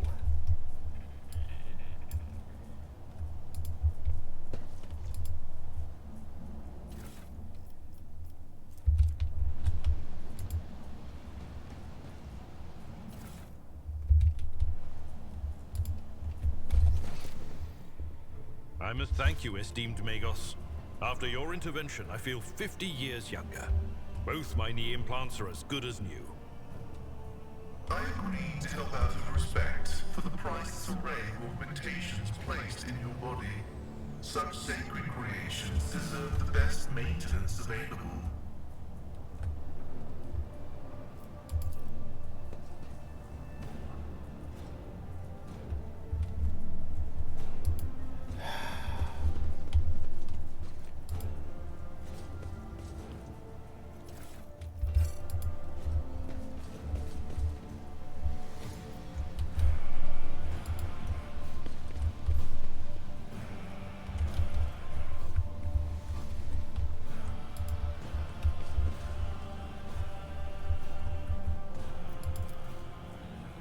Warehouse's visitor record. There are different names, but different dates, but only 2 names. Victory awaits.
This Explorator is blessed with multifunctionality.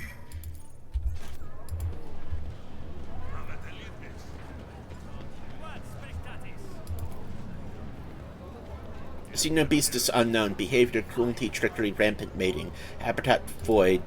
Doesn't need air. Diet rocks. Fears the Emperor's fire.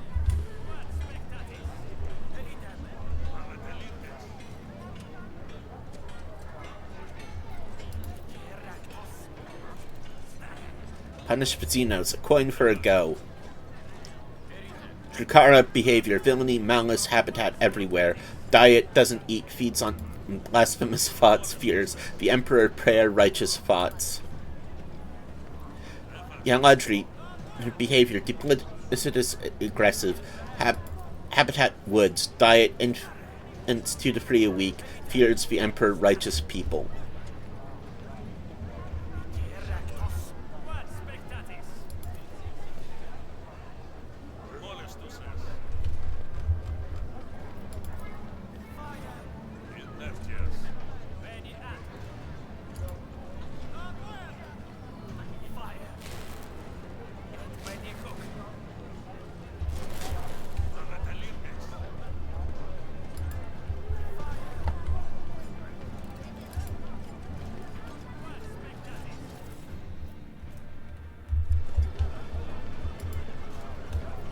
No.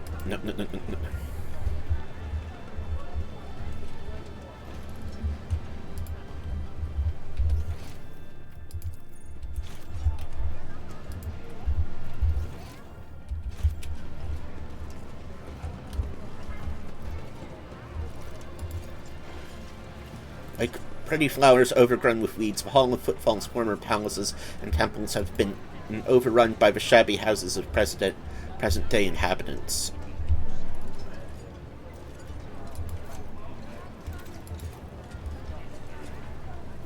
My success is an irrefutable certainty.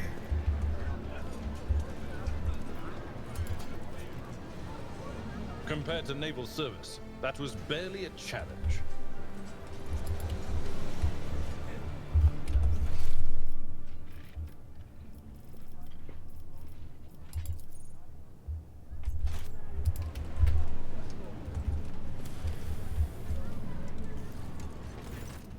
As soon as you appear, a dozen eyes and guns shift in your direction. The guests of the ceremony no longer pretend to be peaceful mourners. They are, however, stunned to see you. I don't believe it. You had the nerve to come back after your tumble through the flames? Listen, Dagon, I hate you, you hate me, but maybe we can set aside our differences for the sake of our mutual target, so to speak. Finally, boy, you've shown some signs of being your father's son. Dens would have never beat around the bush with rivals. Shoot their heads off and be done with it. Anyway, I accept your proposal. We've tried killing you quietly. That didn't work out, so we'll just kill you plain and simple. This is Footfall for Throne's sake. Bye-bye, Fidelio.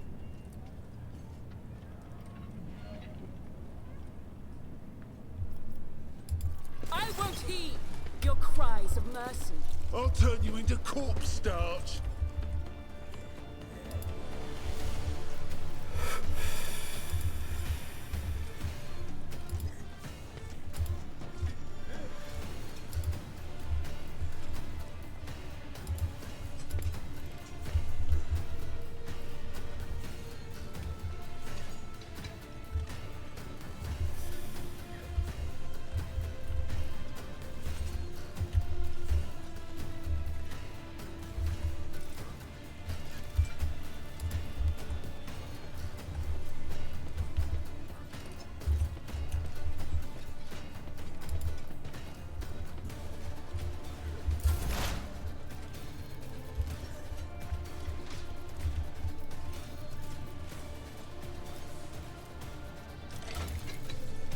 Suits my purposes.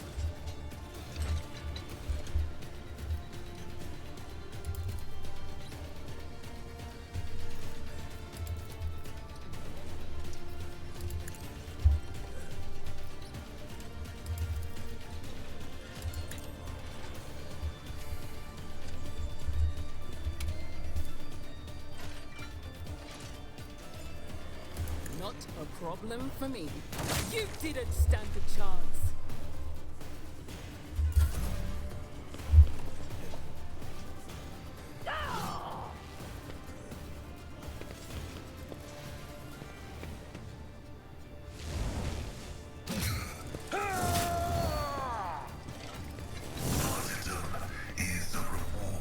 Show me what you've got.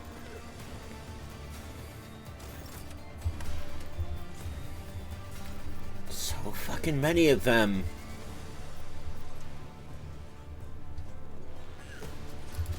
The enemies of the Emperor will be undone!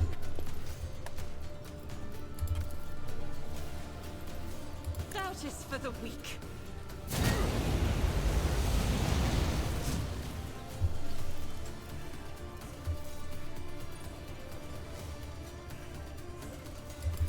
Here we go.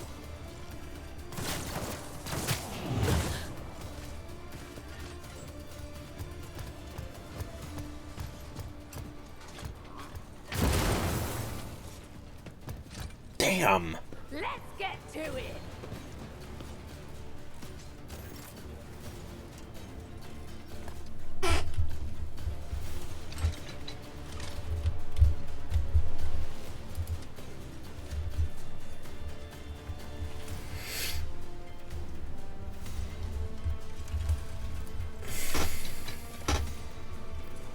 It will be done. One fewer target.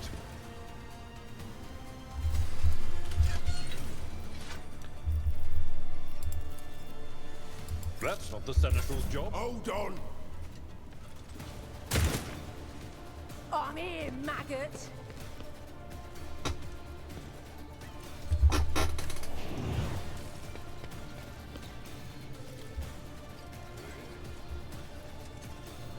Let's get to it.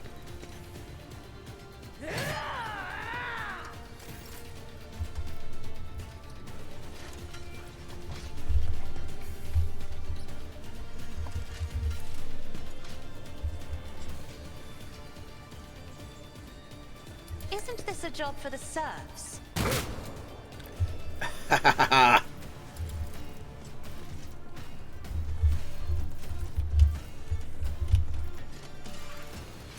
I'm not accustomed to being ordered around.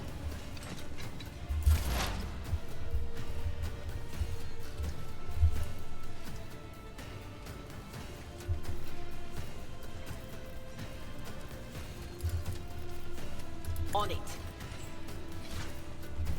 No can do. Will do. What an unfortunate turn of fate.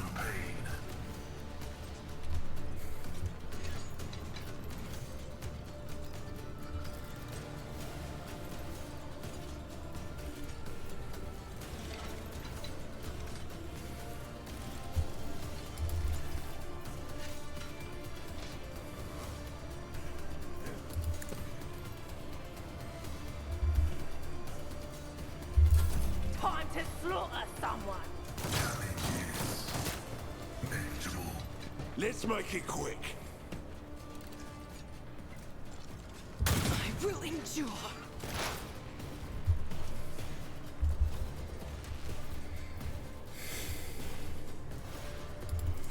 The scriptural prognosis is favorable. The Omnissiah knows all, comprehends all.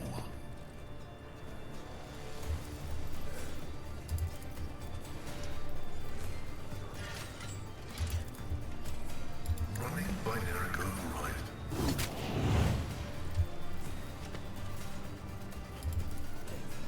My vow is to serve.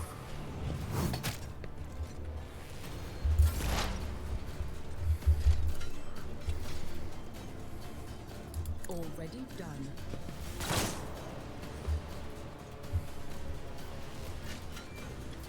Nothing I can't do.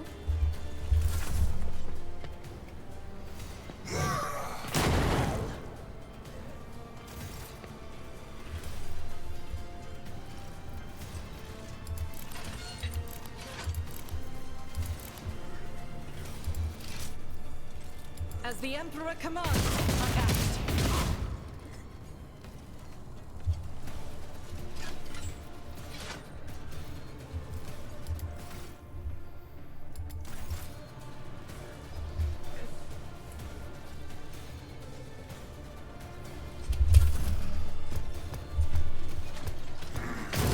Injured.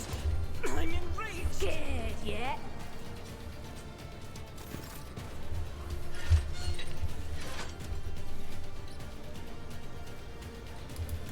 Follow my lead. At your beck and call.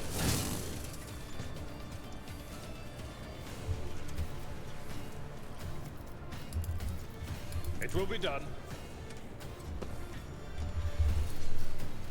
Indeed.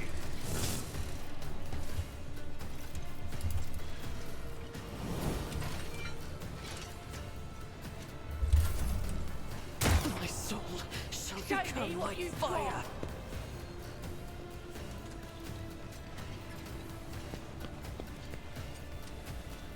Why did I not foresee this? High momentum.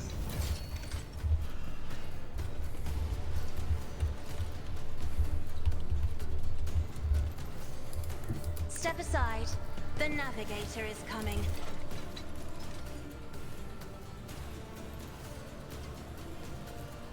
If I may.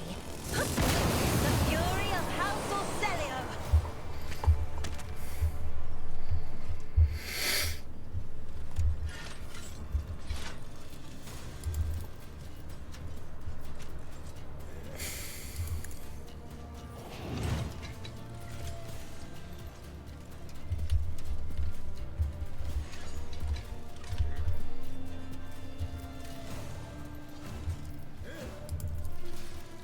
Me? If you insist, Lord Captain.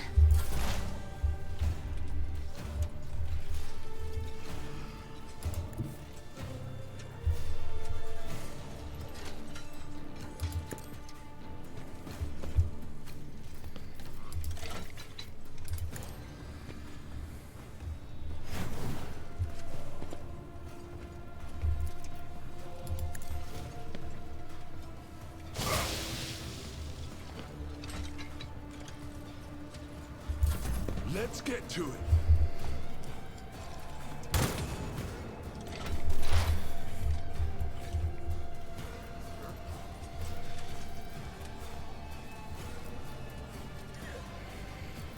The scriptural prognosis is favorable. Fuck, that wasn't what I wasn't what I meant to do.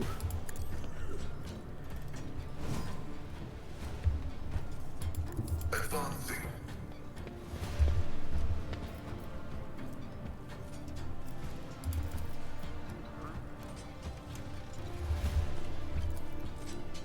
The Omnissiah knows all, comprehends all.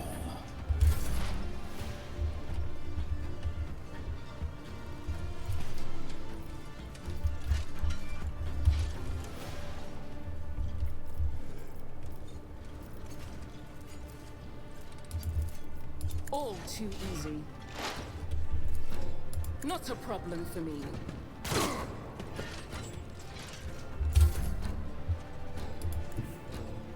Rejoice in battle! Ministration is a holy task.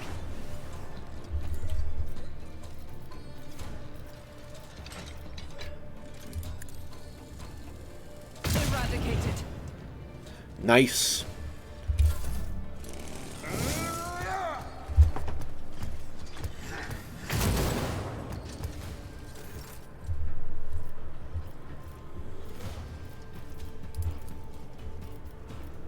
Victory is imminent.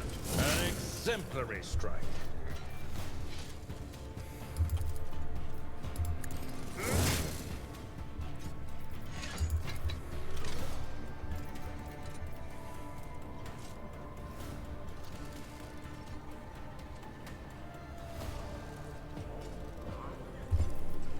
I will do my duty.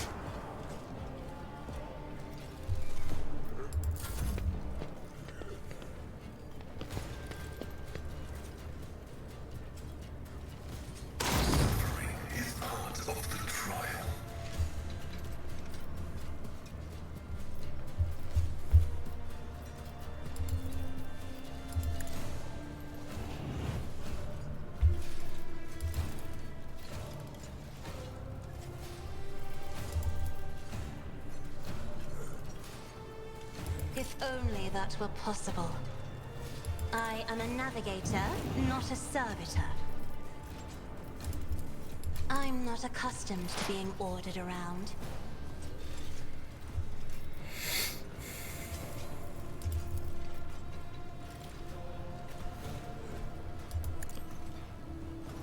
Combat is an equation.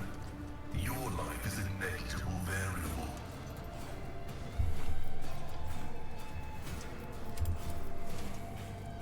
Running binaric override.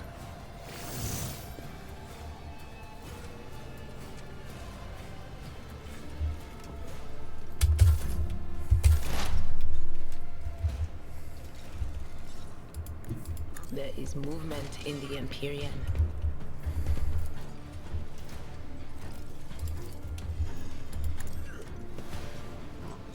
What an unfortunate turn of fate.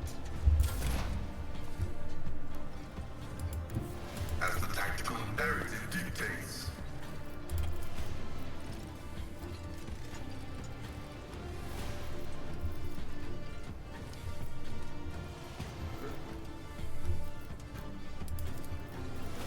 Let the cycle be discontinued.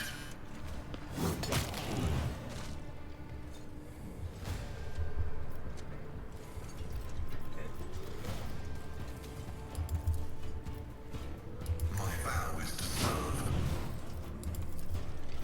Running binaric override.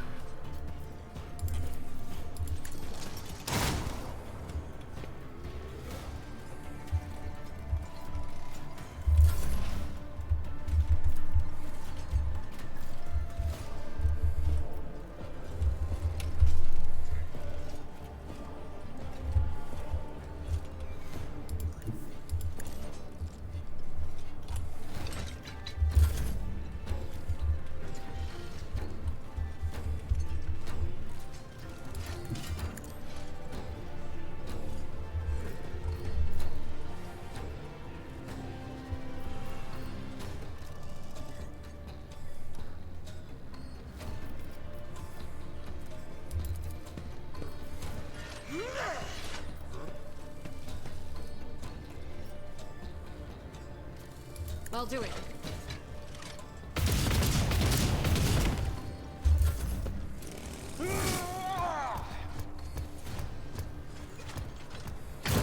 Pain and duty go hand in hand. Tried and tested tactics are the best ones. At your beck and call. Grey hair, sure hand. Indeed. At your beck and call.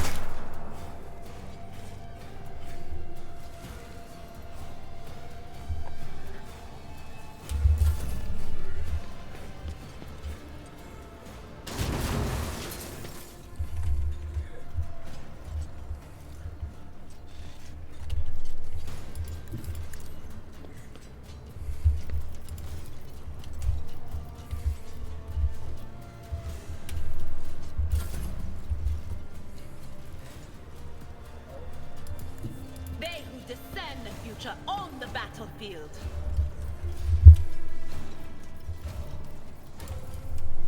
Not this Greyer's job.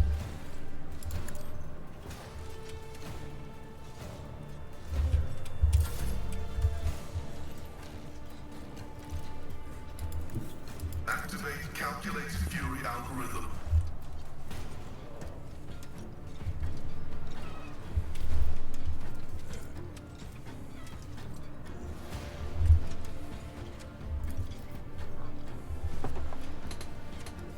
Request approved.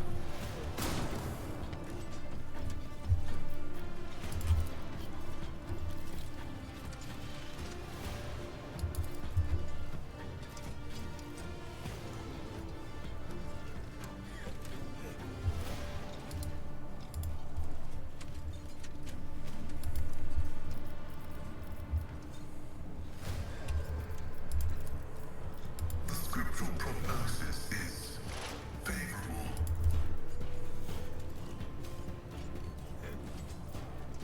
My vow is to serve.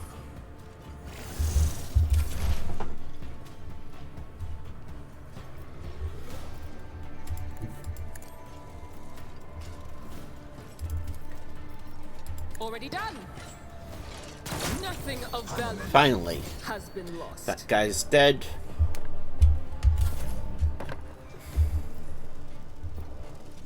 I will bathe this battlefield in righteous fury. A tactically sound approach.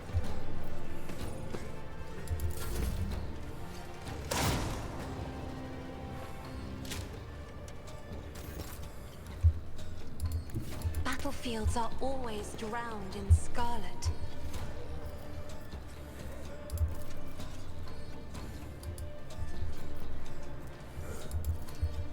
I'm afraid not.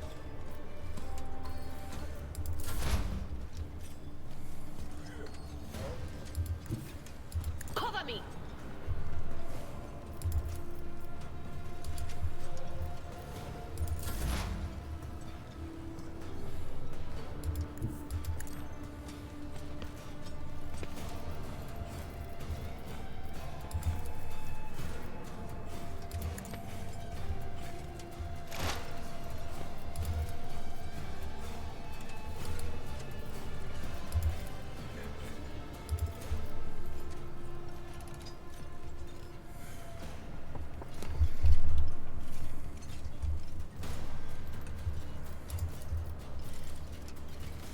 Running binary override.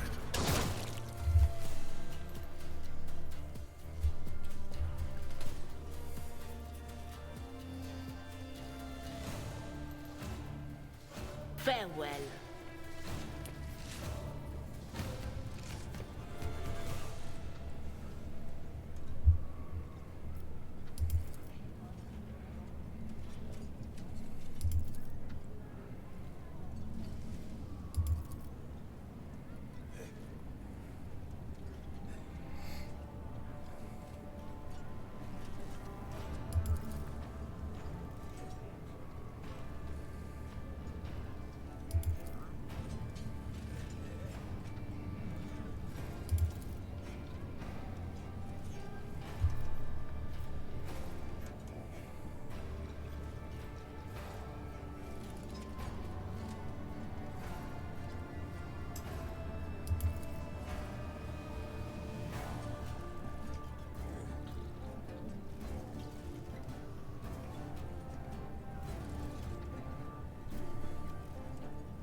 The crematorium is a bit wrecked now, but who needs a crematorium? Dens loved having his enemies drenched in promethium and burned. Didn't they call him Jerrycan Dens?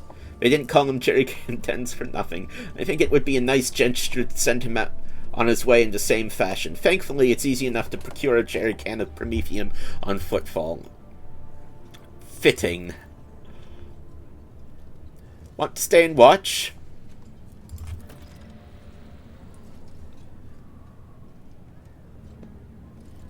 Submit, and you'll die quickly.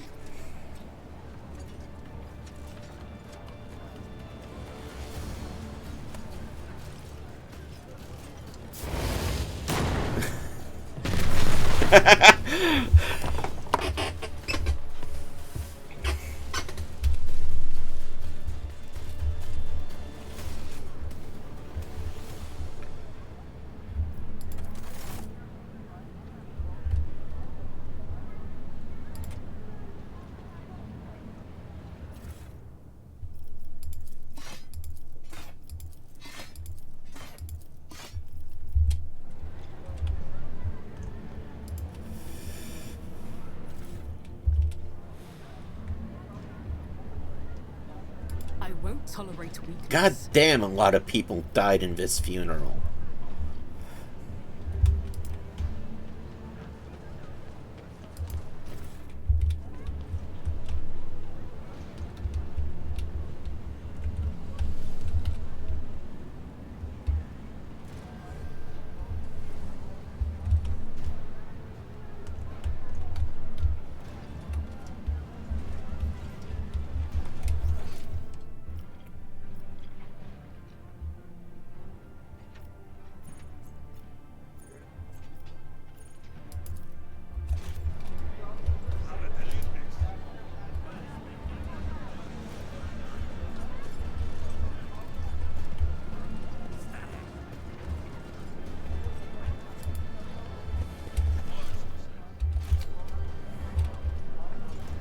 It's about time.